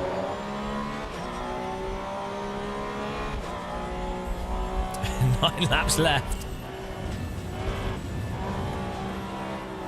So, from a driving perspective, though there are aspects to this car, like the way the grip's coming and going, I think is quite interesting, and in some ways more interesting than AC. The driving experience of this is worse than AC1 in terms of what you're like driving.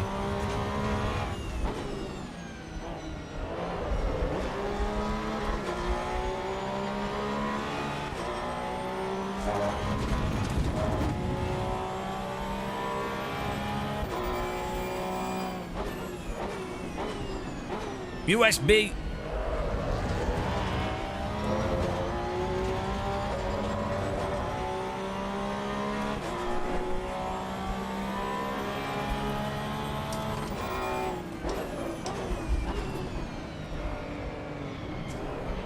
Why are you guys arguing over R Factor 2 and AMS 2?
I mean, I think this would be alright if the force feedback detail was there, to be honest.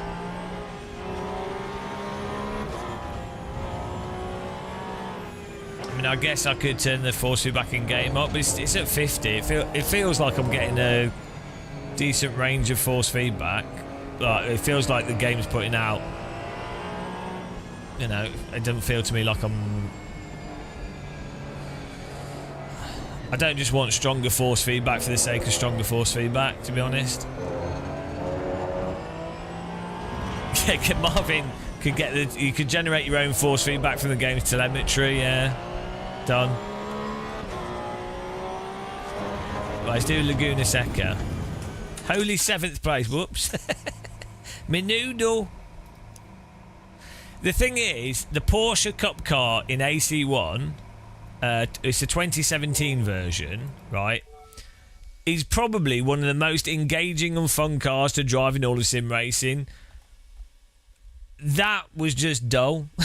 Like, I think the physics were interesting, but the force feedback was just boring. Like, it's boring in terms of there not being. So with this car, you can drive it into quite a bit of slip, and it will the real car. You see, this is why it can get stuck in slip. So generally, with the Porsche Cup, you actually want to drive it in a very narrow amount of slip, and the crux of driving a Porsche Cup car really precise is just unsettling it a little bit and working with the weight of the car. And it's quite the back wants to come out quite naturally. It's quite a tanky car in some ways, but you want to hold it in this really small fraction of slip. And if you work with the car in that dynamic, it's a really, really rewarding car. And that's what you get from it when you're driving it fast in AC1. And in order for that to work, you need very precise force feedback. And you need the force feedback range for the small amount of slip. So if it just feels dull in the force feedback, we've got no filter on at all on our wheel. There's no filter in the game. I'm pretty confident I can feel what this sim's putting out. So, in terms, we'll drive Laguna Seca here.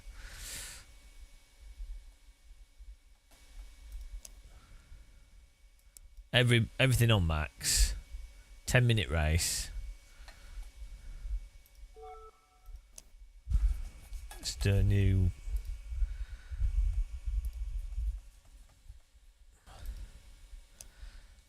Yeah, so R Factor 2's force feedback is also very overrated because it's actually R Factor 2 and LMU. The force feedback is largely suspension movement, which people latch onto, and it's also largely like track texture, bumps and noise and things, which don't really help you drive better. At speed, with cars with downforce, LMU, there's a nice range of grip fall off, so like LMP2 going down poo on and stuff. You can really tell how much to put throttle on. You can feel it, but you'll notice at low speed, or when it comes to driving in small amounts of slip, the force feedback is really not that detailed in R Factor 2 or LMU. A lot of it is just noise, and a lot of it's suspension loading, but a lot of people can't separate that out. They don't realise. The thing is, R Factor 2 and LMU are both very, very easy to drive sims and very forgiving with most of the content, which is as it should be. Tyres are actually quite forgiving to drive. If you're quick at counter steering, cars are not stupid. They're designed to be driven, especially GT3. A lot of the cars that people drive in race sims are actually in optimal conditions, brand new tyres, perfect car. They're actually normally pretty consistent. And so that aspect of LMU and R Factor 2 hides the fact that the force feedback fidelity is actually, in many ways, it's categorically less detailed than AC1, and it's categorically less detailed than AMS1, and it's categorically less detailed than iRacing in many regards. But the physics are actually just forgiving, and there's a good amount of controllable slip, so it really hides the lower detail in the range of dynamics of the force feedback.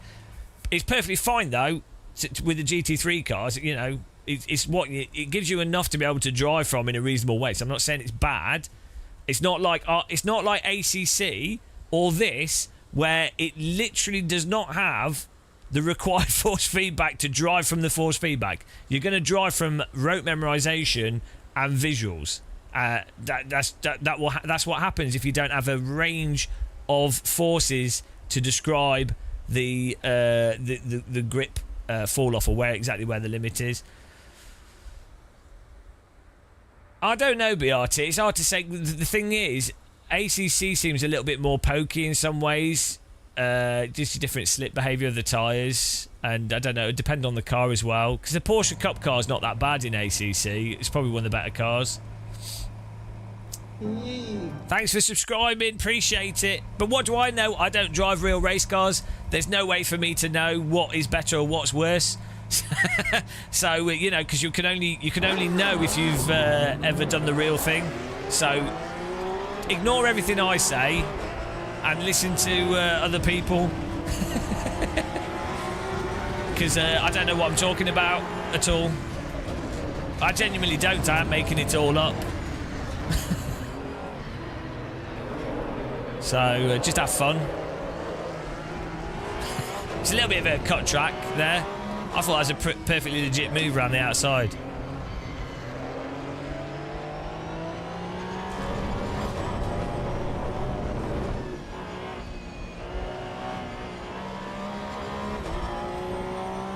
The tracks look nice in this. There's, you know,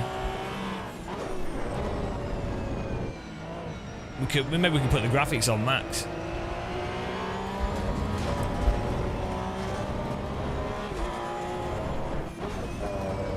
The reflections are nice off the cars as well. I hope that RTX. Yeah, ACC's track models are phenomenal. The car models are really good as well. I think the audio is quite good in this. Well, I don't mind it.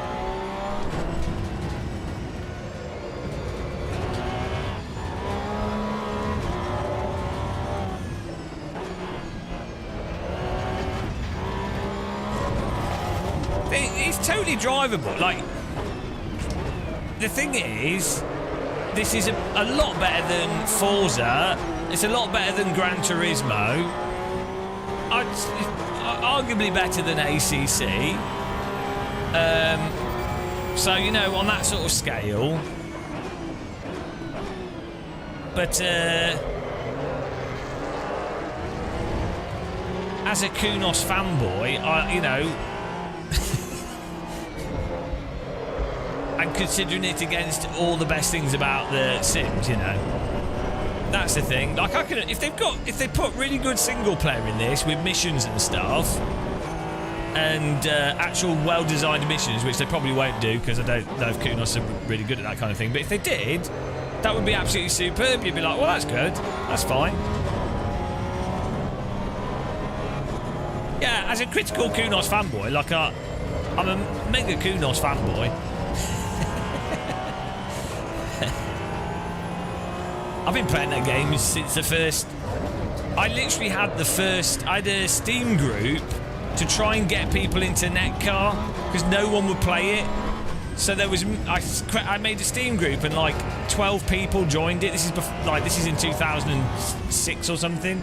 2007. And I was like, oh, come on, guys. Netcar Pro's well good. It's actually got controllable slip and proper drifting and stuff. No one would play it, so I had to make Steam groups to get people into it. So...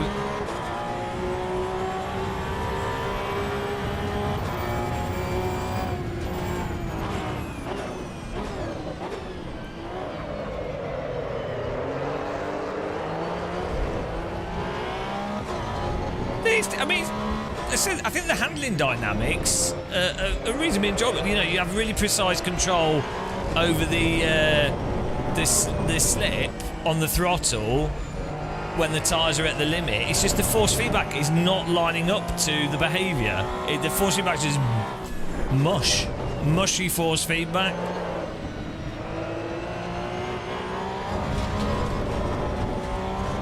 I think if the force feedback lined up to this would be fantastic. That's what would give you the connection to the vehicle.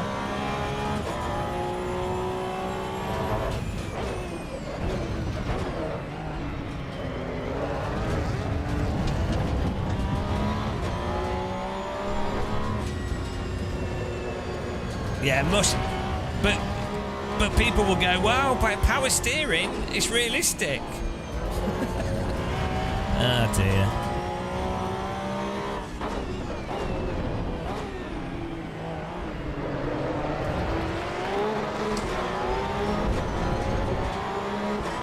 Part of me also thinks what might be quite a good idea, and I think this is what Marvin's awesome force feedback app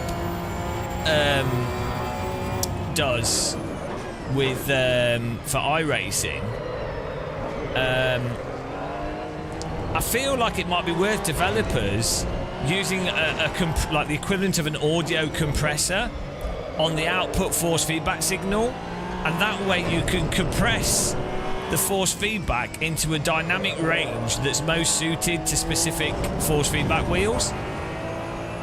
And that way also, if you have a car like a Formula 1 car, the dynamics of that are very high, from high speed downforce to low speed, right? So what you need is the equivalent of a compressor. So in audio, you can compress by bringing the peaks and the lows in, and it normalizes the audio. But that you might need to normalize and then amplify to then actually to be able to do that to a selective frequency of the force feedback to highlight the most pertinent parts of force feedback that describe the tyre slip. And I think that might actually be part of what developers might need to do. So they need to hire an audio engineer. or I don't know, there's probably other ways of generating force feedback. But I don't know what I'm talking about though, guys, so...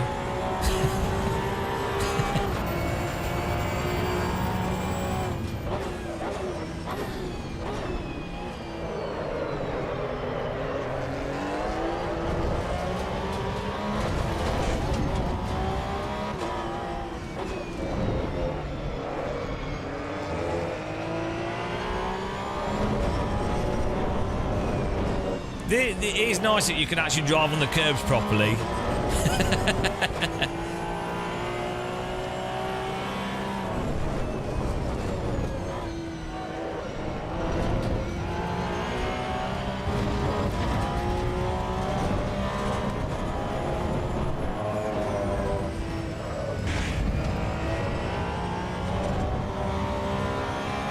It doesn't really matter if it's a safe or aggressive setup. Like the handling of this vehicle is fairly balanced, actually. It's responding quite well on the throttle. It's turning in on the brake. It's not really about that. It's just, like I said, I think the physics seem fine, to be honest. I'll stop repeating myself.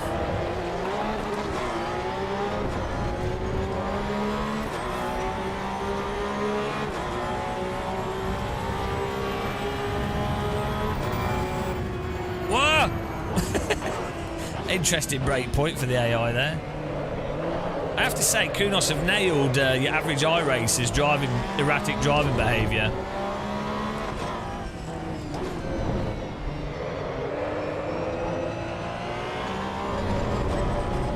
No, it hasn't, shoot me. We literally just said like 40 times in a row. But what's weird is I'm a bit concerned.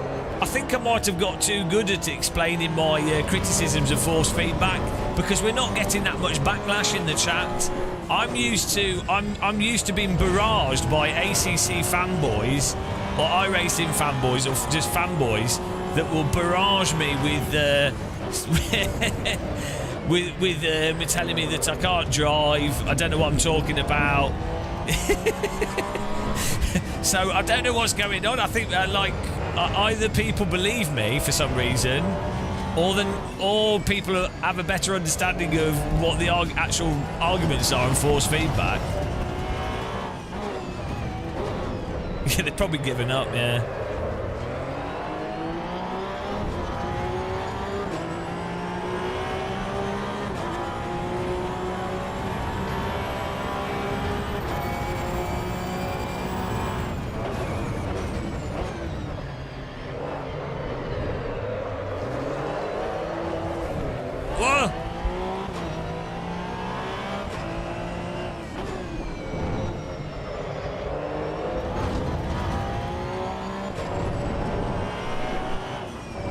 Yeah, vague force feedback, and also maybe the handling as well.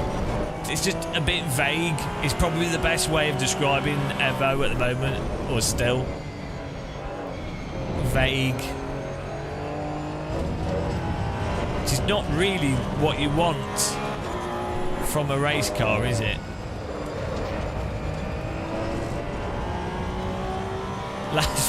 It's California Vegas.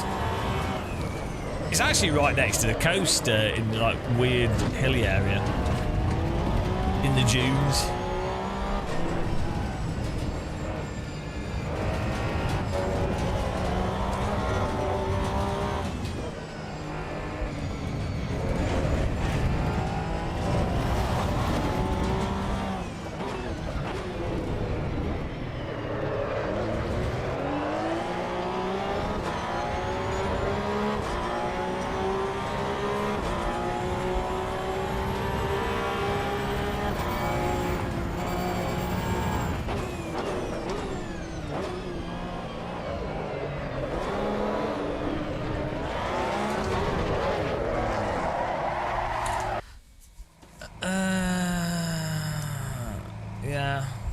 What car should we try next? What do we do next? It's not bad. Like, look, it's not. If you have like the multiplayer and ranked racing, it's okay, but it's difficult. It's difficult when you like obviously are going to compare this to get to driving sims. Like, if you're comparing it to Gran Turismo and Forza, you're like, oh, yeah, no, it's totally fine, great. You know, I can see you have lots of fun driving it. But if you're then going to compare it to, like, AC, which came out 10 years ago, 11 years ago,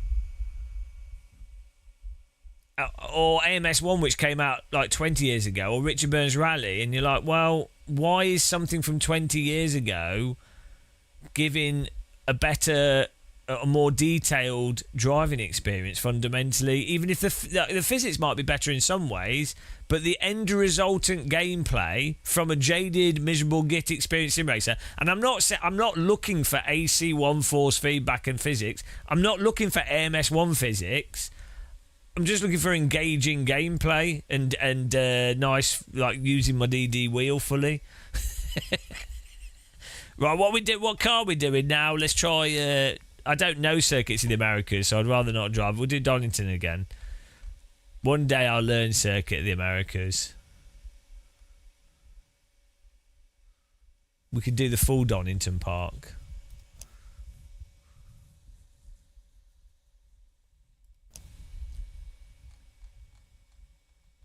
Do it. What car? What's a good car? Oh, we should do the MX-5 again, see if that's changed at all. There we go.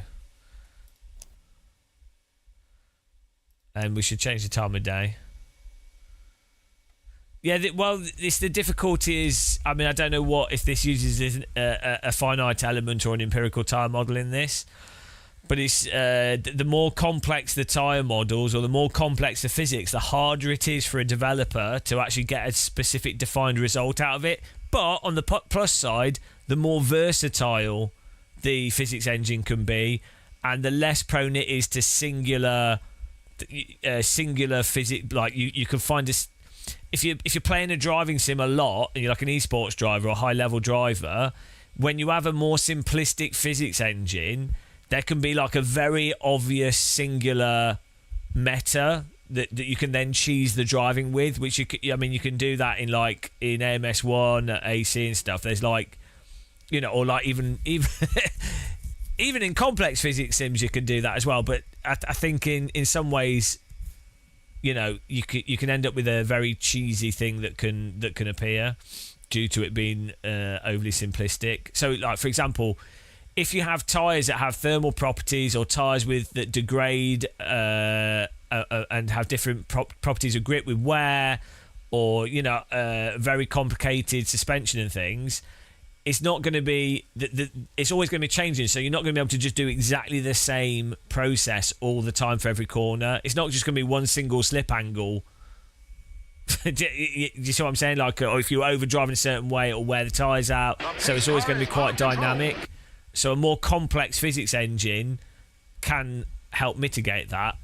But yeah, sims are difficult and confusing and complicated to make, so I don't envy sim developers. Let's try that. welcome everyone that's joined us to the stream. Hope you're having a nice day. Let's put some music back on here. Got some rock music to mix things up. I need a sip of my tea.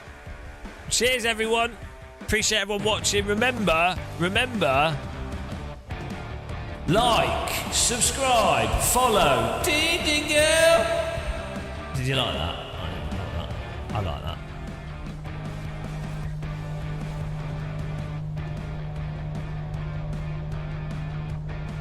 Also, if you enjoy what we do and you want to get put on a list, you can become a member to support us on Twitch. You won't get any adverts. You can also become a member on YouTube, and you'll be blessed by the Church of Force Feedback. It's a waste of money. I don't want anyone to be a member unless you have a good paying job and you don't mind wasting money.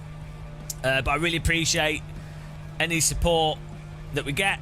Lets me do this. We are truly independent here. I don't shill as much as I really should do. So I appreciate that the more members we have, the less I have to capitulate to giant corporations. So really appreciate it, guys. Thank you very much. Shall I read the change log? Yes, let's read the log of change. Shall I read it with echo? Here we go. Version 0.2. Hang on, we got the music as well. Version 0.2 of Assetto Corsa drops May the 7th. We have Lotus Exige. We'll try that. Porsche 911 Turbo. MX-5 North America. Road America. Donington. Where's the change log? I don't know where the actual change log is. The log of change. Let's have a look. Assetto Corsa EVO 0.2 change log.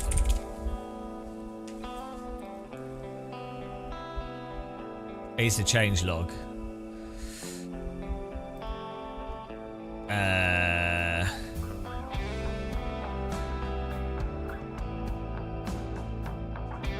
Added Circuit of the Americas, added Donington, Alfa Romeo, Lotus Exige, blah blah blah.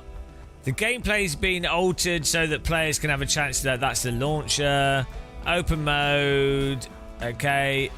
All cars button. Initial startup prompts. Physics. Here we go. Re-enabled fuel and battery consumption. Re-enabled gearbox damage. Lambo and Lancia car data fixed. Fixed electronic setup, worked on dynamic track physics, graphics relations update, handling and setup updates, fixed gear. So maybe they haven't really done much to the cars or the tyres. Added input files, there's a bunch of UI stuff, gameplay. I'd imagine the focus was probably on game stability, to be honest, given how unstable it was previously. Quick race, graphics. Returned all current weather settings, tree material enhancements, mirrors, rendering, a lot of graphics engine stuff. Shadow culling's improved. Added DLSS for VR. Enhanced reflection, so that it's got a lot of graphic tweaks. So it seems to me like this update, just looking at the change log, is more that they're still working on the fundamental game engine components, right? Which begs the question, why on earth do the early access when you're still really doing that kind of stuff on the game engine? You know, it's really strange. Like, so yeah. That's that. So there's still hope that maybe one day. Well, the problem with games development is, ultimately or not just game development, like a video game, the most important thing is that the game runs and doesn't crash. That's like, forget the game being fun and working well. the actual fundamental tech, the arcade cabinet has to work when you put your £1 in it, right? And that's really boring stuff, but that really boring stuff takes up 99.9% of development time, which is why I hate games development. Like, it is if you're doing a film, you've got a film camera, you might actors, locations, scenes, props, you have to organise a whole load of shit, right? Or you could just design the film, you could do a documentary or whatever, right? Normally, sure, you might have memory card issues, you might have camera issues, but you know, you could have a vision, you could generally execute it. Music, load up Fruity Loops, make terrible music, great. Games development, though,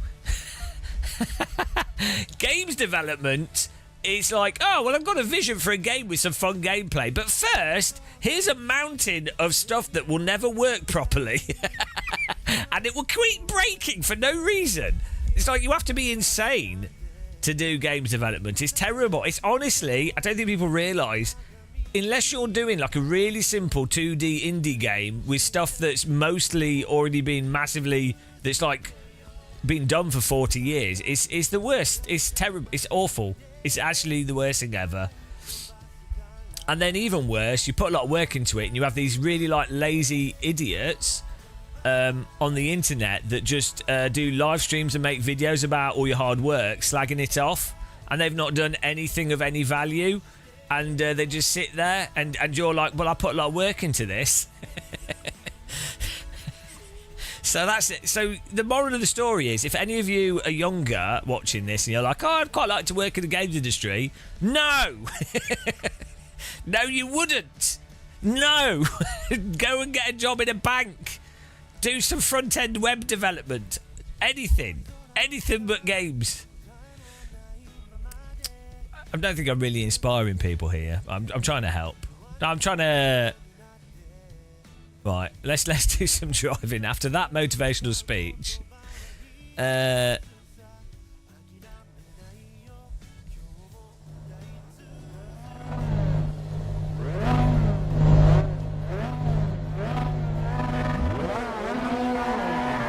I think so. The people that will like the force feedback in this will probably like the aggressive suspension feeling of this, in terms of just the tug you get, which that's, it's always done that.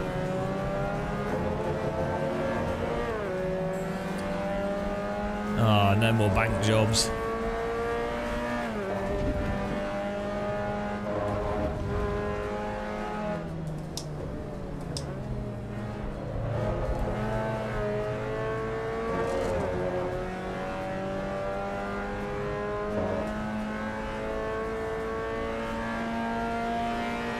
It's like there's a weird mushy delay. Like, you could go, well, maybe that's tyre flex or something, but I think it's like a... It's like there's a dampened delay to what you're feeling the tyres do. It's really weird.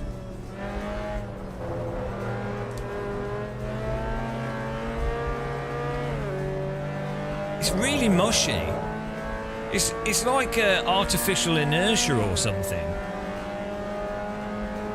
Oh, we're doing this layout.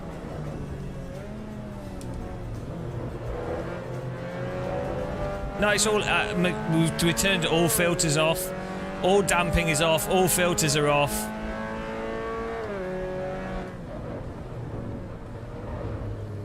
That's how I run my wheels. Thanks for subscribing. Appreciate it. Welcome. Well, we are actually running the same wheel rotation as the game, sadly. It's not even my wheel rotation. Can't even be barraged. Yeah, it's all 0 on everything. Everything's 0. That's how I run. And then, so I think what you really want is for the video game to be slightly overactive in force feedback. And then what you do is you then can use your wheel settings to reduce that overactive force feedback if you want to, and that way lower end wheels, or wheels that are problematic, have more to work with.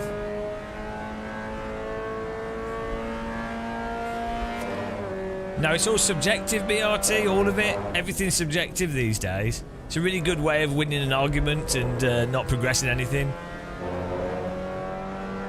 Yeah, I don't think they really changed much on the physics with this update, to be honest. I get the impression this is mostly stability and game engine stuff.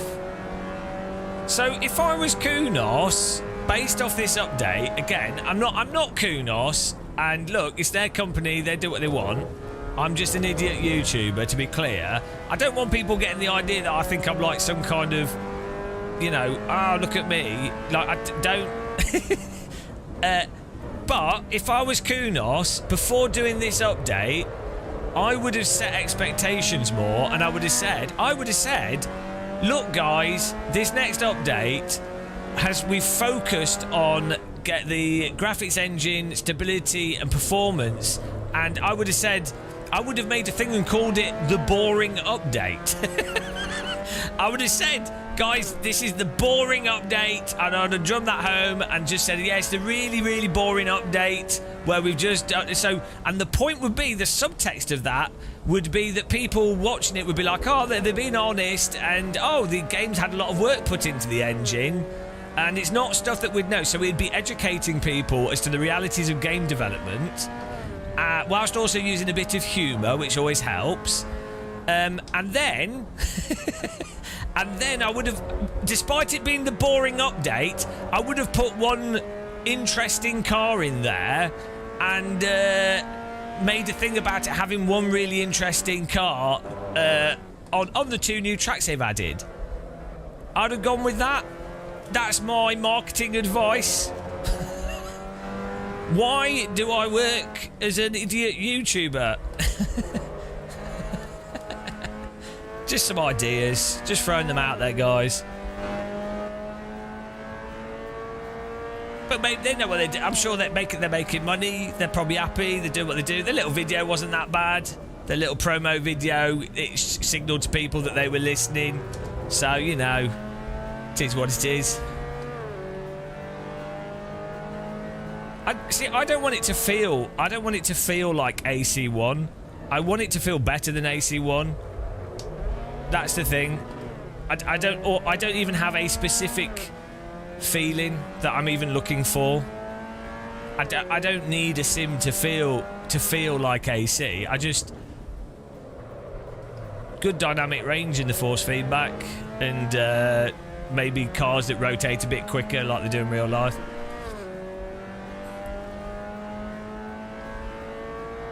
But if they, you know, if they've if it's going to be a while for the tyre model updates, you know.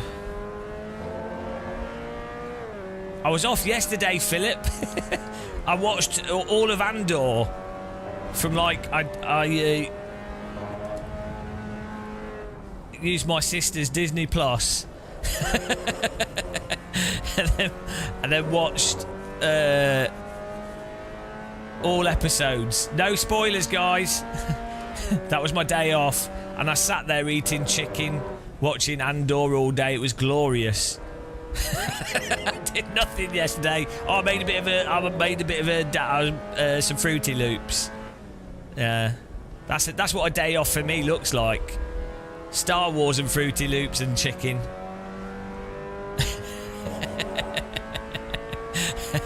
It was amazing. After 40 or 50 hours of non-stop live streaming, just sat there in a comatose state. I'll play some CS as well. It's nice. Because sometimes, Shumi, excuse me, it's 12 plus. Sometimes I just want to look at Star Warsy stuff.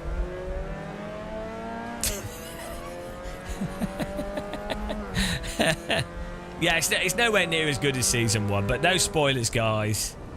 It is what it is.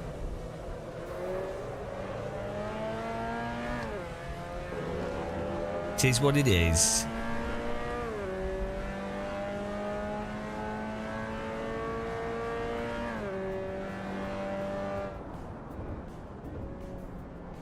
Well, I can tell you guys, I can confirm that a 5090 is a really good, really helps get good performance out of this game. So I don't think Kunos need to optimize it anymore. Like, people just need to buy like good graphics cards. All you guys on, okay, yeah, all you guys on budget GPUs.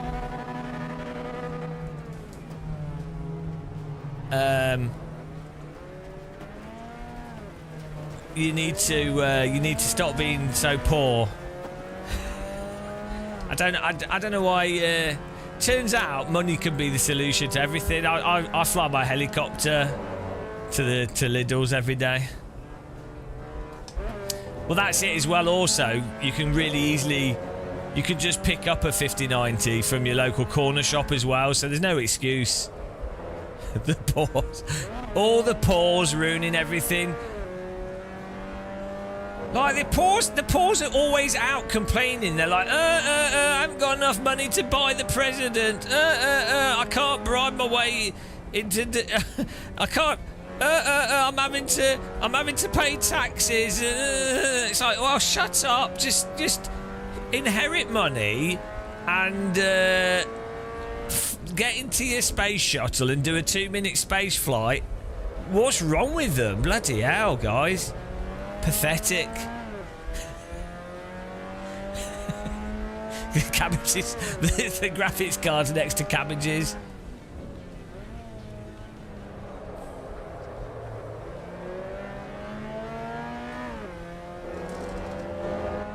Yeah, also, I've been watching loads of podcasts and there's so much information out there on how to be rich and how to make money with your business.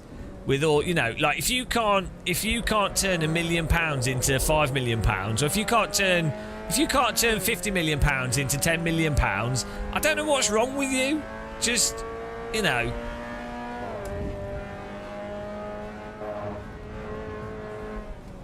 People these days, guys.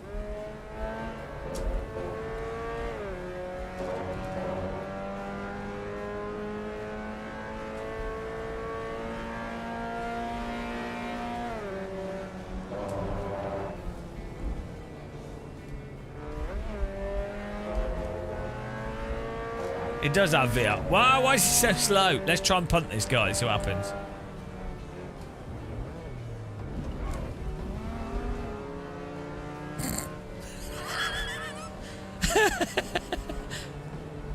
No!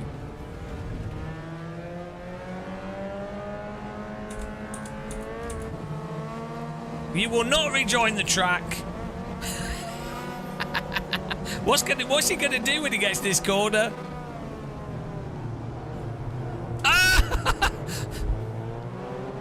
No, I'm not letting you in front. Oh!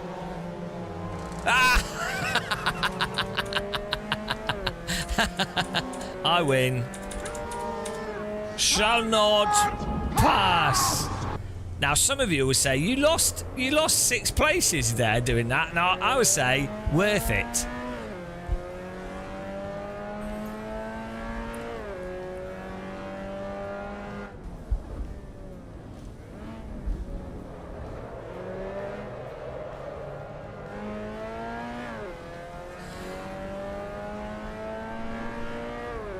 Right, let's just drive straight into one of these cars. Here we go.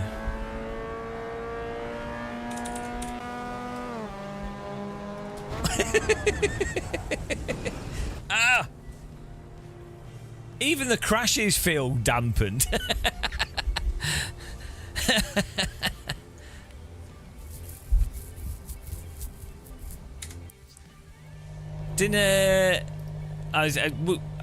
Yeah, we could test it. But the problem is, we could test EVO on our other system, which has got the 38 in it now.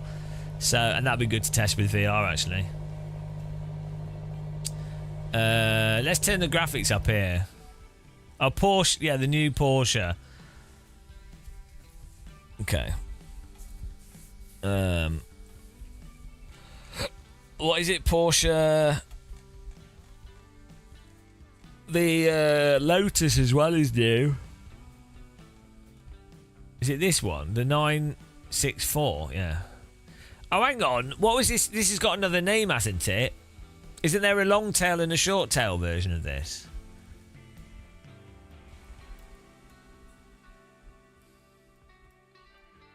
It's a nice... oh, that's weird. It's a nice car model.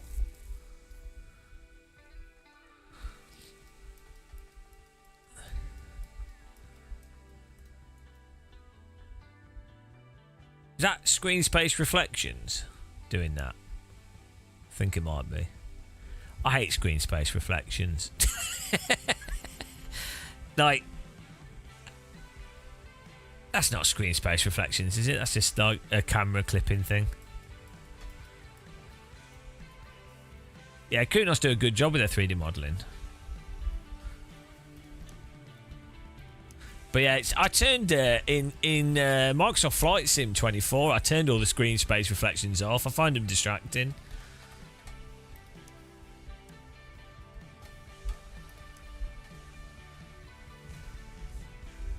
Where's graphics? Oh, come on, chat room's blocking. Is it this one? Video? Is that video? Yes. I've got another monitor in front of my monitor.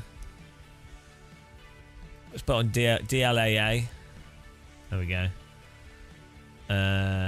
Everything. Level of detail. Oh, here we go. Max. Let's go. Ultra. Ultra. Ultra. So it looked quite good on lower settings. Ultra. Yeah. On. Ultra. Full resolution. Full grass. Full cloud. It looked, to be fair, the game actually did look quite nice on the low settings there. So, you know, if you... It's more the DLSS stuff, isn't it, that looks terrible. DLAA. So I guess they probably... I mean, I don't know how much performance is from... I don't know how much performance you get in a game engine like this from track mesh or track details, track objects and stuff. But it was on quite low settings, and still their low settings look quite high, so you could probably get quite...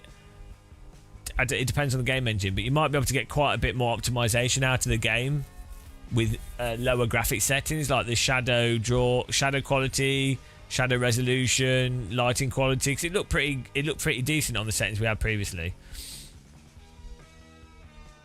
Yeah, low settings are quite high, so that's good that there's probably margin for optimization.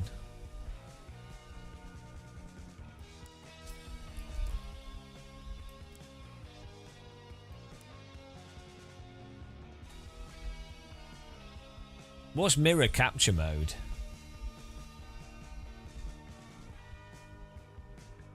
Huh.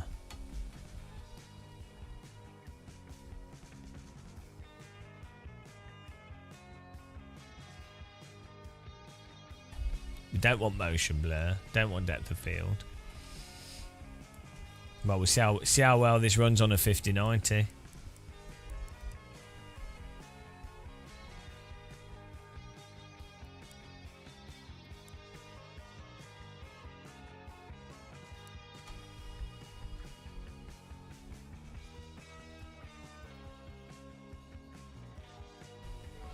Yeah, I mean, one advantage of... Oh, no, this is stuttering. The pace car is out of control. Well, maybe that's just a bug. One advantage of newer graphics engines... Oh, look at the floor reflections. Newer graphics engines normally can take advantage of, like, newer graphics cards better, which is nice. So, like, you could, like... one of the downsides of Le Mans Ultimate and iRacing and some of the older sims is that they just don't take advantage of many aspects of like methods of processing shaders that you've got on newer GPUs. You left level what? Where's the look?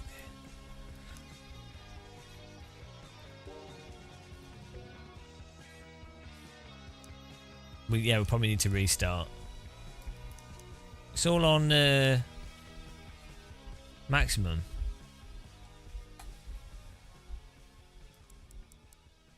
Yeah, level of this doesn't really. This isn't being used. This setting keeps it off. Yeah, this is a different thing. Right, let's restart the game. Thanks everyone for watching though. Really appreciate all the like button clicks. Remember, oh, it's not on that screen.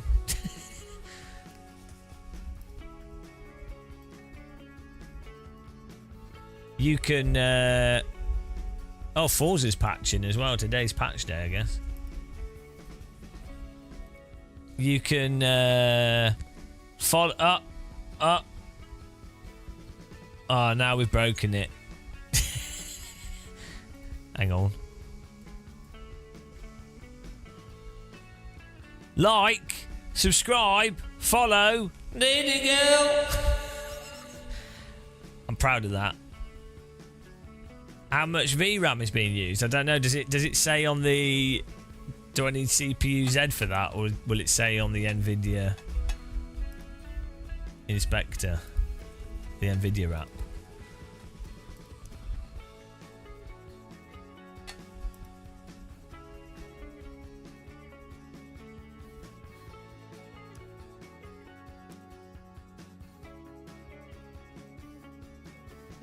Why does that snap there? That's got to be, that's screen space, isn't it? Because it, yeah. I don't like screen space reflections. Like it, if you can have this scenario occur, and the same with flight sim, that ruins the whole effect. The fact that that can happen ruins the benefit. This is not a knock on Kunos. This is a knock on the graphical effect. To be clear, I'm not having a go at Kunos here. They've done what you'd normally do. But in my opinion, isn't that occurring? Doesn't that undermine the solidity and idea and nature of the reflections and a car than if you had it always off? It's like what car does this in real life? No, that's basically broken. And the same in flight sim. You're flying along and you have like the shadow, the reflection cut off at the edge. It's like, well, it looks worse than no reflection. Change the lights into ultra. I think we did have an ultra. I'm not knocking Kunos with that. I'm saying it's screen space. We've got on DLAA. We got everything on ultra. Oh, it's on medium. Update frequency. Okay. Okay. But it will still.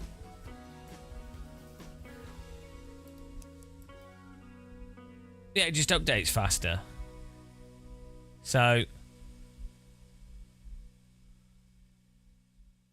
That's just terrible, isn't it? How is that not absolutely terrible? Like, this is modern games. It's like DL... Sorry, guys, for the rant again, but this is what's wrong. This is what's wrong with modern video game graphics. DLAA... well, not even... DLAA is not too bad, but like DLSS, temporal AA, screen space reflections... How... What's the logic behind this being better than it just staying one colour or like a cube map? A cube map is better, right? Like, how does... Who on earth... Unless the developer specifically only use this mode when it's only ever going to work... We've just been driving something. We've just been driving. Look, shut up. We're getting in a new car. We're just trying different graphic settings. How much VRAM have I got? I don't know. It's a 5090.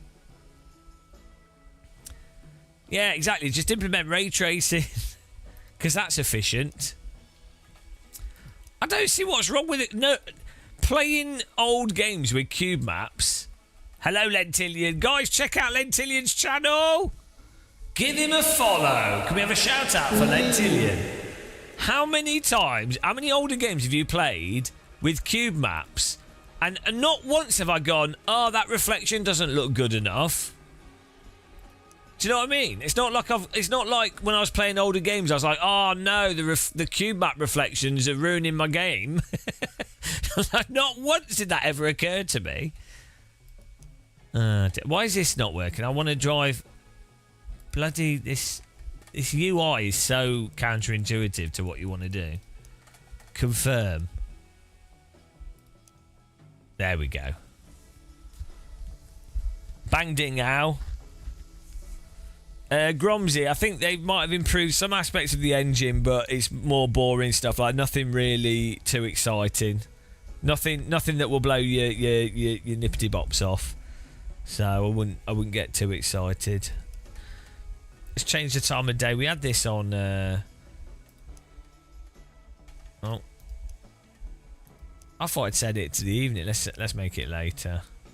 Golden hour. Golden disco balls.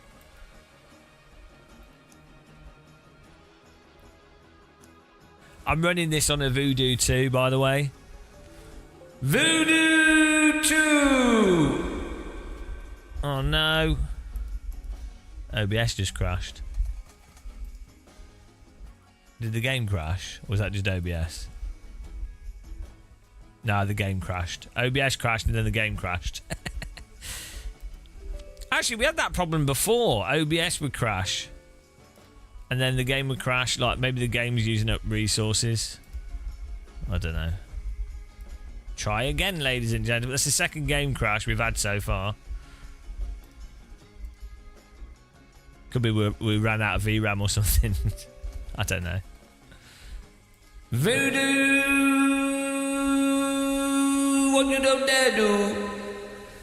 This it's running at 120 because we're using either G-Sync or V-Sync, and so it'll just be 120 FPS. We'd have to change the settings. We use some settings for the graphics for the capture card. So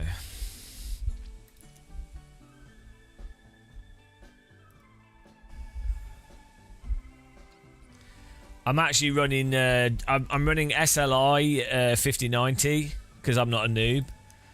You guys that don't have that are just pathetic, to be honest. Anybody else running triple 5090 in their system?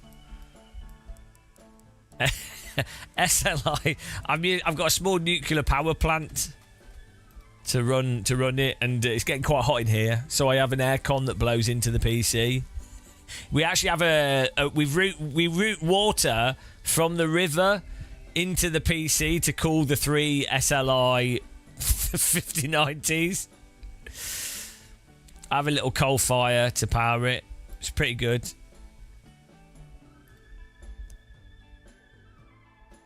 No, they don't support us. Oh, it keeps crashing. Oh, no. Well, whatever we did, we broke it. Whatever we did, it didn't work anymore. What did I break? How do I fix this? We found a bug. The bug is maybe there's too much graphics. Oh, no. We broke an Evo.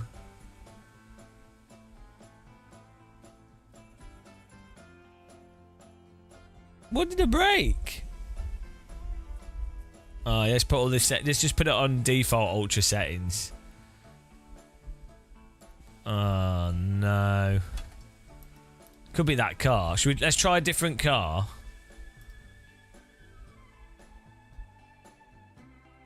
Do you think it's DLAA is the problem? Let's try that.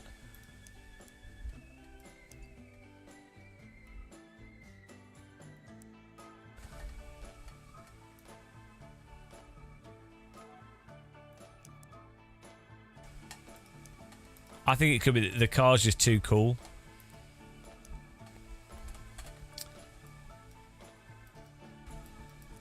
Tell you what, I don't normally like frame gen, But I will say, for Microsoft Flight Sim, FrameGen is so good for Flight Sim. So good. So I'm happy that... otherwise, I would hate FrameGen.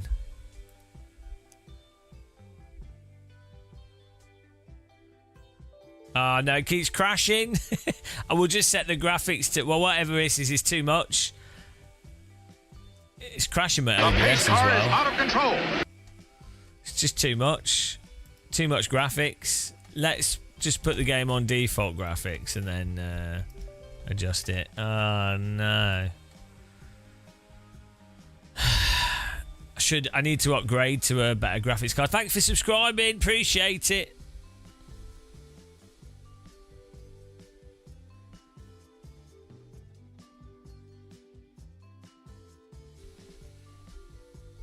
Super resolution for video playback. No, I turned super resolution off because you have to... Your computer has to create virtual monitor resolutions. I don't know. It might be different. You might be talking about something totally different, Lentillion, but...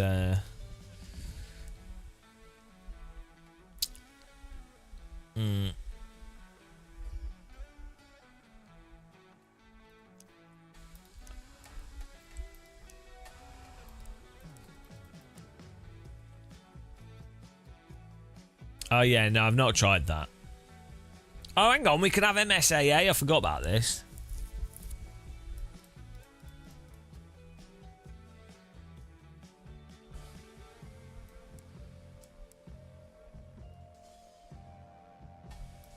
We could turn DLSS off.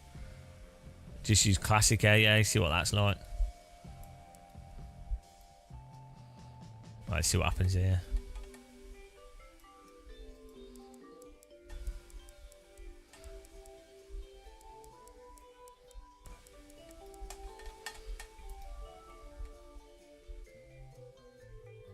Oh, nice. I need to... How do you enable it? Is it in the NVIDIA settings? Look at Lentillion with the tips. Oh, yeah, because you just got the 5080, didn't you? He's like, I need to justify my purchase. I need to justify my really stupid purchase. I can watch videos at a high resolution. Maybe it's just this car, you know, guys. Let's just...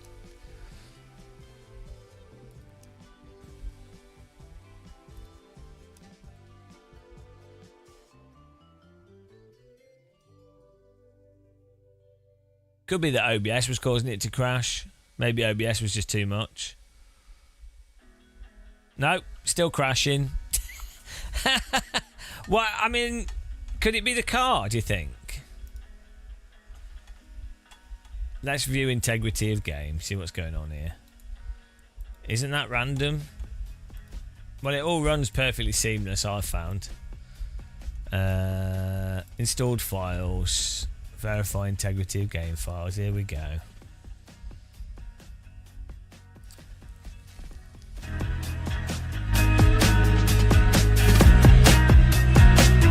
Verify integrity of your game file list.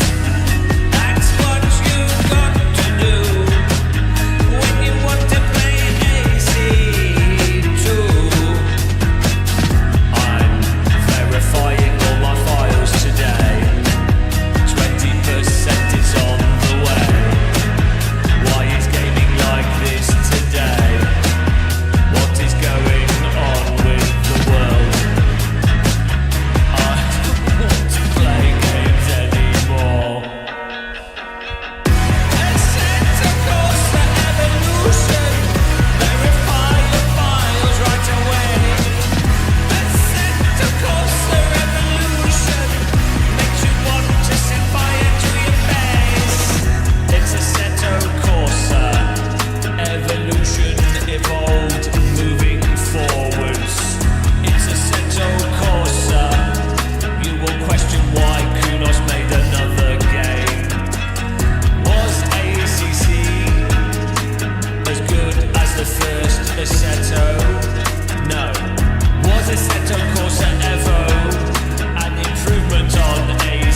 that my game's ready.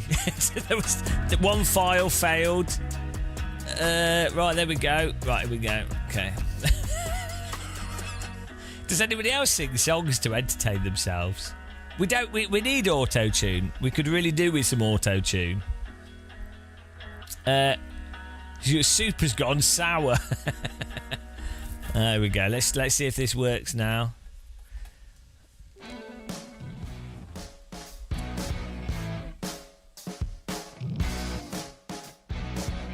Featuring OBS Studio.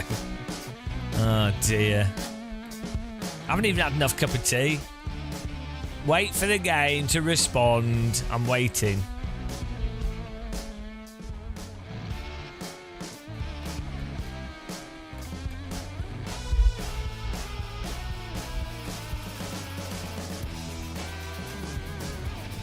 This song's got some cowbell in it.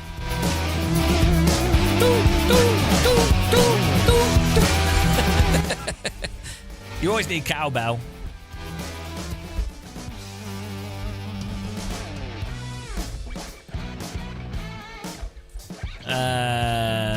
I think it could be the. Let's try a different car or different time of day. Let's try a different car first.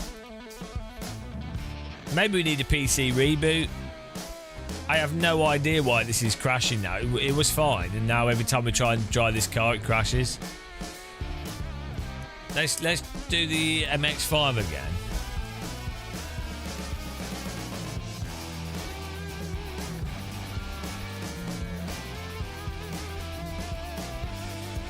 No, we just right, let's try this.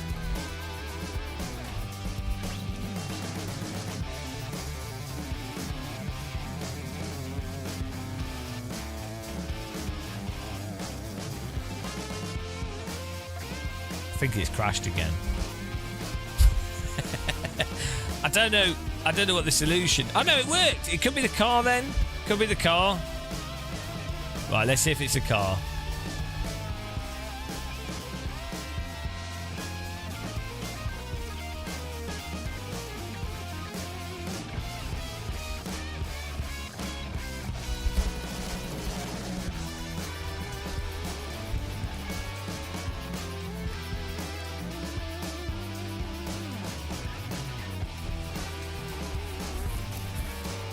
Yeah, good job, mate. Good job.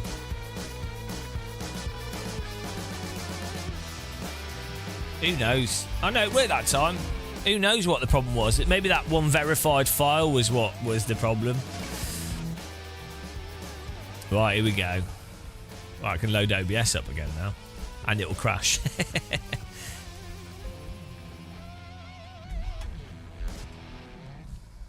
Come on.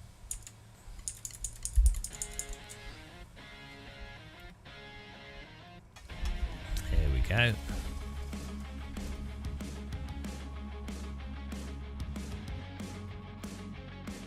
Oh, what's going on? There we go.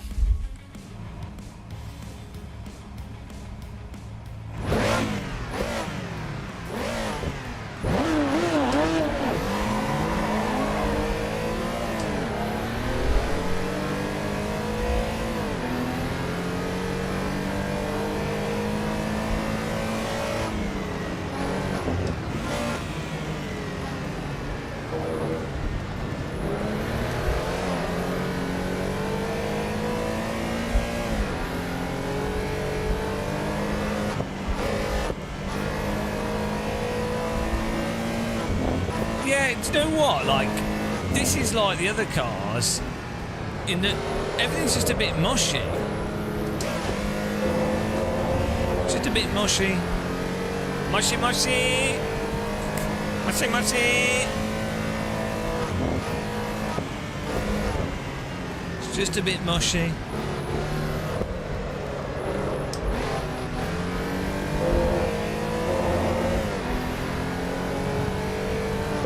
Mushy, mushy, mushy, mushy, mushy.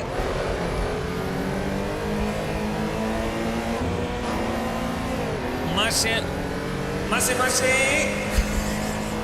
I don't know why that makes me think of Japanese.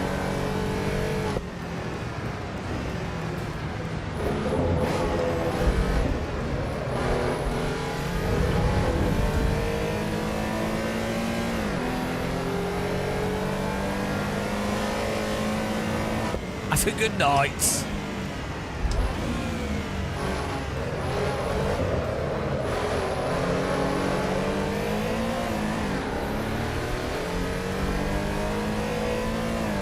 Oh no! Good luck for your operation on your leg. Hope it goes well.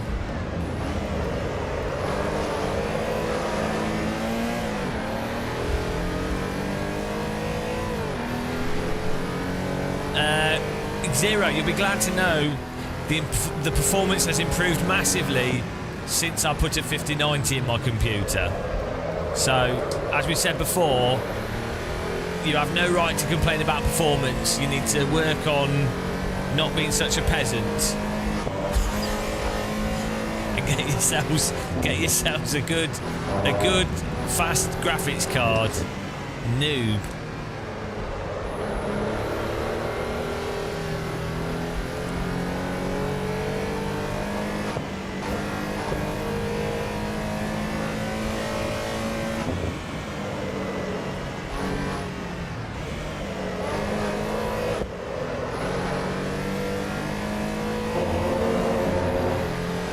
Thanks, Steel Jahan and Joe. Appreciate it. GT3 rim is probably not the best for this car. Oh no, my screen's doing weird shit. Oh no. Hopefully we're alright. Don't know what's going on. I can still see the chat room, that's all that matters.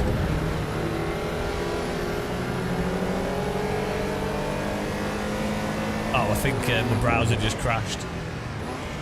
We're still live.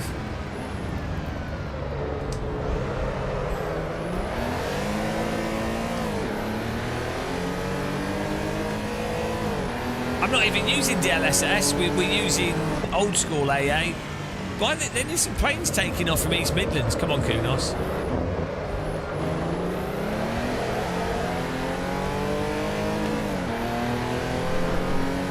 Exactly. I count all my pixels every morning.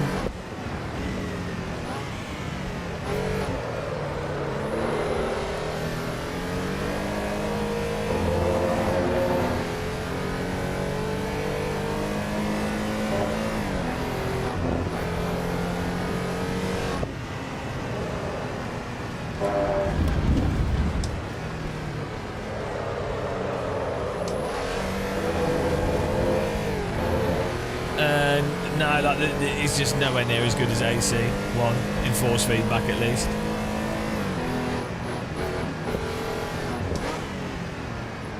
Isn't this car in AC1? We could load up AC1 and do a quick comparison. That'd be interesting.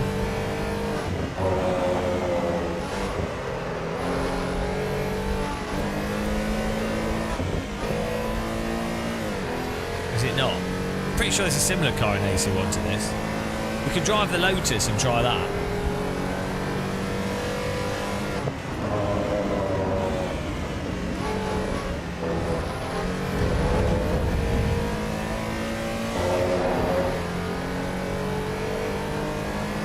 They've definitely got something similar to this. Yeah, the rough yellow bird.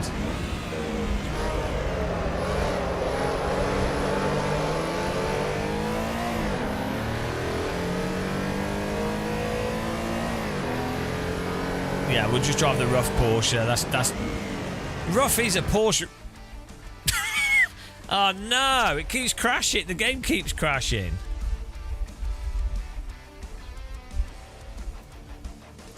Ah, this game's not very stable, guys. My wheels. My wheels stuck on.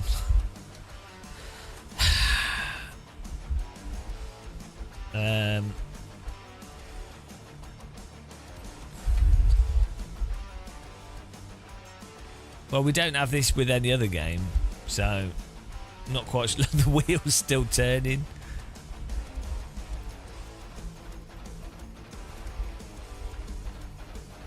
Early access. Can't complain.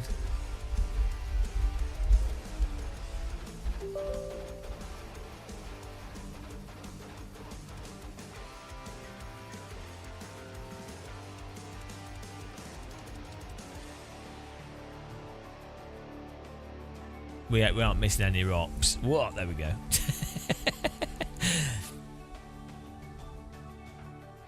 Can't complain about this crash. Early access. It wasn't crashing before. That car seems to want to crash. Maybe that's part of the realism.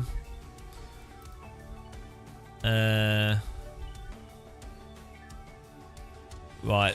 We'll try... what do we try next? The pace car is out of control. Hello, bag of chips. Let's try.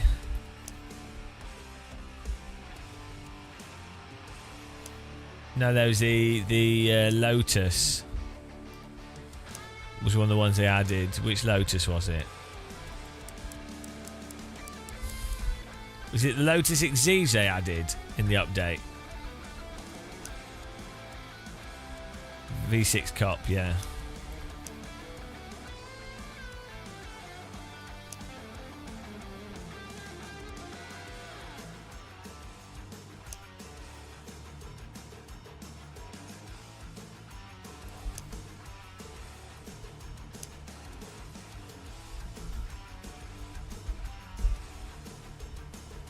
It's rather annoying because I'm trying to capture footage of the game as well, but if it keeps crashing it...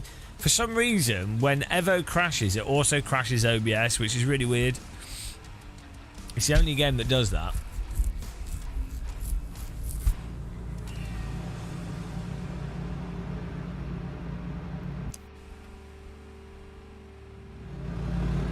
There we go.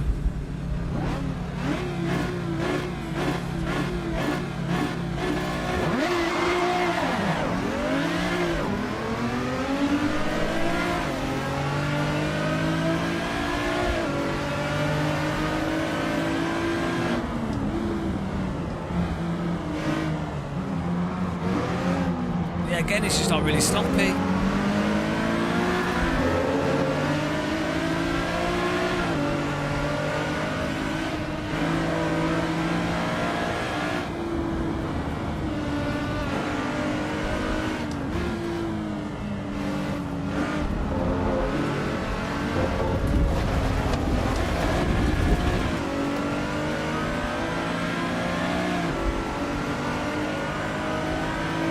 They always do that. They just keep... They fluctuate the brakes.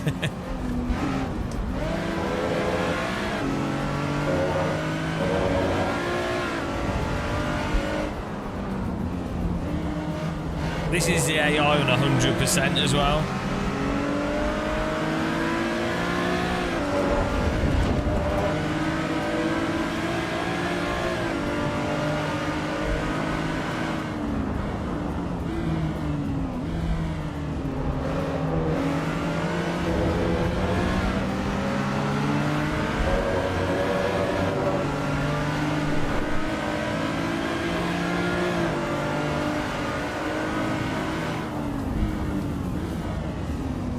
They've accurately recreated the Donington track day experience where people brake 200 metres too early.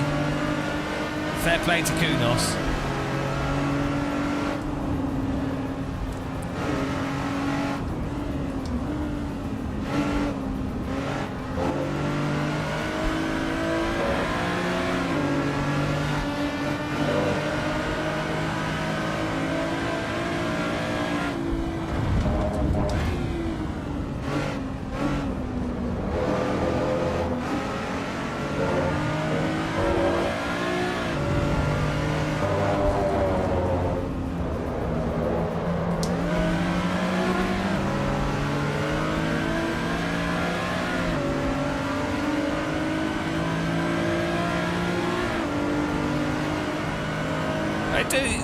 The graphics look nice though.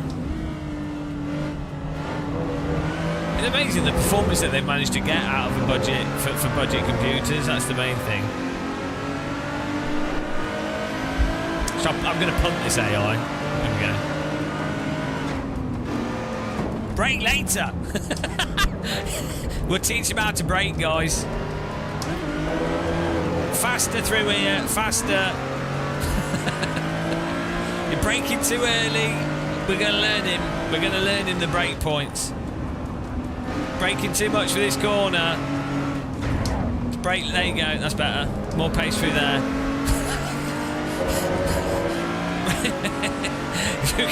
Right, you're going to brake too early for this one. You need to open up the corner on the left. No, too much braking. Too much braking, mate. Faster, faster. Jesus. Now this corner is a slight lift, bit of oversteer from the dip that's just here, and then you want to just click the instant. No, you've missed the apex. Idiot.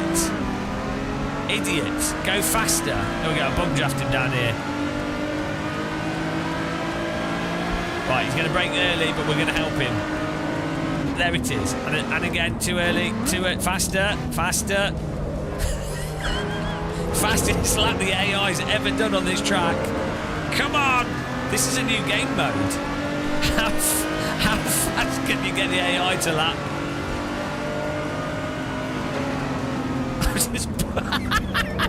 Oh, I missed the corner! Oh, sorry.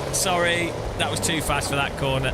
Get back on the racing line. No stop. Oh, it's done. Oh, he's gone. He's retired. Oh, no, I made him too much faster. Well, maybe it's OBS causing the game to crash for some reason, which is very strange. I've not had that happen before. It's only AC does that. Which makes recording the game very tricky. Let's see if we can update OBS on this system. I think it is up to date. Check for updates. No updates, so nothing we can do. Let's do a game capture.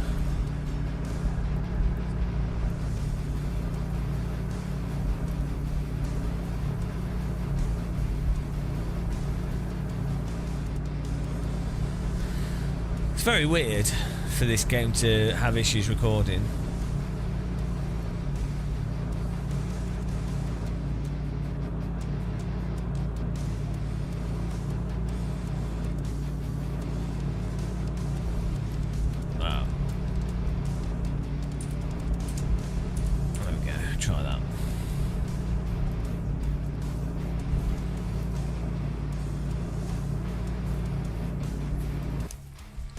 We'll try this and then we'll yeah, the game, you can't have OBS open.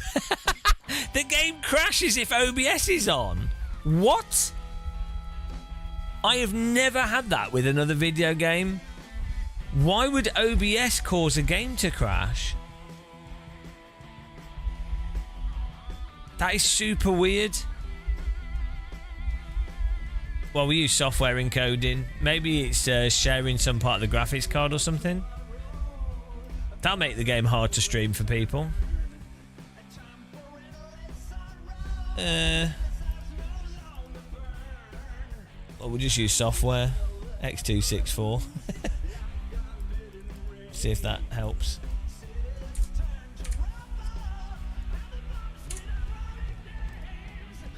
OBS isn't crashing though. That's it's just very, it seems to be, yeah, it's just strange. Okay, we'll try this. Open Broadcaster, it's what you use for recording. We live stream from a separate computer so that the stream doesn't go down if this computer crashes.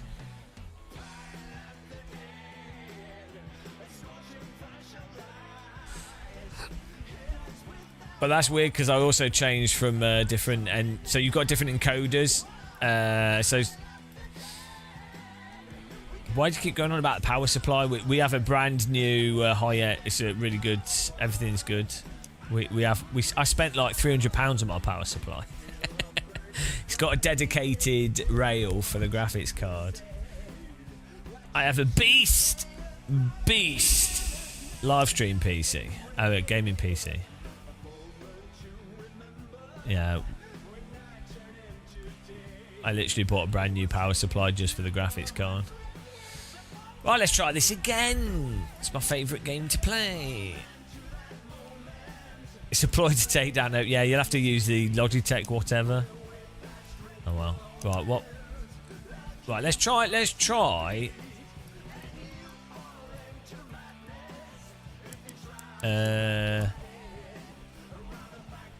Let's do this car again, and I want to do a lap and then record it, and then, well, if it doesn't crash, which it might do, then we can try it in AC1.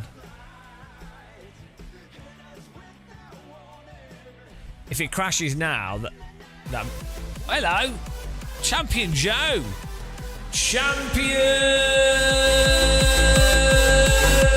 Joe.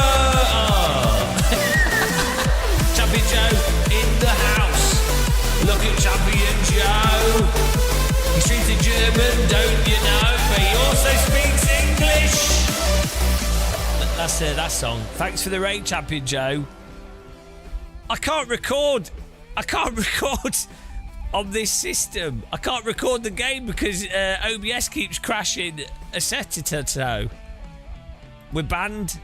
We're banned from recording the game. I can live stream it. I'm using my other computer to capture. I don't know if you had this problem, but I can't. I've just gone to software mode and it's still crashing, so it's not even the... We're going to use display capture again, but it's really weird.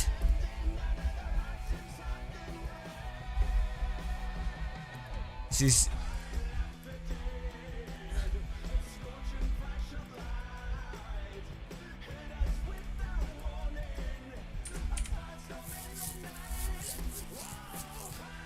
Yeah, it just flat out crashes with OBS on. I don't even think it has to be recording. It just some weird interaction, and we're using the latest version of OBS. Fortunately, our stream computer's on, and we stream from a different computer. New crash physics. It's just really weird. It might just be the settings that we did, because it didn't crash a mint before. It might be when you turn certain settings up higher. Oh, I don't know. Very strange. Anyway, guys, check out Champion Joe. Can we give him a shout out? Champagne Joe. My name is Champion Joe. I live in Germany, don't you know? I am actually a robot, but nobody's noticed. I put on a fake voice to sound human, but I am Champagne Joe. Every morning I lubricate my gears with champagne. I will take over the world. I also found EVO to be inadequate, which is why I've ended my stream. And I'm actually an original Assetto Corsa fanboy and have been disappointed by Kunos. But the stream, we did an update stream and then realised that the game has not changed enough to really justify a longer live stream. And rather than stream with a depressed mood, I will move to raiding another YouTuber, and then I will get on with something else because I have a schedule of things in order to make an income doing a stupid career of live streaming. Why did I make such bad decisions with my life? I am incorrect. I failed at life. Wow, dear God, I wish I was not a YouTuber. Champion Joe's life story. That's his memoir. Champion Joe, a life story. Robo Joe. I am Robo Joe. Coming to a cinema near you. Robo Joe. A German man with a life and a happy existence destroys his life and happy existence by becoming a full-time content creator. Where did it all go wrong? Find out on page 5. Robo Joe. I am Robo Joe. Guys, give Robo Joe a follow. Follow Robo Joe or he will annihilate you. He will recycle your human matter into energy. So give him a follow. Right, let's see if this crashes again.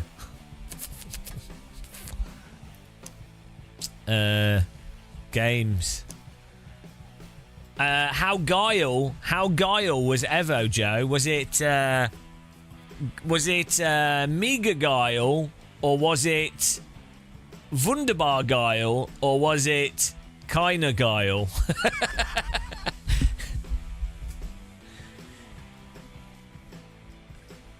It was not Mega Geil. Mega Geil. Mega Geil. I'm learning German here. Was it Schreibein Geil? Was it Schreibein Geil? Schreibein raus? Nicht geil. So it was nicht geil. The choice is mega geil, or nicht geil. Ein bisschen geil. It was a little bit geil. Ein bisschen geil, dankeschön. Spangort geil. Bisschen geil. No. Yeah, I'm learning German slowly. By the end of my life, I'll have learnt 5 words. Spangort's the only word I need to know, though, let's be honest. Zandung. Was it Zandung Geil? That's my favourite Geil. Zandung. Wundergeil. Wundergeil. Doppelkuppelgungsgeil. Sandung was 420 in German.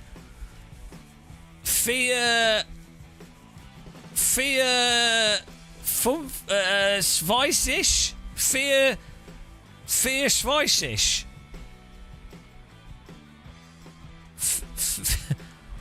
Vier Schweißisch.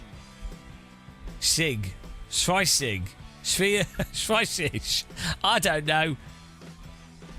We're getting there. Right, here we go, guys. Those of you that joined us, welcome to the crash. Will it crash again? Also, it only crashes when it loads, so it's got to be like a graphics setting in the game. Every country has history. Let's go. Please load. Please load. Please load. Please load. Please load. Please load. Please load. It's not going to load, is it?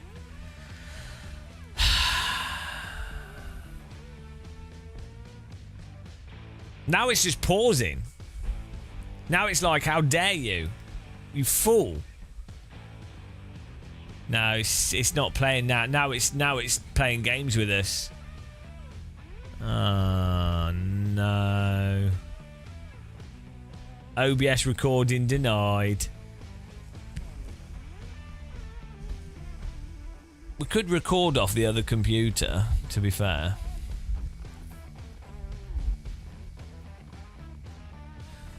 Well, yeah, now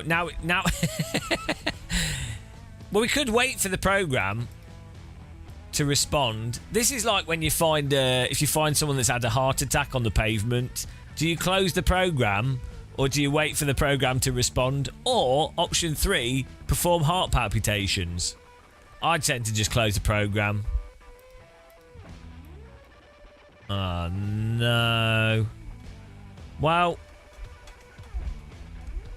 what can we do? I need some B-roll.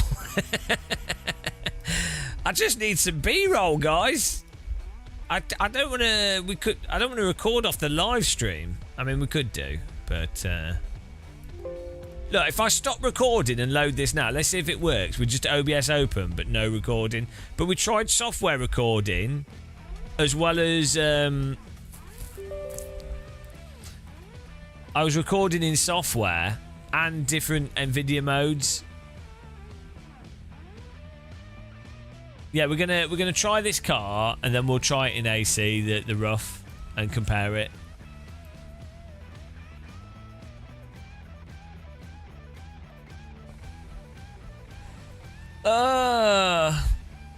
Like, subscribe, follow, DD girl, and also check out Champion Joe's page, guys, if you haven't. It's the place to go.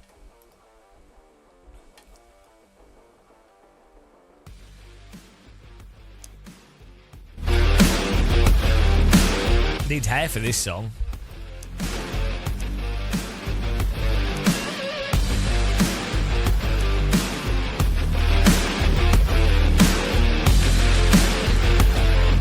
be Lentillion's theme tune.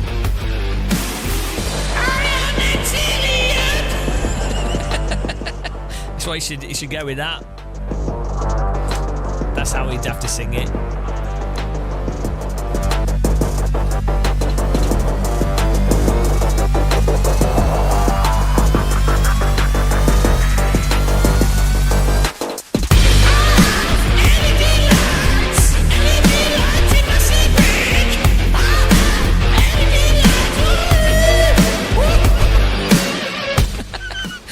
He's got LED. The lyrics were LED. That's LED light by Lentillion. I can't sing, so it doesn't really work. I'd need better. I'd need singing lessons.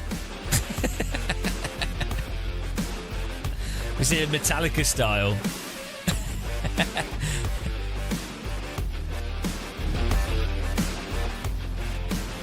You have to sing. No, it works now. Because we're not recording. We're not allowed to record the content. Oh, Lentillion's gone. He's missed his serenading.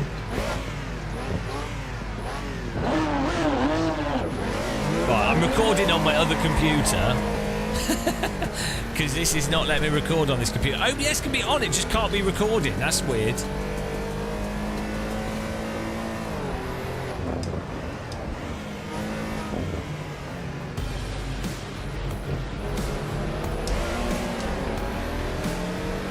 It might be the scene, having the thing on the scene or something. Oh, I don't even know.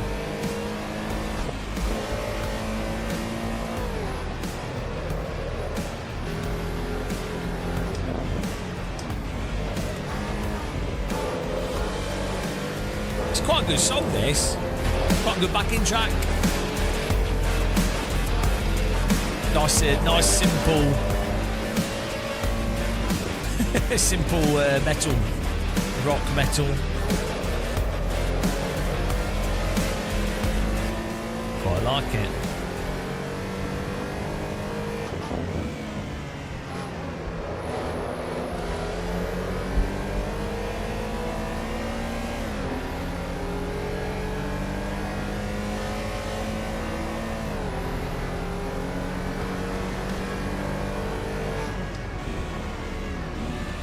Do you think I can sneakily press record whilst we're driving and see if we get away with it? Are you ready? Ha! I'm recording now. Take that. Take that, Kunos.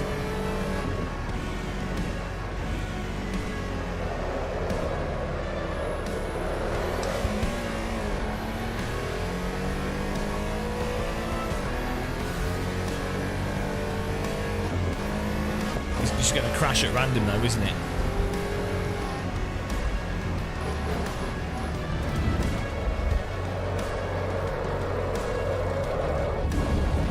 Right, up. Alright, here we go. Ah, it got me!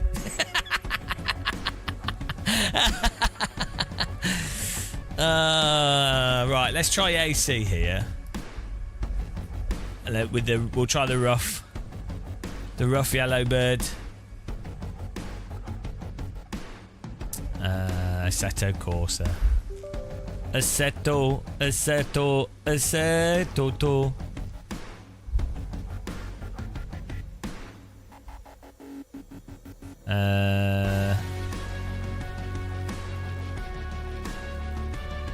Right, where were we? Donington.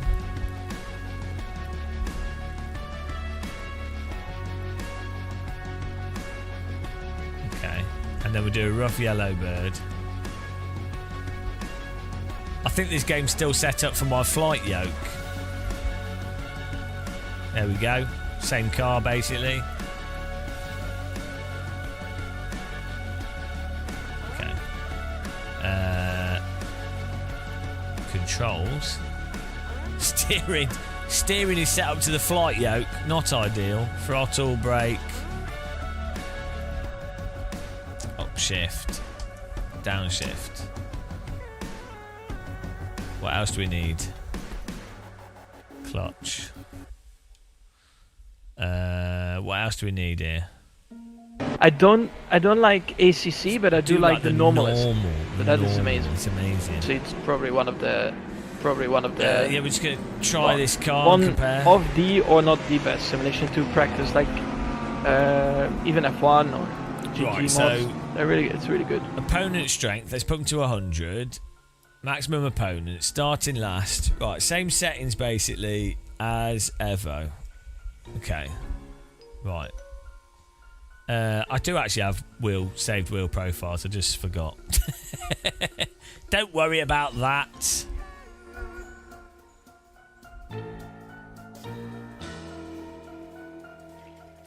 Oh, look at that. We used a nice user interface with the mouse on PC to select all the advanced settings really quickly to then go into the game. That's weird, isn't it? That seems oddly convenient. That seems like some kind of weird idea.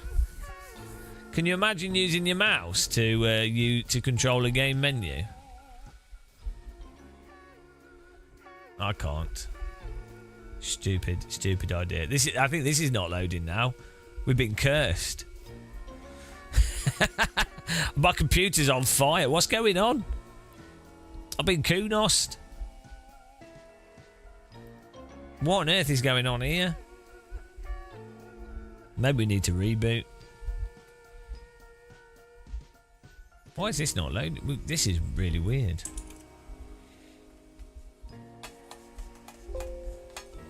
There's some weird stuff happening here, guys. Been hacked.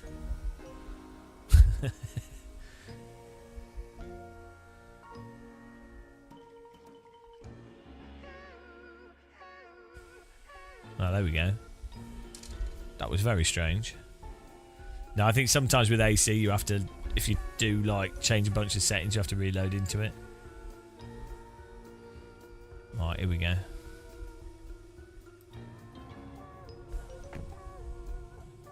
Here we go.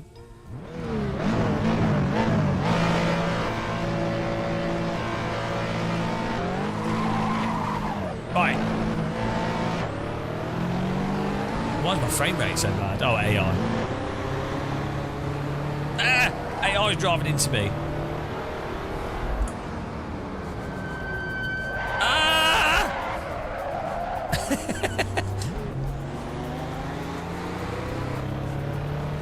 So this car is just way more responsive and the force feedback's immediate.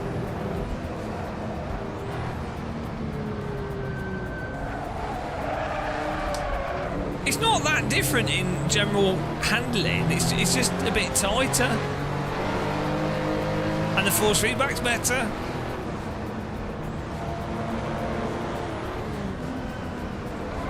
Oh, the AI is crazy though.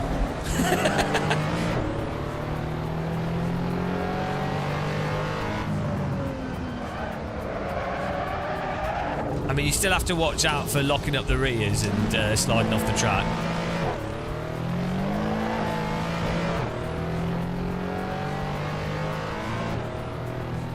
Now we got.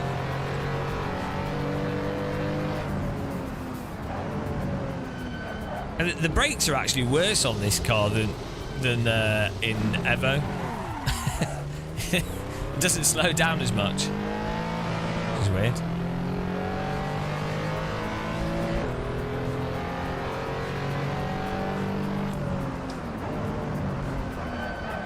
That's well weird. You have to brake way earlier in this one. It's a lot easier to lock up the rears. Bloody hell! Oh yeah, what tyres have we got on here? Semi-slick, street. We've got the semi-slicks on it.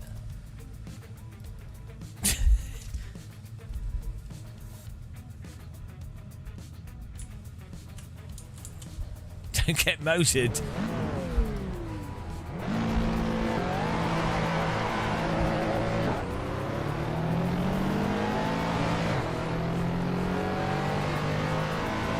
It's weird that the brakes are so much better on the EVO version. Like the brakes on this are terrible.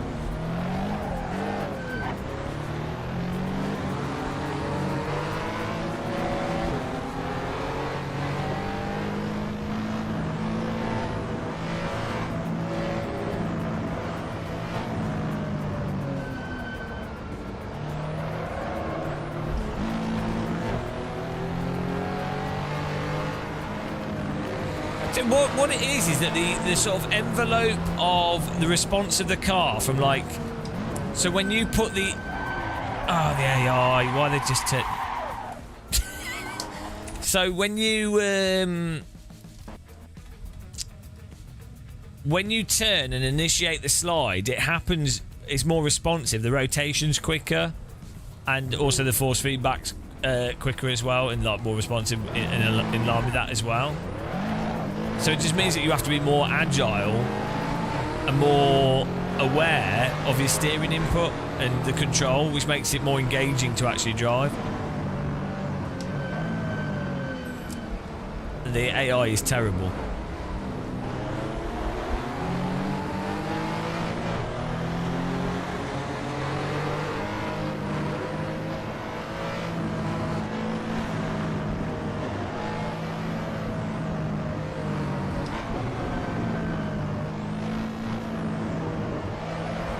This car, oh my god, this car wants to lose it from like the rear, just wants to come out when you turn, so you have to be really quick to bring it back.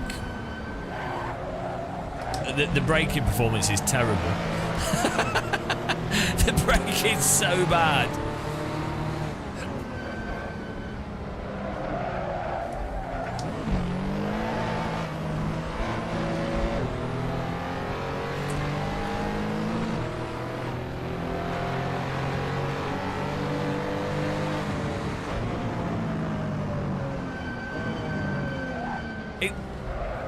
Also, it's like the brake capacity of the car is not that great. Like it.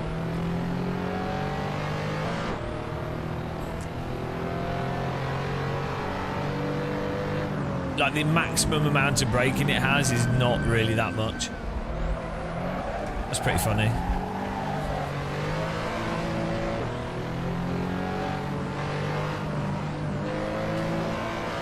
But yeah, like this, obviously it's a different car, but this is bloody hard to drive. Yeah, but this is so much more engaging to drive, like as I'm having to actually balance the car. And it still has the thing where when you go over the limit a bit too much, it kind of gets stuck a bit too much, but this is a perfectly normal wheel to drive this kind of car with. I don't see the problem. I don't know what your complaint is. But when you watch onboards of people driving these types of cars, they tend to be a bit active on the steering as well, right? Dear God, the brakes. So I mean, I'm not. When I say the brakes are bad, I don't mean bad in a simulation sense. I mean they might be how it is in real life, but it's just funny.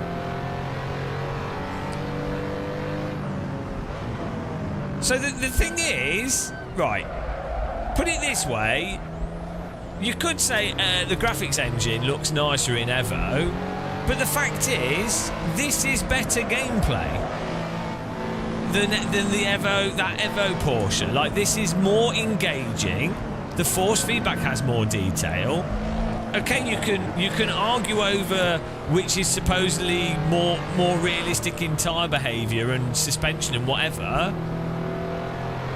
but no, hardly any sim races are at a level where the degree of that subtlety is the most notable thing anyway. So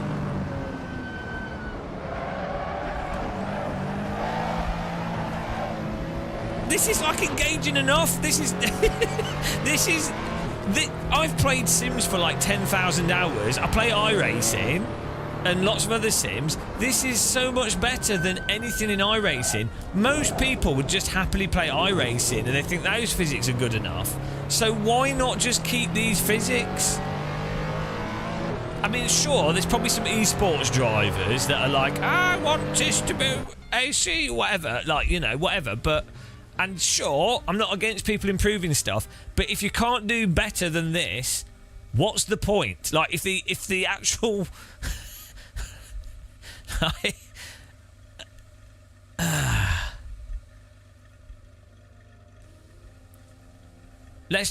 let's do the Porsche Cup car as well and give that a go. And I'm not saying that I want Evo to be like AC, because I don't care. Like, I enjoy playing. I'm actually enjoying iRacing at the moment, as mental as that is. I'm enjoying iRacing, generally speaking. Like the Spec Racer Ford on the Nordschleife was really good fun. So I don't need the Sims to feel like the same. It's just, you know, Porsche Cup. I know this isn't exactly the same as the modern Porsche Cup. So I get that, but you know.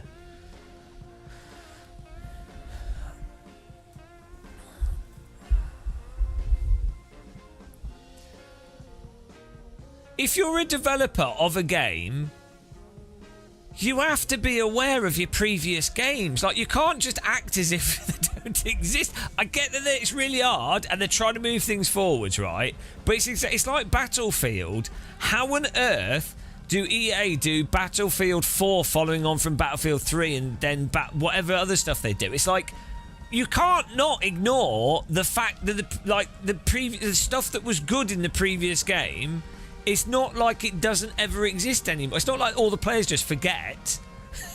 So it's really weird to me when developers, and they all develop, this isn't just Kunos, this is like so many developers of games just like roll the dice each time and just keep making worse and worse stuff. It's like, well, hang on, why not keep the stuff that's good? It's really weird. Well, MMK, Project Reality mod for Battlefield 2, and we can agree. But to be fair, Bad Company was really good fun, and it was good single player, and the netcode was a lot better. Battlefield 2 had some netcode issues.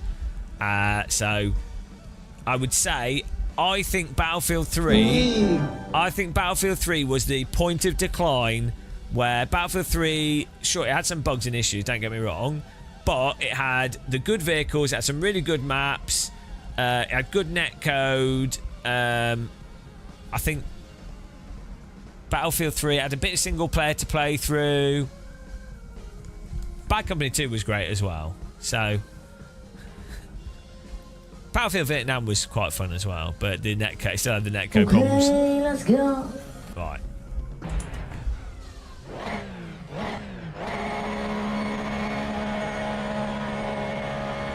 They just what? EA? How's it going, D-Man? Yeah, oh, it's a bit depressing.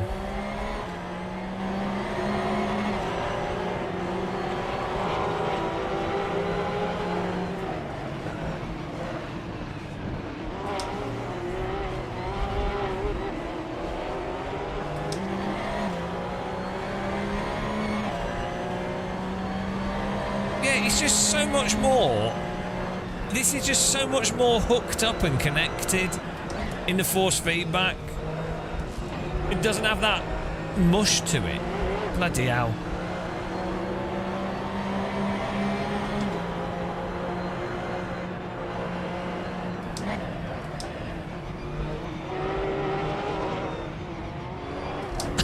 Kunos AI! Kunos AI, guys!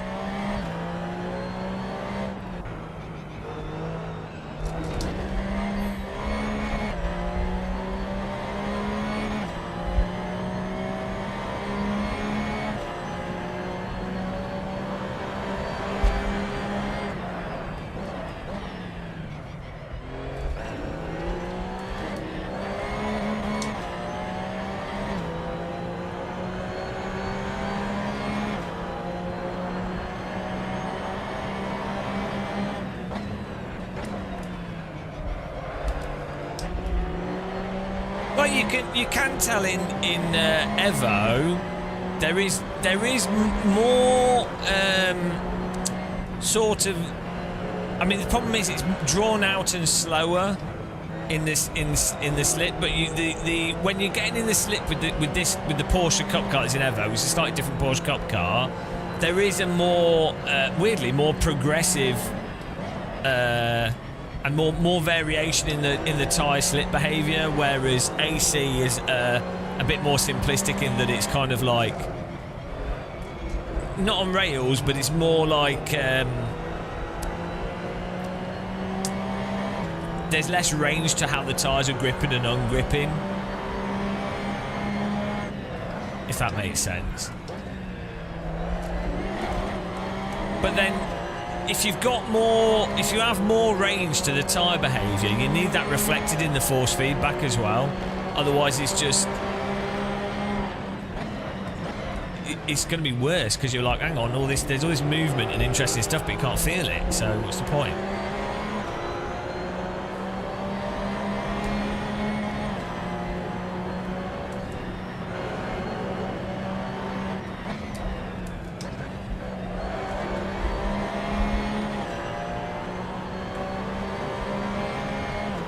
There's not more layers to the FFB in EVO.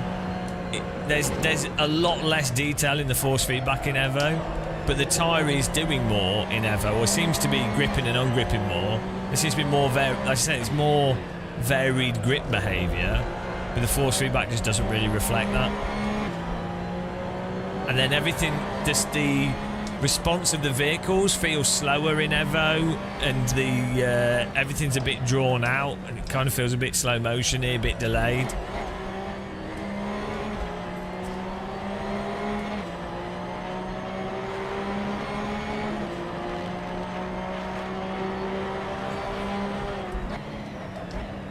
Oh, 3-lap race. Good job, me. Great job. Nailed that.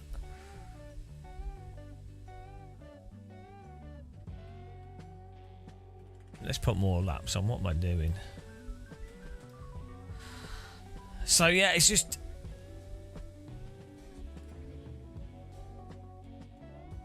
weirdly, that the rough in AC1... oh, let's drive the Lotus. The rough feels more dynamic in AC1 than it does in EVO. So that's strange.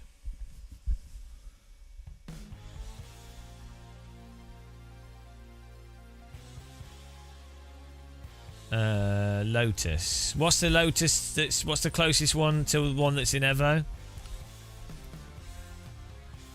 Is it the Evora? Guys, do you know? Can someone tell me which? Exos. What's the closest one? Exige.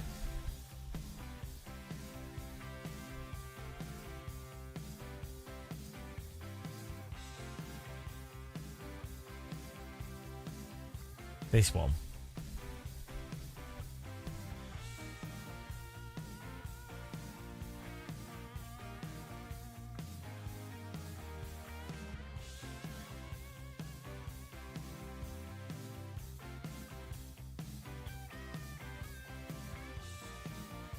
Okay.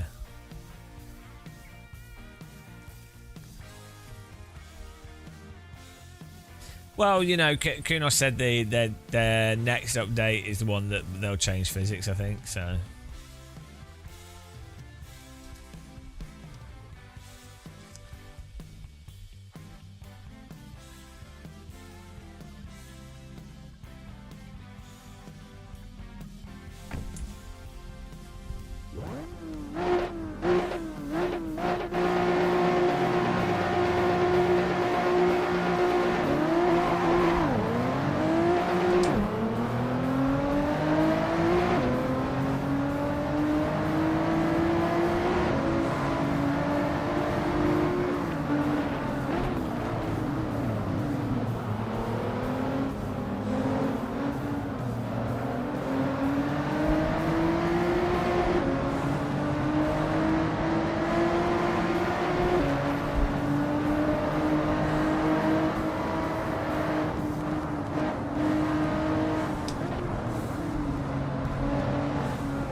A lot of people aren't builders, they're just complainers. Well, that's... so if... people are buying a game, So they're fully within their rights to say that they like or dislike stuff, right?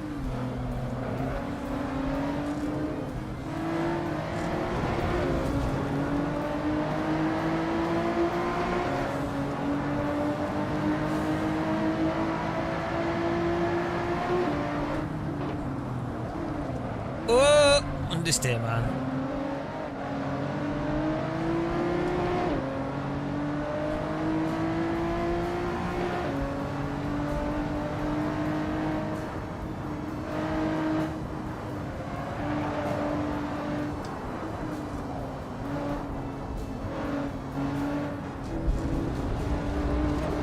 Yeah, but you can. A game can be in early development, and the price is good, but people can still talk about it if they want to. But yeah, early access can't complain. How does EVO compare to Project Motorsport? But it's motor racing, is it, Pete? It's Project Motor Racing. I think. It's hard to say because I've only played Project Motor Racing for like 30-40 minutes. PMR has like it's interesting. It's kind of like a more polished Project Cars 2. Handles pretty decent. Force feedback was a bit vague though, but it's hard to know if that's just the rigs. Low speed, the cars seem a bit overly twitchy in PMR. You know, they don't seem to have that like general stability that you'd expect from like AC, LMU. So it's but the balance of the vehicles seemed pretty decent. Like it didn't have like the weird mental steering wheel authority that you had in Project Cars 2 and AMS2 before they patched it in AMS2, and it didn't have the crazy throttle authority. So it was a lot more balanced. Seemed a lot better than Project Cars 2 and AMS2 in that way. So, but I think it's hard to say because there was only 3 cars. Didn't really have enough time to mess around with it. It didn't seem bad. Like it seemed like it'd be quite interesting. Either way, but the main thing with Project Motor Racing is the vintage GT cars, and if they do cross-platform or even cross-play, and if they do ranked multiplayer and stuff, then that could be great. Same with like it's like Rensport. I think if they got the cross-platform stuff and cross-play, that gets the user numbers up, and it just means you have fun racing.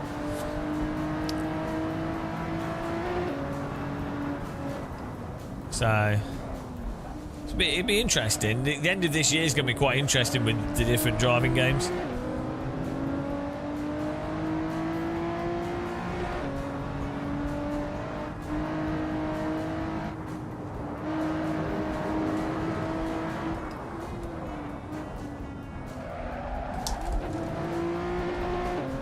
I mean, personally, I'm a bit.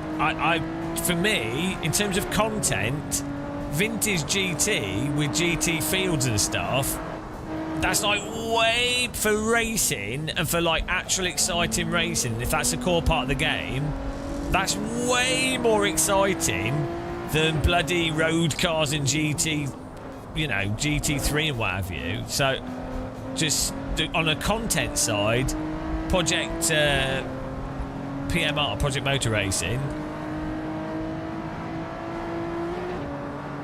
I think is looks like they be good. I have a bit of a thing for vintage GT and vintage endurance, so but it's probably a bit of a niche really, but it's what I like. So it was like Project Cars 2 did that 60s Le Mans pack, and it was so good. It was so fun. The vintage Le Mans cars with a full with like a mix of vintage Le Mans it was so good. And it's just obviously died afterwards. Sound good, they handle really nice, really fun, like slidey side-by-side driving. Also, Project Motor Racing, they have like really talented like the people working on it, the same people that did Madness Engine, and you know, so I'm sure it'll probably still have like weird bugs in it, and it won't be perfect, but I think it'd be quite an interesting title. Like Project Cars 2. This is the thing. I quite liked Project Cars 2. I don't think it's perfect, but at least it was a bit like how AC1 was. Not perfect, but it was something different than just like another drivel, boring GT3 title. Yeah, the grass. If the grass is good, then you're done. Some of them Days of Blunder going back, yeah. It's a mixture of people though. It's games industry. You get people moving around all the time, all over the place. So.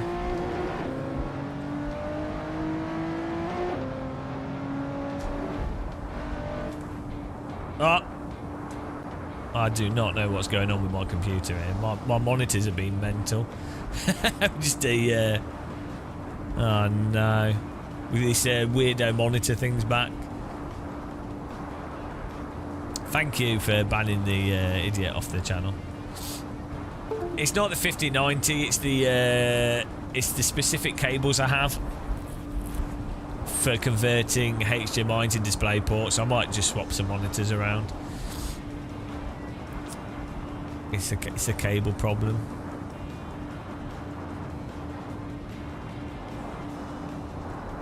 Yeah, also NVIDIA drivers probably don't help.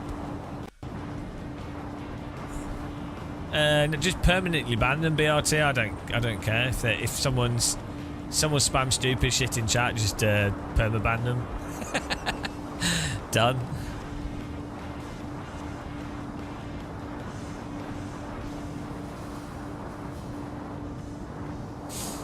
Yeah, well, the reason I got the 5090 is because it's you know, this is my job, so don't feel too bad.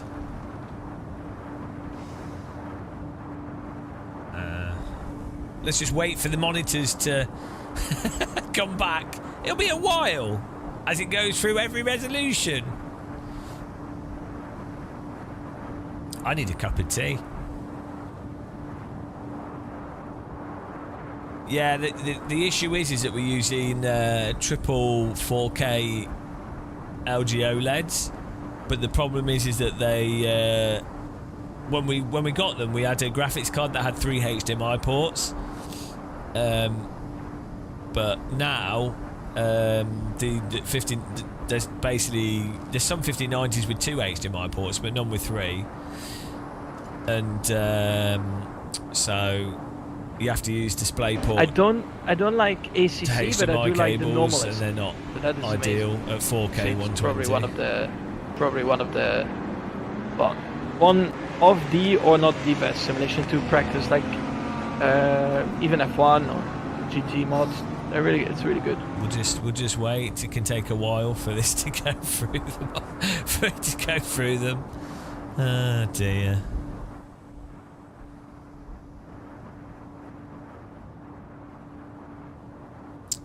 Yeah, no, I do have hello. Bloody hell, wheel attacking me. That was good. Just been assaulted. Brutally assaulted. Gotta be careful with DD wheels, guys, when that happens. That was close to a broken finger. I think we got away with it. Be a little bruise. Got mosered. There we go, the screens are back.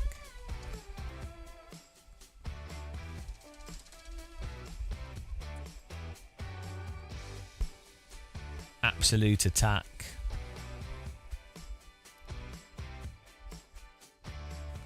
Just one finger, can't complain. Do a Dave cam.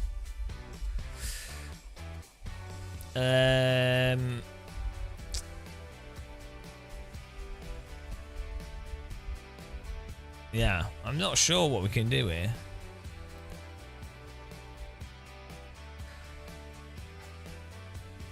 It's weird as well. Looks like one of those LED 3D displays.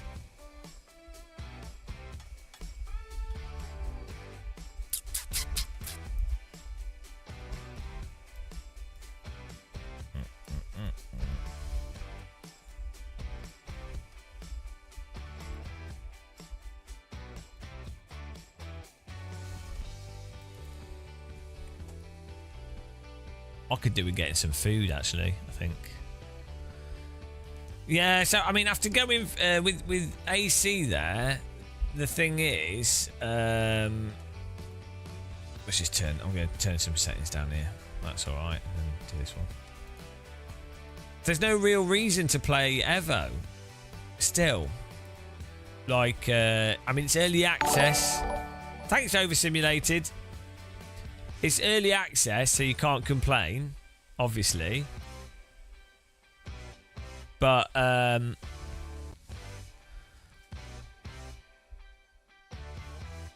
don't quite see the point in it.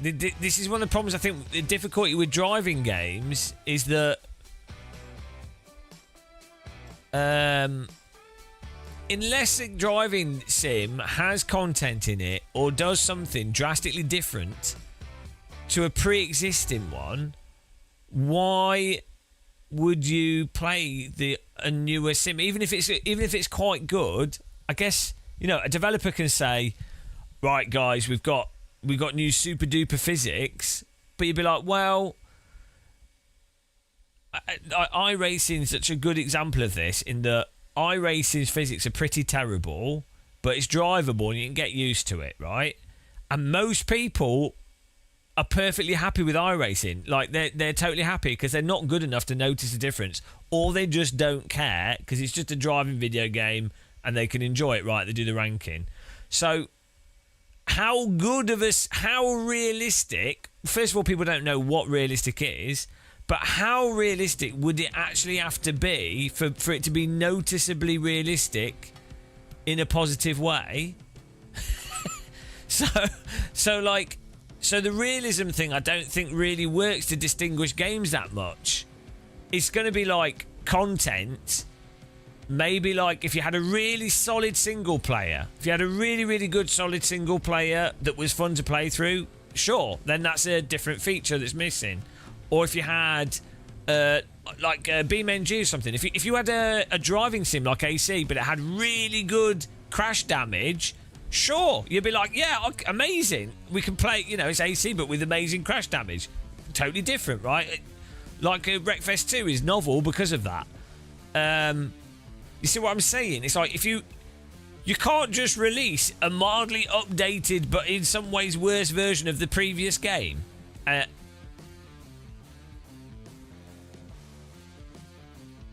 But how does the free world thing work in Evo? Like, if you can I'm not saying that's a bad idea, but if you can already do that in AC with any car you can imagine in multiplayer, and the cars drive arguably better, and it's free, sure. Like the thing is, yeah, Evo could bring that to games console. So for sales and business, it's great. But from a overall sim racing game player perspective, you kind of go, well, what is the point? Like, why? You maybe go, it's a bit more. It's the same thing, but a bit more streamlined. But the graphics in Evo, and the difficulty is AC1 already looks really good. AC1 already looks substantially better than iRacing. So, and iRacing doesn't look terrible. So, yeah, I can see on the console side, because there's not many driving games on console that are realistic. So Evo coming out on console it's great for console players, and I definitely think there's a big Gran Turismo audience on console that are not serviced. So games consoles have not had an original Assetto Corsa moment. So like a game that has, apart from basically Project Cars 2 is the closest thing to it. So again, if you ignore PC gaming and PC sim racing, from that perspective it makes sense from a business perspective. But from a overall sim racing perspective, it's like, well, you know.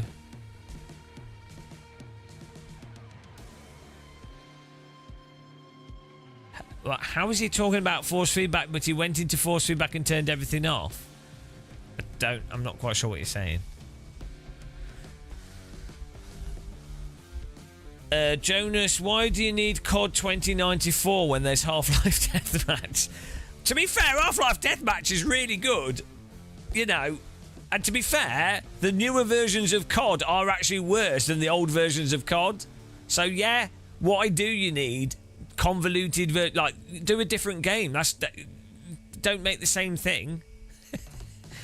I'm surprised. And also, Call of Duty games are another game that's got worse. Like, the maps got worse and the game design got worse over time. So I didn't need to touch the force feedback settings because they're the same as we had before.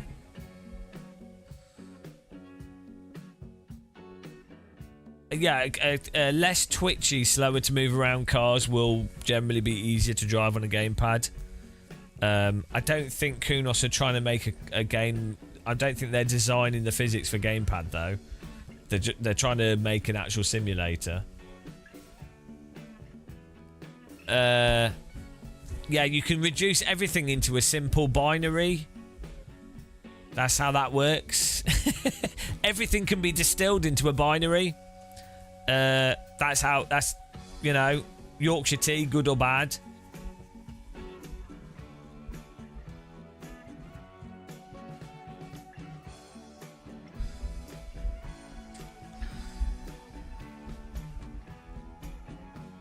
Hey man, you're the best. Thanks for what you do in the sim rate. I'm not doing anything.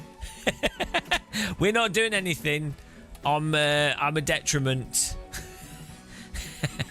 We're not helping. Yeah, well, you know, I think we're largely done on the EVO, to be honest. There's not much more to say, really. It's all right. It's nice engine update.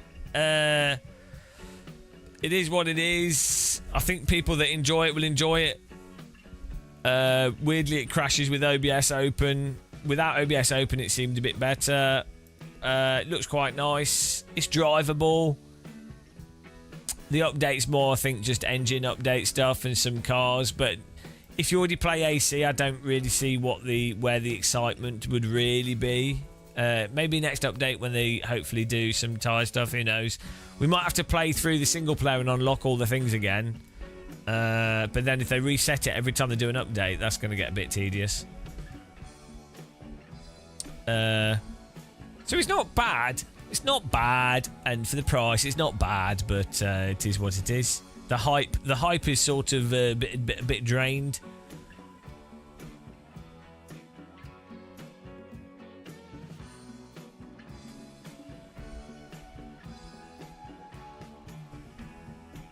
Thanks for nothing.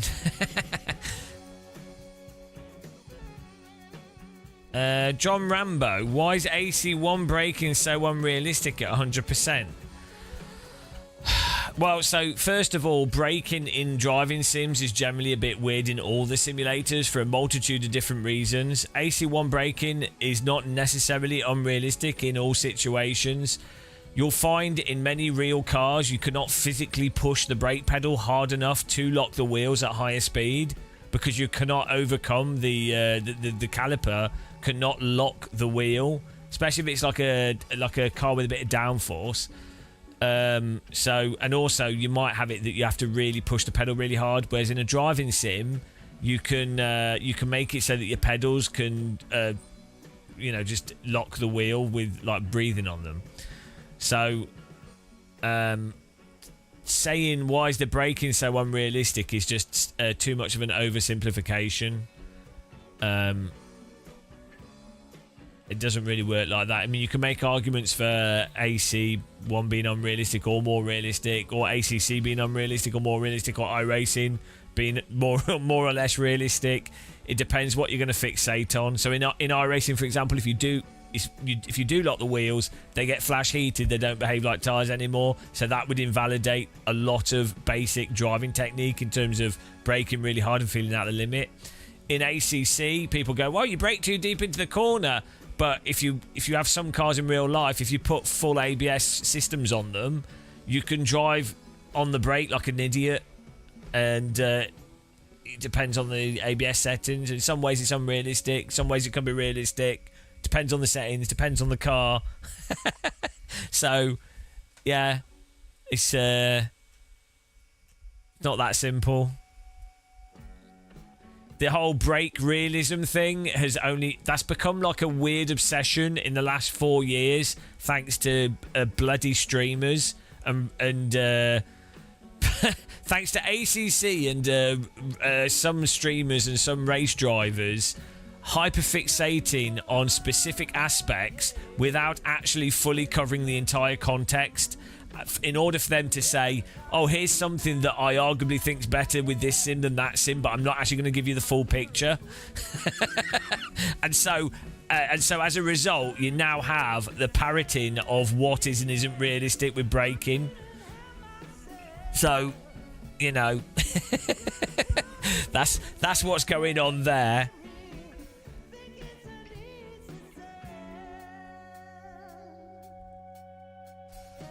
Morad's not paid by iRacing. I think he just generally likes it and generally enjoys playing it. I think he enjoys multiple sims. iRacing is the most popular simulator though. It has the most users and the most competitive user base.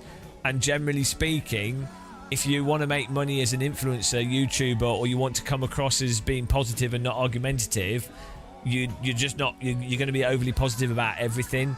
And to be honest, to be fair, like in Morad's case, he's said like he's very like anodyne. He says like the most subtle critical thing about ACC, and all the ACC fans go absolutely mental at him. So he's like, well, what's the point? What's the benefit? If he says something critical about iRacing or whatever, the problem with sim racing is a lot of the fans are completely insane. So any streamer, there's no benefit in being honest to people or being critical. So if you're not an idiot like me, if you're a real driver or you're trying to build a social media platform or you're trying to be successful, you don't tell people directly the truth about things. You leave stuff open and you allow people to come to a positive assumption about what you're saying, because it's just easier, and that's just an easier way of doing things. It's just not worth being harassed by people. I said Morad found this out when he said very mildly, incredibly mildly critical stuff about ACC. He had tons of people attack him on loads of social media and barrage his live streams. Same things happen to other drivers. Separate to what I agree or disagree with them, unfortunately, sim racing attracts people that cannot think about things in a nuanced way. So, you know.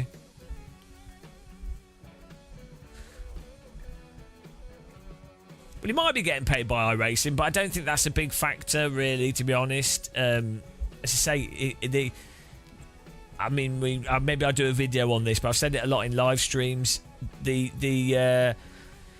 If your goal is to make money or be successful as an influencer or in media or on YouTube, or a race drive is basically a marketing tool for car companies. That's what their job is, that before it is race driving.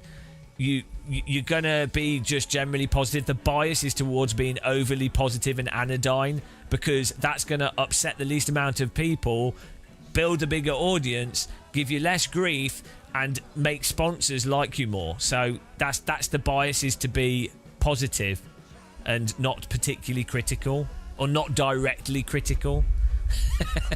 So, you know, that's just business. David, yeah, unfortunately, a lot of people don't have particularly good critical thinking capacity on things. Yeah, no, so guys, it's not that simple, right? That even if Tony Kanaan or Daniel Morad are ambassadors for iRacing, or even like Matt Malone, right? The bias does not come from them being an ambassador for the product. They might be an ambassador for the product. There might be a bias there. That's not the fundamental bias for these things. This is the mistake that people keep making. They're like, oh, this person's got an affiliate link, or they've done this sponsored video or whatever. It's like, sure, they have. They should announce it. There are biases associated with those things. The bias is not the payment. If you're bloody Tony Kanaan, you've won the Indy 500. Do you like? If it's like, from Tony Kanan's perspective, he's already wealthy. He's doing perfectly fine. Sim racing is partly a way for him to promote something that allows more people to enjoy racing, something that he really enjoys. Like, he's just a general person that enjoys motorsport and racing and all, you know. And yeah, he also has products that he sells, so he's part of a business as well.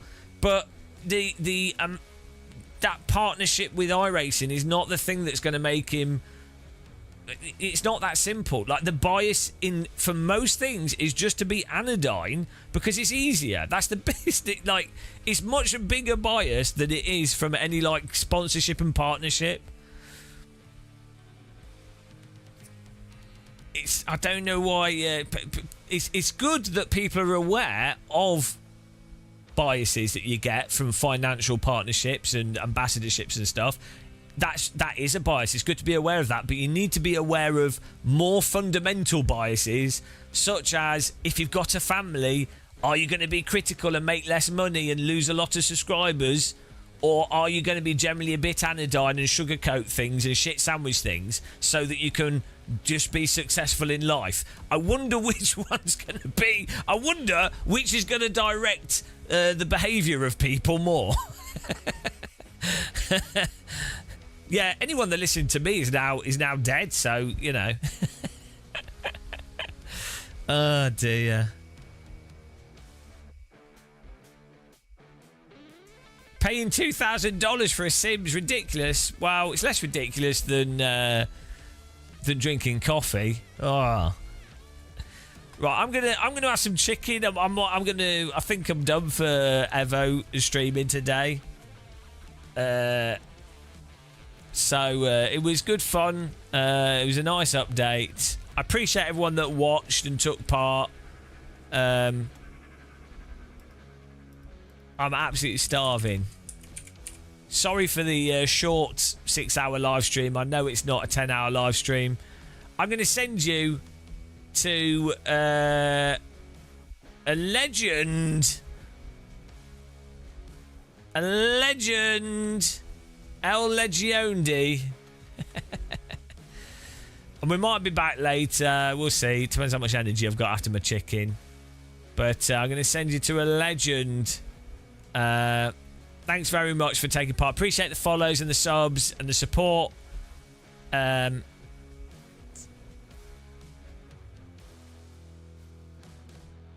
the next one. Take care. Happy sim racing. And goodbye, guys. Goodbye. Have a good afternoon. Give Matt Malone some love. Give him some love. He's a legend.